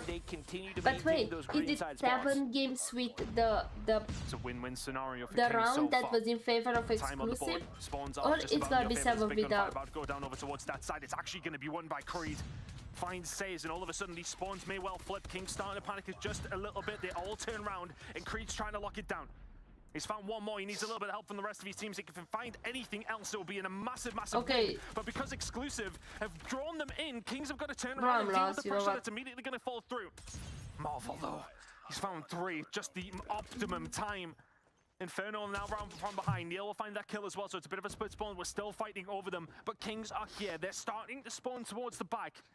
Last time around on the first rotation of Hills, Kings found nearly the full 60 here. If they can do it again, they're within touching distance of the win. I'm thinking That's too. Huge for Marvel to take down Neil, and with that, Caesar the only person in position to cut off those spawns. Grizz still spawning in the back side. And Says continues to reinforce. They got to get on the objective, though, giving away some time with these strong side spawns. And maybe so focused on maintaining spawn control that you forget the mode at hand. You got to get inside the hard point, and that's going to be Exclusive now getting nearly 20 seconds here, even with the weak side spawns. And if they can keep the spawns here as well, 4 Kings spawning towards the back, they can concentrate on the rotation. And honestly, anything else from here is a massive win for Exclusive. Still getting time, still 2 players inside the point. Grizz says no thank you. We'll deal with it. But for Kings having that rotation, for Kings having that lockdown, they find very, very little. It's going to be about a 40-point difference as we head in towards the next hill, but Exclusive will be the first ones there. Definitely not what you expect to see them play that as. And Raid trying to get the last shot onto Caesar. Does exactly that. Once again, Marvel going to pop the Annihilator, no surprise. First one connects. A lot of pressure toward the front side of this hard point. One player in the back trying to lock in spawns. That's going to be Veer. Wins a couple big gunfights, but taken down at the hands of Marvel's Annihilator. Equalizer has been popped for Spy. He's going to be able to find 2. But the spawns have been flipped out. Really good job from Exclusive, though. The fact that Via finds those 2 kills means that Kings have to concentrate on him. They have to get rid of him. The rest of Exclusive then coming through the eye side. Oh, Grizz doesn't hit the shots, but very much hit by Neil. Up close and personal. Via has just been going absolutely massive for Exclusive, and the gap is now down to 10. They picked up the majority of the time on the first rotation of Hills, on this hill specifically, and they're picking up time and time again. The kills where they need to, the time where they need to. Exclusive have made this such a close game. Considering where Kings were, considering where these rotations have lied, Kings are just nowhere near as far ahead as they should have been. Yes, they still have a lead as we head into a 3rd rotation of Hills, but they will be very much kicking themselves after what has felt like a couple of opportunities to put this game to bed.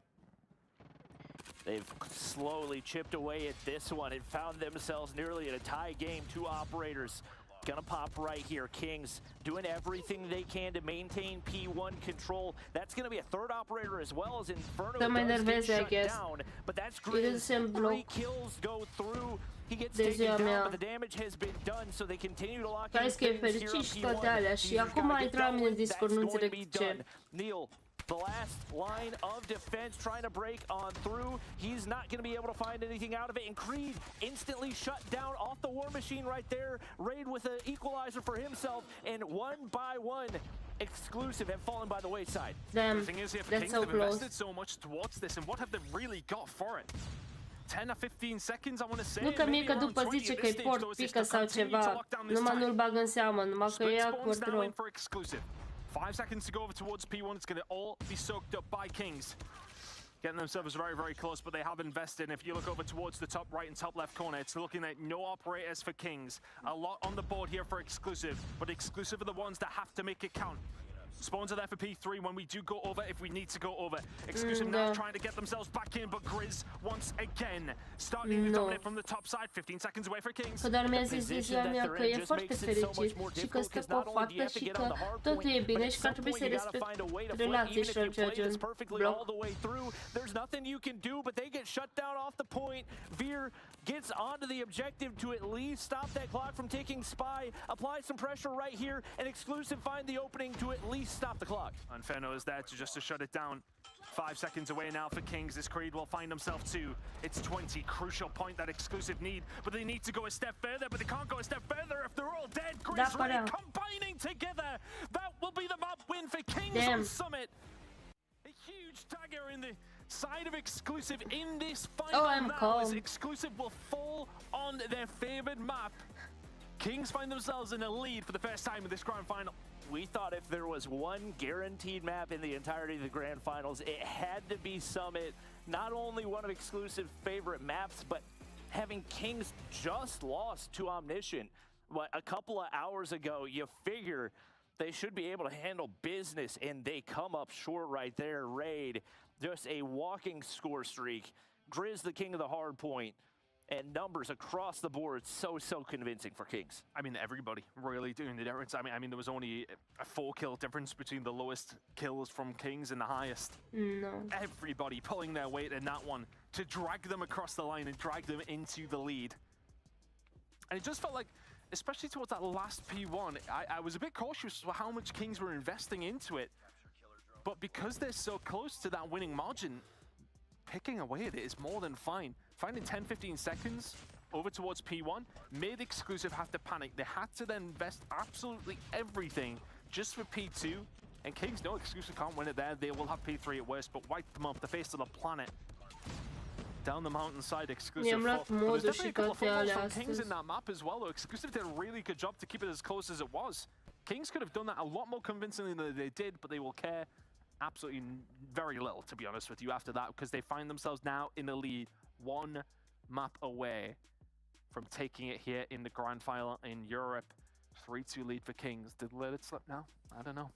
Yeah, there haven't been many times over the weekend that we've questioned the decision to bench Shark just with the way that Exclusive have been performing, but I think that's one where you have to look at the meta that you're bringing into the map and find ways to make adjustments, because you've got 3 ARs on a very small map that's super dependent on those close range gunfights. Right? Meanwhile, over on that King squad, you've got 2 SMGs at minimum, sometimes 3, and a shotgun. You got to have more ways to deal with Grizz. He was an absolute nightmare for them, especially when it came to trying to clear him off the objective.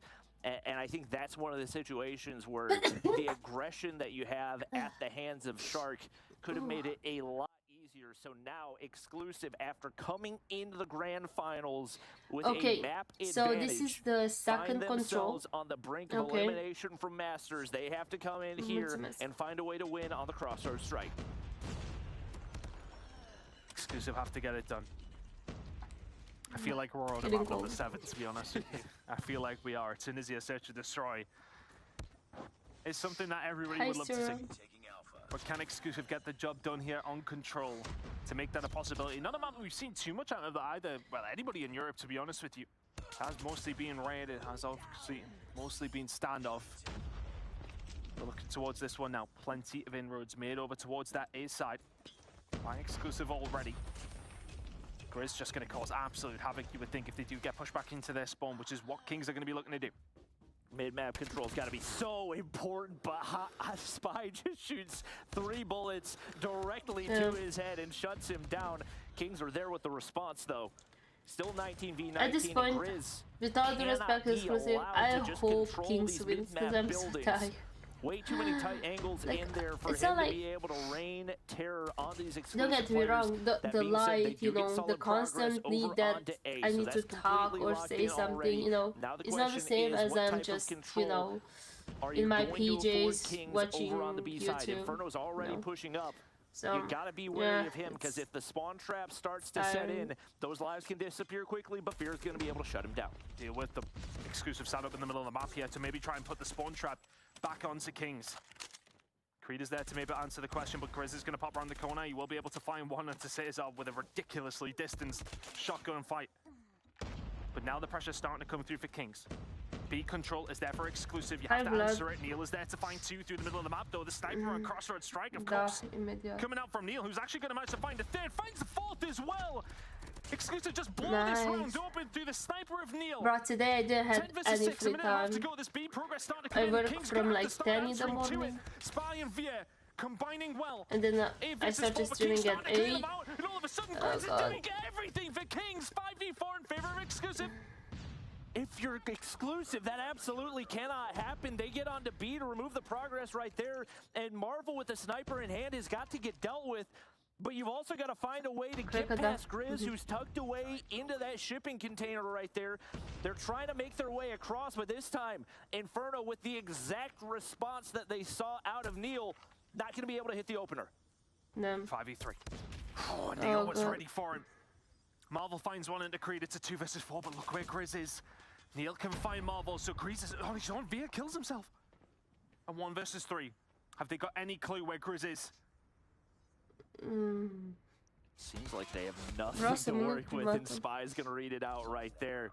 Picks up the kill, but exclusive, a little bit closer than you would like for it to be. They're gonna be able to close out the round, and 2 operators charged on both sides. We'll see if Kings have a response right here as they get ready to head into the offensive side. Flashes, utility, out, left and right. What can Grizz find on the objective right here? Not going to be anything. Marvel, the sniper in hand, able to do some damage to open things up. And Kings do get the better of those opening kills. That's a big kill from Spy. If he falls down to Sage, all of a sudden the pressure starts coming through for an attacking base spawn trap. Cesar finds a kill on the Grizz to maybe slow down some progress over towards the A side. Red still putting the pressure on. Kings very much in the driving seat when it comes down to the kills so far. Pressure over towards A, unrelenting. And that second tick about to come through.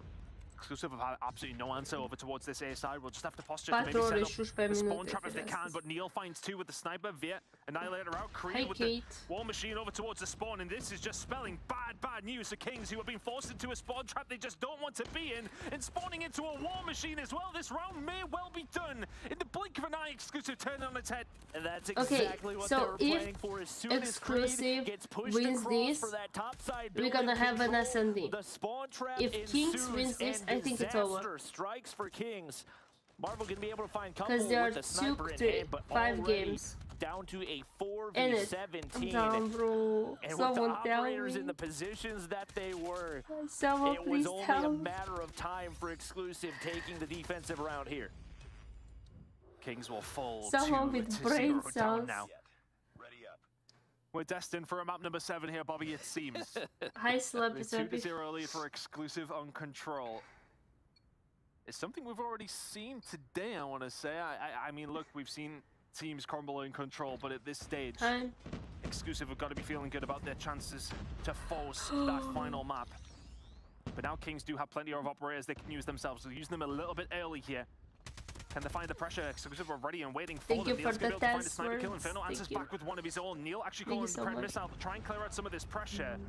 But a good start from Kings once again. That's the nice thing about the fact that Kings got taken down so quickly in that round. They knew they didn't have much chance to use the operator, so now they've got some more at the ready heading into this one right here. But not going to be able to find the kills. It's exclusive has 2 operators too. Exclusive. And Spy's got the equalizer in hand, so he's going to be able to get pushed up right there. Instantly dealt with at the hands of Raid. And Grizz looked like he had the opportunity to pick up the kill, but instead it's going to be a 3-piece for Caesar. Done so well. And now finding a 4th as well. Caesar starting to really light things up here, just trying to put the pressure on. Grizz is now going to be dealt with, and he's just switching to players who aren't even there, just presuming at this stage for Caesar. Absolute beams with a switch. No way he should find that kill on Inferno. Eventually, all that work on Caesar while his team got also slayed, so it looks like they will get it through. Caesar finding a couple with that Predator missile. Exclusive round advantage. Illumis, are you sleeping? Life advantage. Sora, are you sleeping? They've got the pressure over towards B, and it just feels like the inevitable is coming now as exclusive starting to put their foot down, find another gear when they really did need it. B control is there. Exclusive's game to lose. Huge kill to take out Neil, but you've got to find a way across, and now Spy is going to be the cutoff man. Raid there. What can he find? 4 kills in the feed. An absolute must-have feed, and that's going to be the spawn trap now set up for Kings. Marvel with 3 straight going through. They take the topside control there as well. Raid picks up one more, and just like that, it's into a 2v7. Wow. And Grizz will shut things down on the brink of earning that Pred missile, with Kings finally responding here. Just decided to be OP today. About survive here in the control. They find a couple of kills and they just run with it. Exclusive, I felt like they would control the majority of that round, and now you have a look at things. Where do things lie in terms of operators? Kings with 2, Exclusive with absolutely nothing to play with. So for Neil and the squad, what is the play going to be on this defensive side? You need to hold out, you need to allow your operators to start to come up, and you need to do something with them. Caesar gets pushed forward, shut down right there, in the feed. And players onto that B objective right here, so Exclusive have got to find a way to deal with it. Raid's going to continue to be pesky, and especially with the equalizer right here, this could be lethal, applying pressure to that opposite spawn side. Fortunately for him, there's a lot of duration on that as well. Marvel continues to shoot absolute lasers. And I don't know if Caesar has realized that Grizz push forward. He does. The shots don't connect, but Exclusive still not able to get any type of life advantage out of it. They've got 4 operators charging ready. Grizz finds another. Raid gets shut down though after just finding 1 kill. And now all of a sudden, a couple of kills start to come through from Exclusive. They can start to put the pressure on, but Marvel is just trying to ease that with the Annihilator of his own. Raid was there to help out, as was Inferno. Have Exclusive just stepped a little bit too far. But the pressure's still on Kings yet.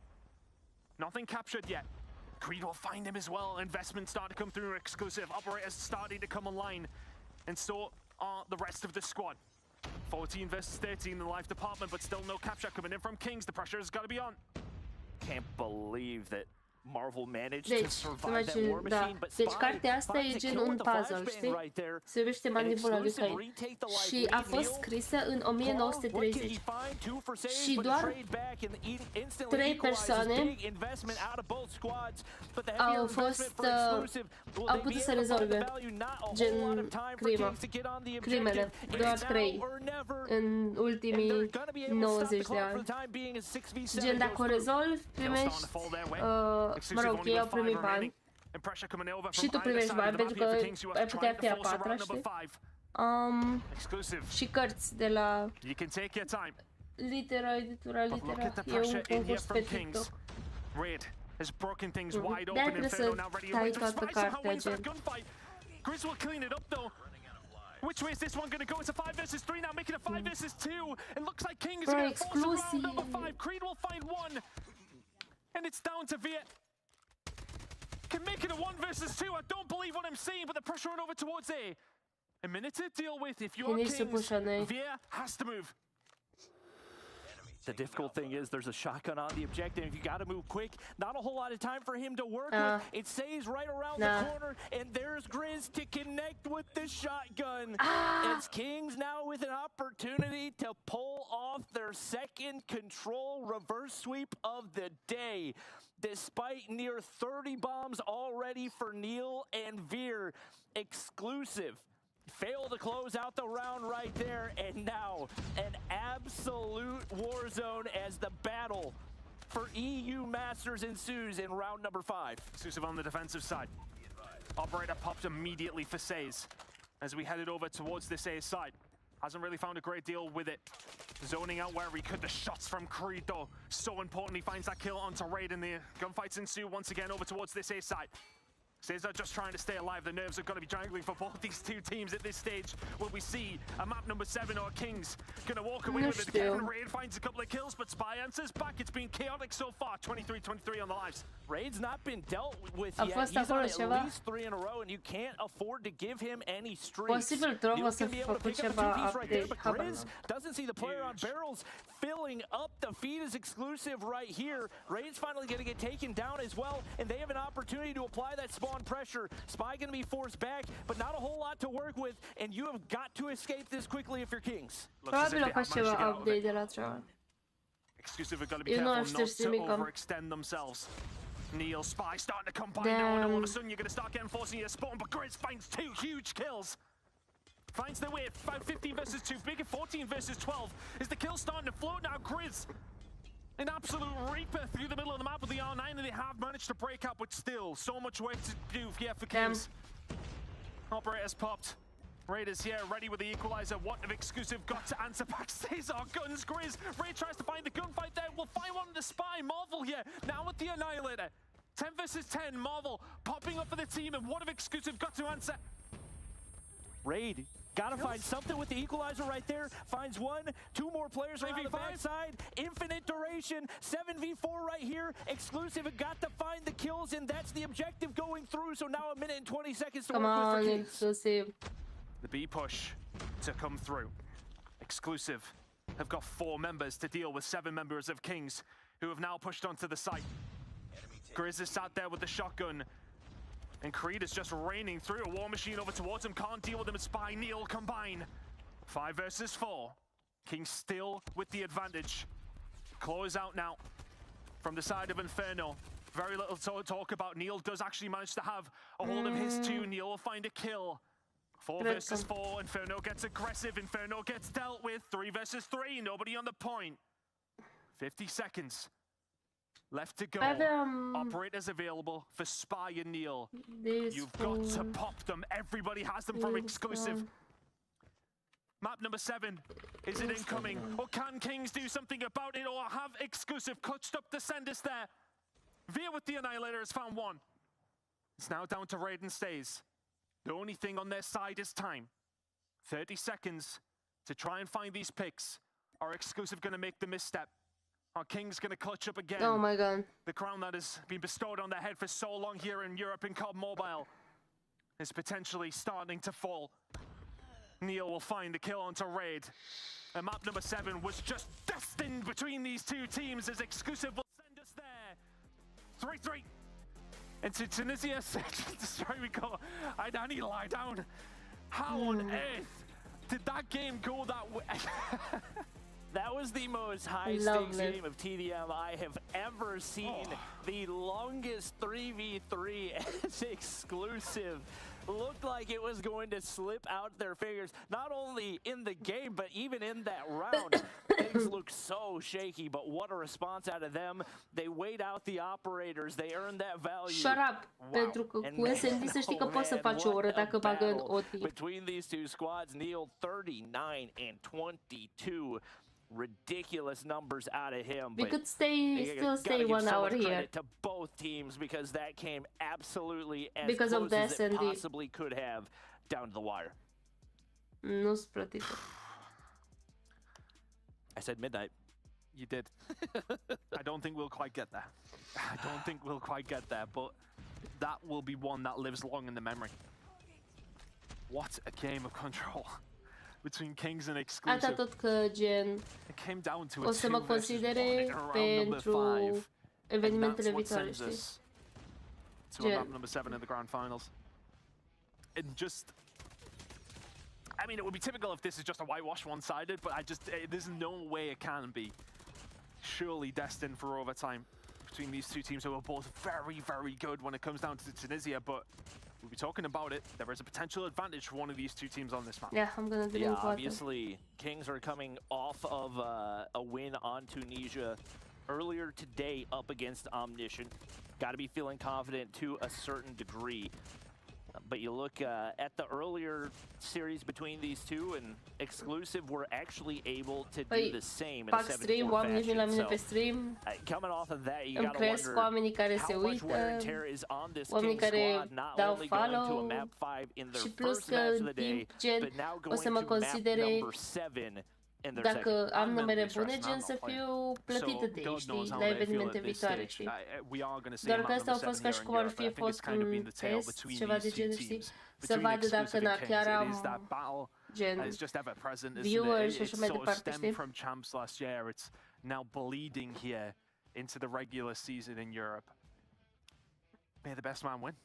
At this stage, we head to a Tunisia search and destroy to close out the season in Europe. We wouldn't want to have it any other way, though.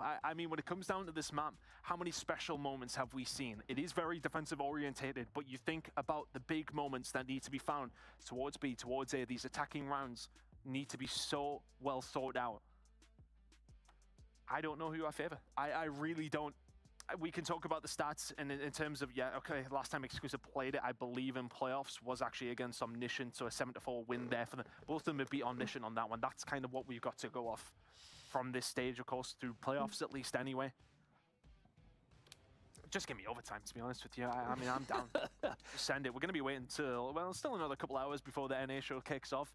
Just give me the longest search and destroy we've ever seen at this stage. Yeah, it's it feels like the numbers do kind of go out the window, especially given the fact that Exclusive looked so convincing on Summit every time they played it, and we've already seen them drop that. So it's Europe is certainly not disappointed when it comes to the playoffs, and that's certainly undisputable. Five games for the lower finals, 7 games for the upper finals.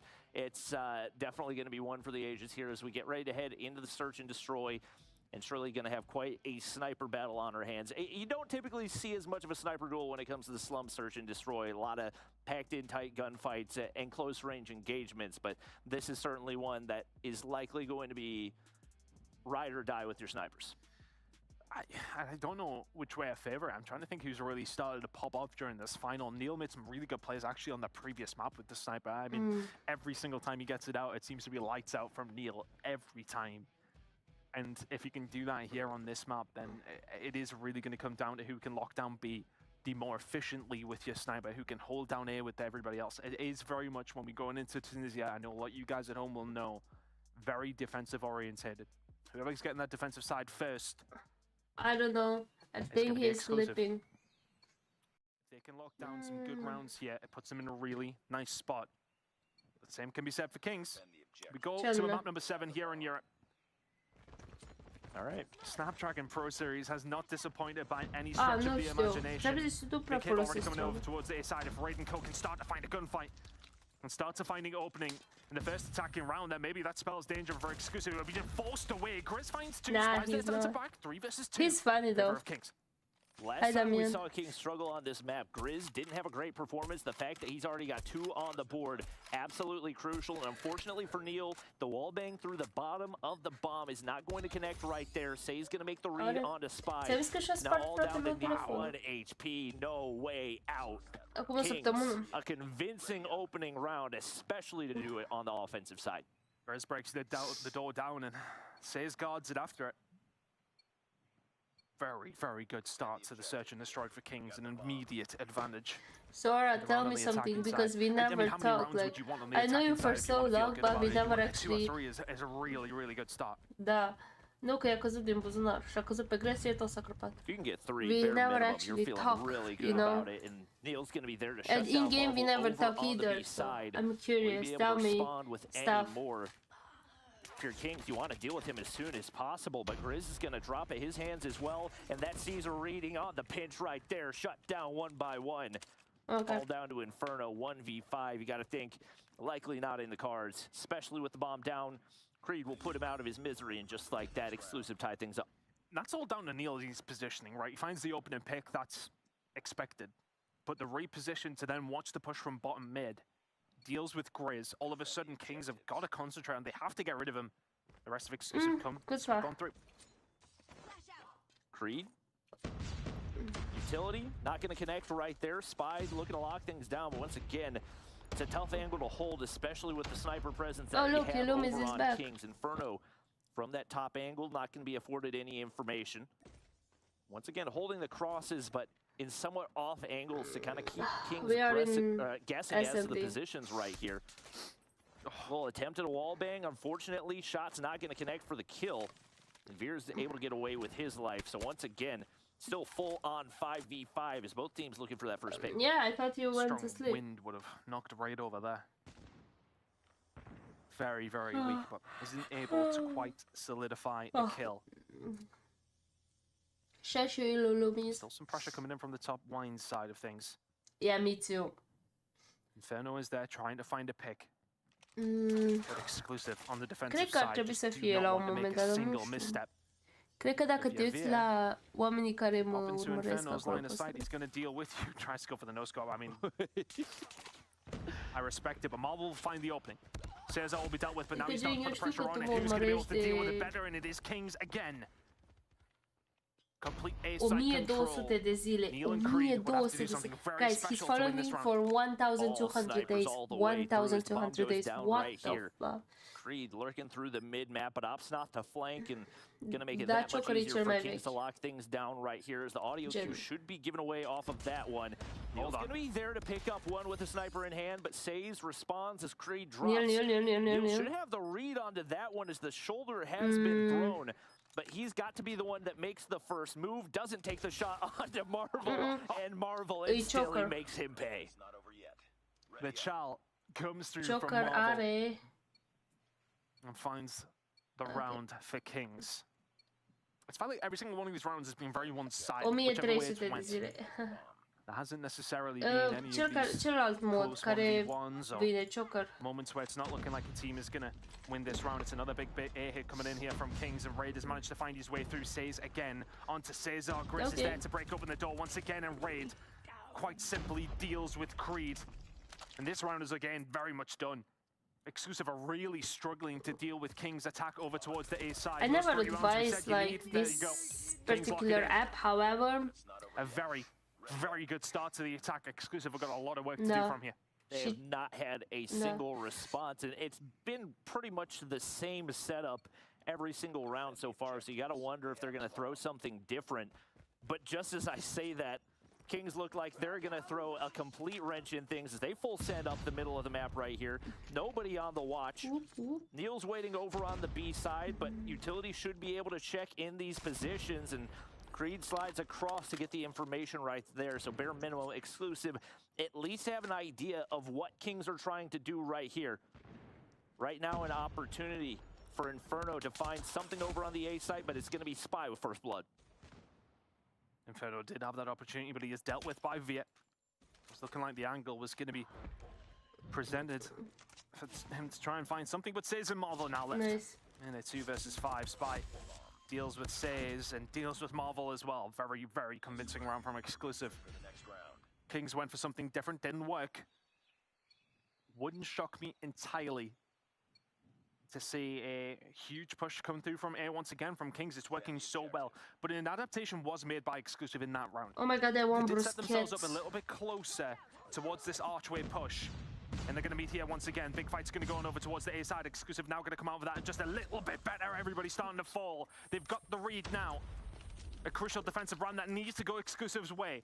3 versus 2 in their favor. Can they lock it down? Definitely the adjustment they need to make. Ideally, could have made it a little bit earlier, and Marvel nearly takes Spy's head off.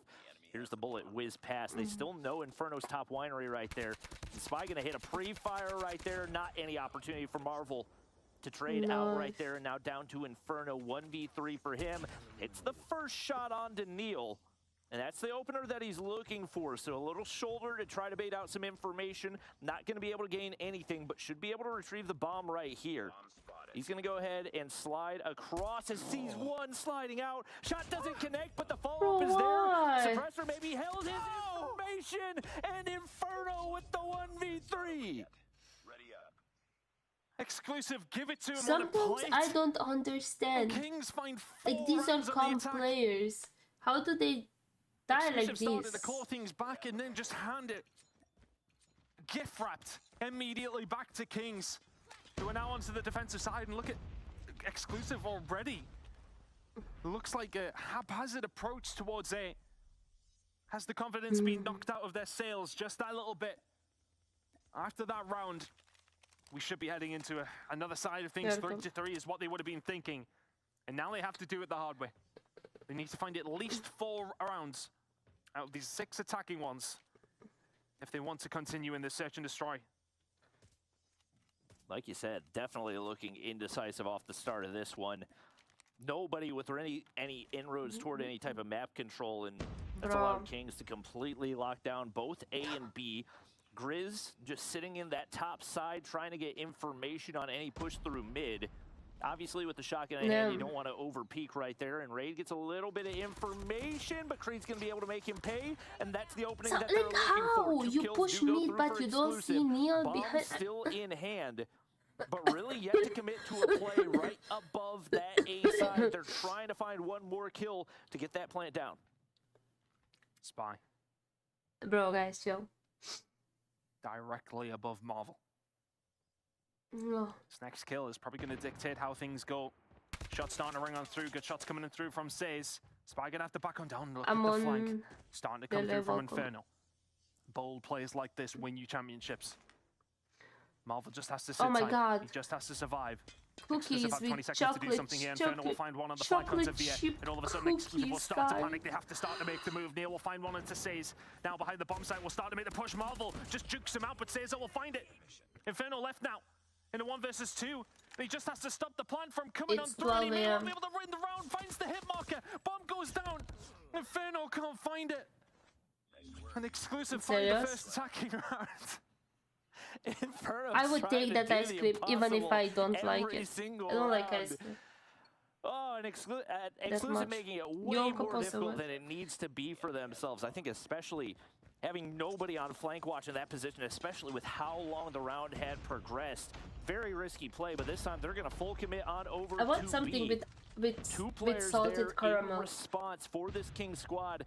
Question is, what type of value can they find? Like an iced coffee with tucked away salted on the backside caramel. of the building right here. Smokes go down. That's going to keep him guessing as Inferno not going to have an angle on the push down right here. But Creed not going to spot him out right there. That should be the information, but Raid's going to be dealt with. And now Inferno left all on his lonesome, but he's going to be able to find 2 anyway. Finds 2. The one was okay, but then Veer isn't there to trade it. But a 3 versus 3. The side has been broken by Exclusive. Keep an eye on Neil. He could may well be the ace in the hole here for them. Finds Grizz. Up close and personal, but Says is able to answer back now 2 versus 2.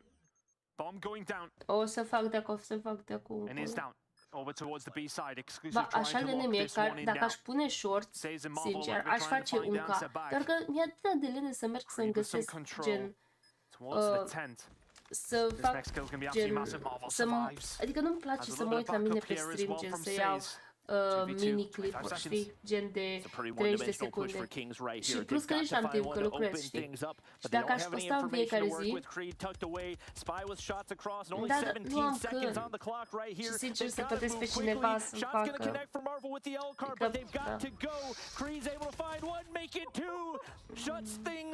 E că eu nu am fizic timp, știi, că dacă lucrez... Oh my word. Both these two teams just showing that attacking is apparently the easier side. Or are they just doing it expertly? That's the thing. Exclusive now. Tie things up.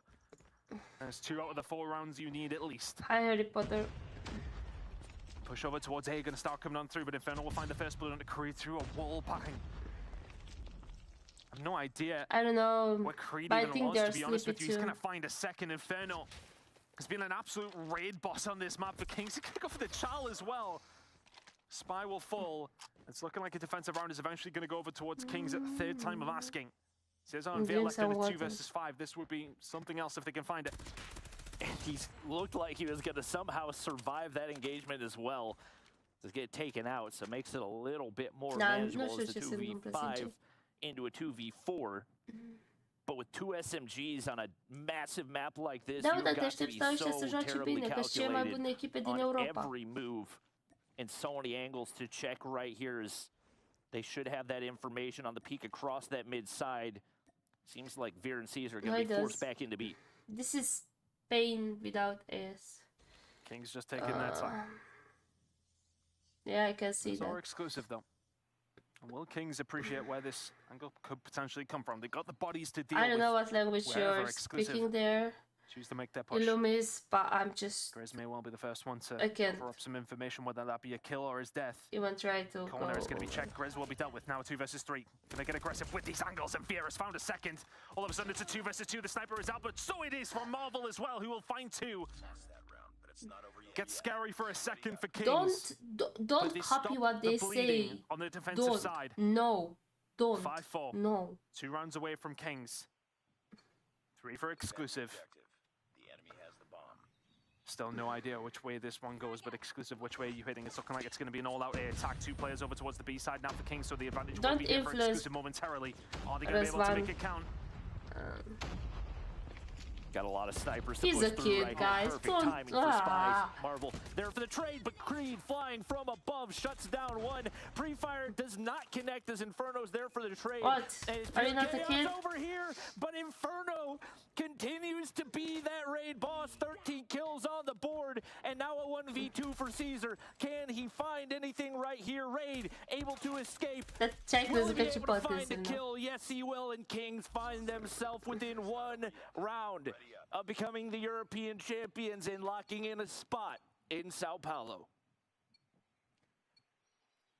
Defensive side for Kings, once again.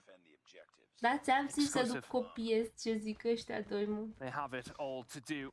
They need to find the next 2 rounds. All Kings will be Brazil bound. Grenades over the top, just about skirting by. Take me to Brazil, Ilulumis. Pick over towards the B side, but Reed deals with him. Cesar's there for the trade. Inferno will be calling for the reinforcements, but so often in the search and destroy, he hasn't needed them.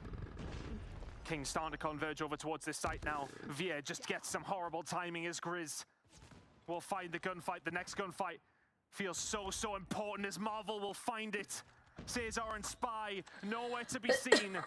We thought the crown was heavy on the head of Kings, but proving their birthright as champions of Europe is well and truly deserved unless Spy can find something here. Makes it a 1 versus 3. He's gonna probably get one more kill and then he's gonna get traded. The Kings of Europe once more as they do it in 7. The search and destroy goes Kings' way. What a phenomenal performance from Kings to do it in 7. What a game. Whew. That's about all you can ask for out of grand finals. Coming back from the 1 map deficit off the entry from the lower bracket. Kings, not a spot they're accustomed to being from the last couple of seasons, but they seem to handle it with ease. I don't know about with ease, but they made it look pretty dang good. What a game. We knew it was going 7. I mean, it was just guaranteed, wasn't it? But so many mistakes. You think about the control as well. Every single map had its moments. But we knew for a fact, even with exclusive finding that winners bracket final, nothing was guaranteed. And their advantage counts for absolutely nothing, Lauren. What a game.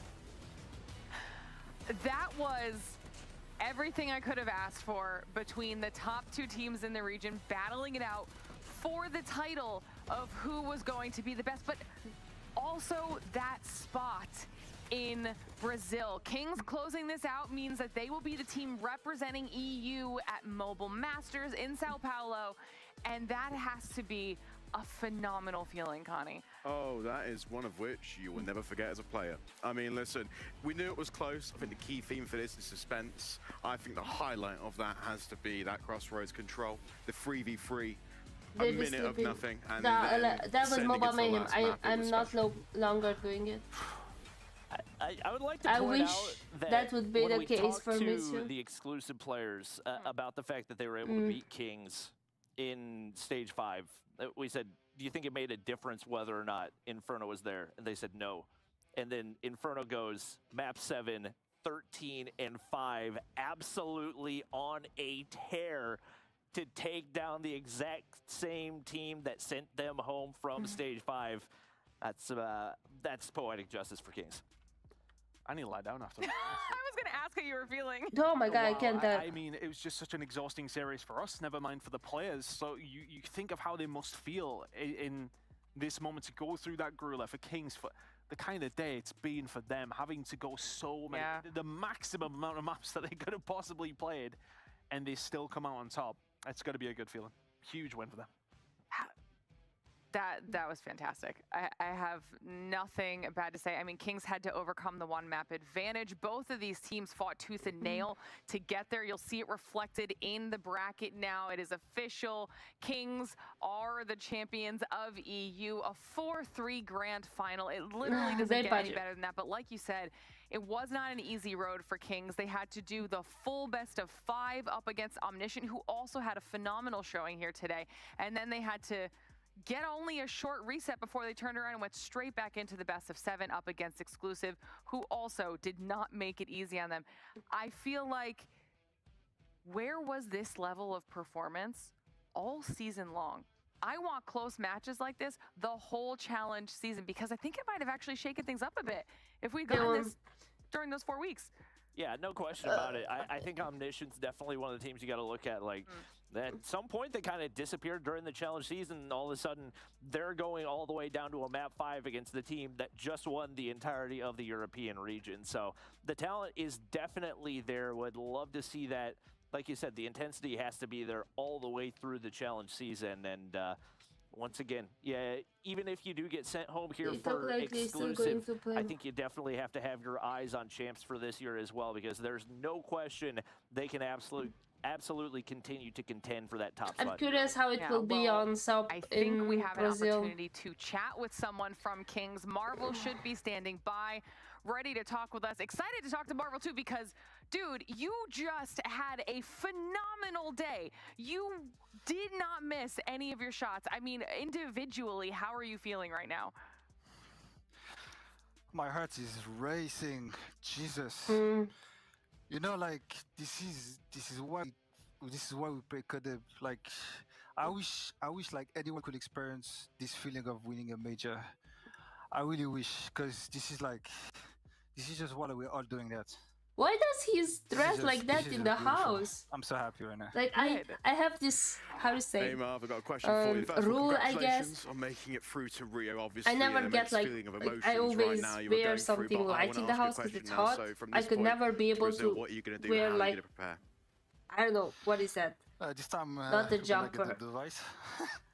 I don't know. This time we're gonna buy the device. We're gonna come ready. That's it, and it's good. It's just sorry, it's a lot of emotion. I love it because that was a close one. Yeah, absolutely. I don't know. I usually stay shorts and t-shirts even when I'm like, you know, but especially streaming. I always have something light on me. I could never be like properly dressed up. I don't know, just like weird fun. Down to map number 7. Does this one mean a little bit more than some of the others? This one, yeah. This one means a lot. This one is like, I don't know, it's different because like we've been struggling. We be like, for example, like these past few months, we've been struggling more than like this entire year. Like we have a rough phase, and like we came back. That we lost against exclusive. I think we lost at the perfect moment. I think that was the perfect moment to lose, like I say, because it just like make us able to bounce back from that. Learn, okay, this is not the map we want to play on. I know you guys didn't have faith on us on Summit, but trust, we just choke on Omniscient, because we got the best SMG in the game. We got the best shotgun in the game. And like we were just feel happy, man. Marvel, did you think that you had it on that closing control? Because you know you brought it back from a 2-0 down. How was everybody's heads heading into the last map after what went down in that final round of control?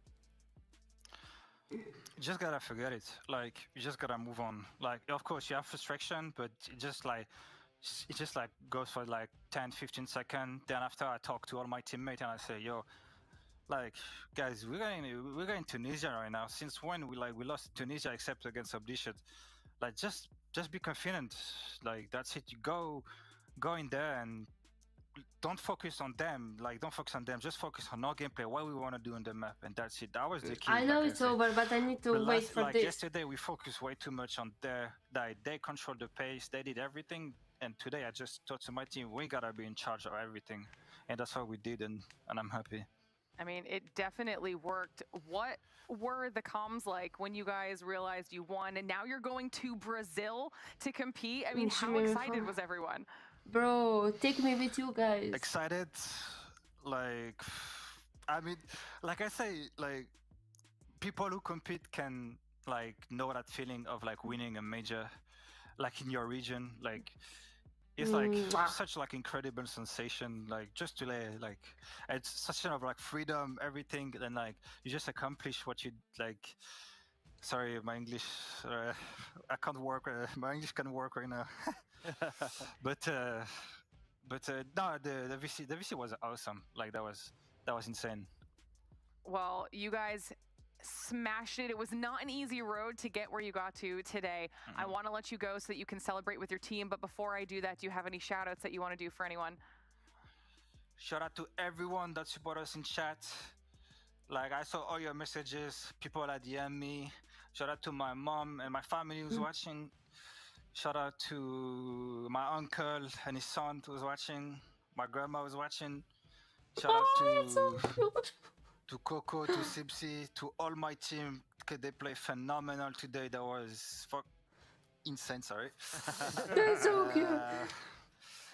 Shout out to you guys. And shout out also to Exclusive because they bring a battle as well. And you gotta, like, all right, you gotta give respect to everyone. So shout out to every team that competes. And yeah, we're gonna try our best for Europe this time. Yeah, well, we can't wait to see you compete in Brazil. Congratulations one more time, and thank you so much for chatting with us. Yeah, thank you. Thanks a lot. I love that he couldn't get through a sentence because that's how excited he was. That's how much emotion there is around how important this was for them to take home the region ton. And just to actually have the composure to just completely speak a different... I don't speak a lick of French. Oh, right. Never mind having to give that interview in English as well. I mean, phenomenal from him to be able to have the composure to come and then talk to us because it must be such high emotions. But I love that they shout out exclusive because for all these good games you have to have a Okay, guys, I'm gonna go because I have work in a couple of hours. Shout out to you guys for being here with me. I'm gonna see you tomorrow. I'm not sure yet, but somehow tomorrow. Have a wonderful day and great sleep. And good team who are going to be there with you see you tomorrow.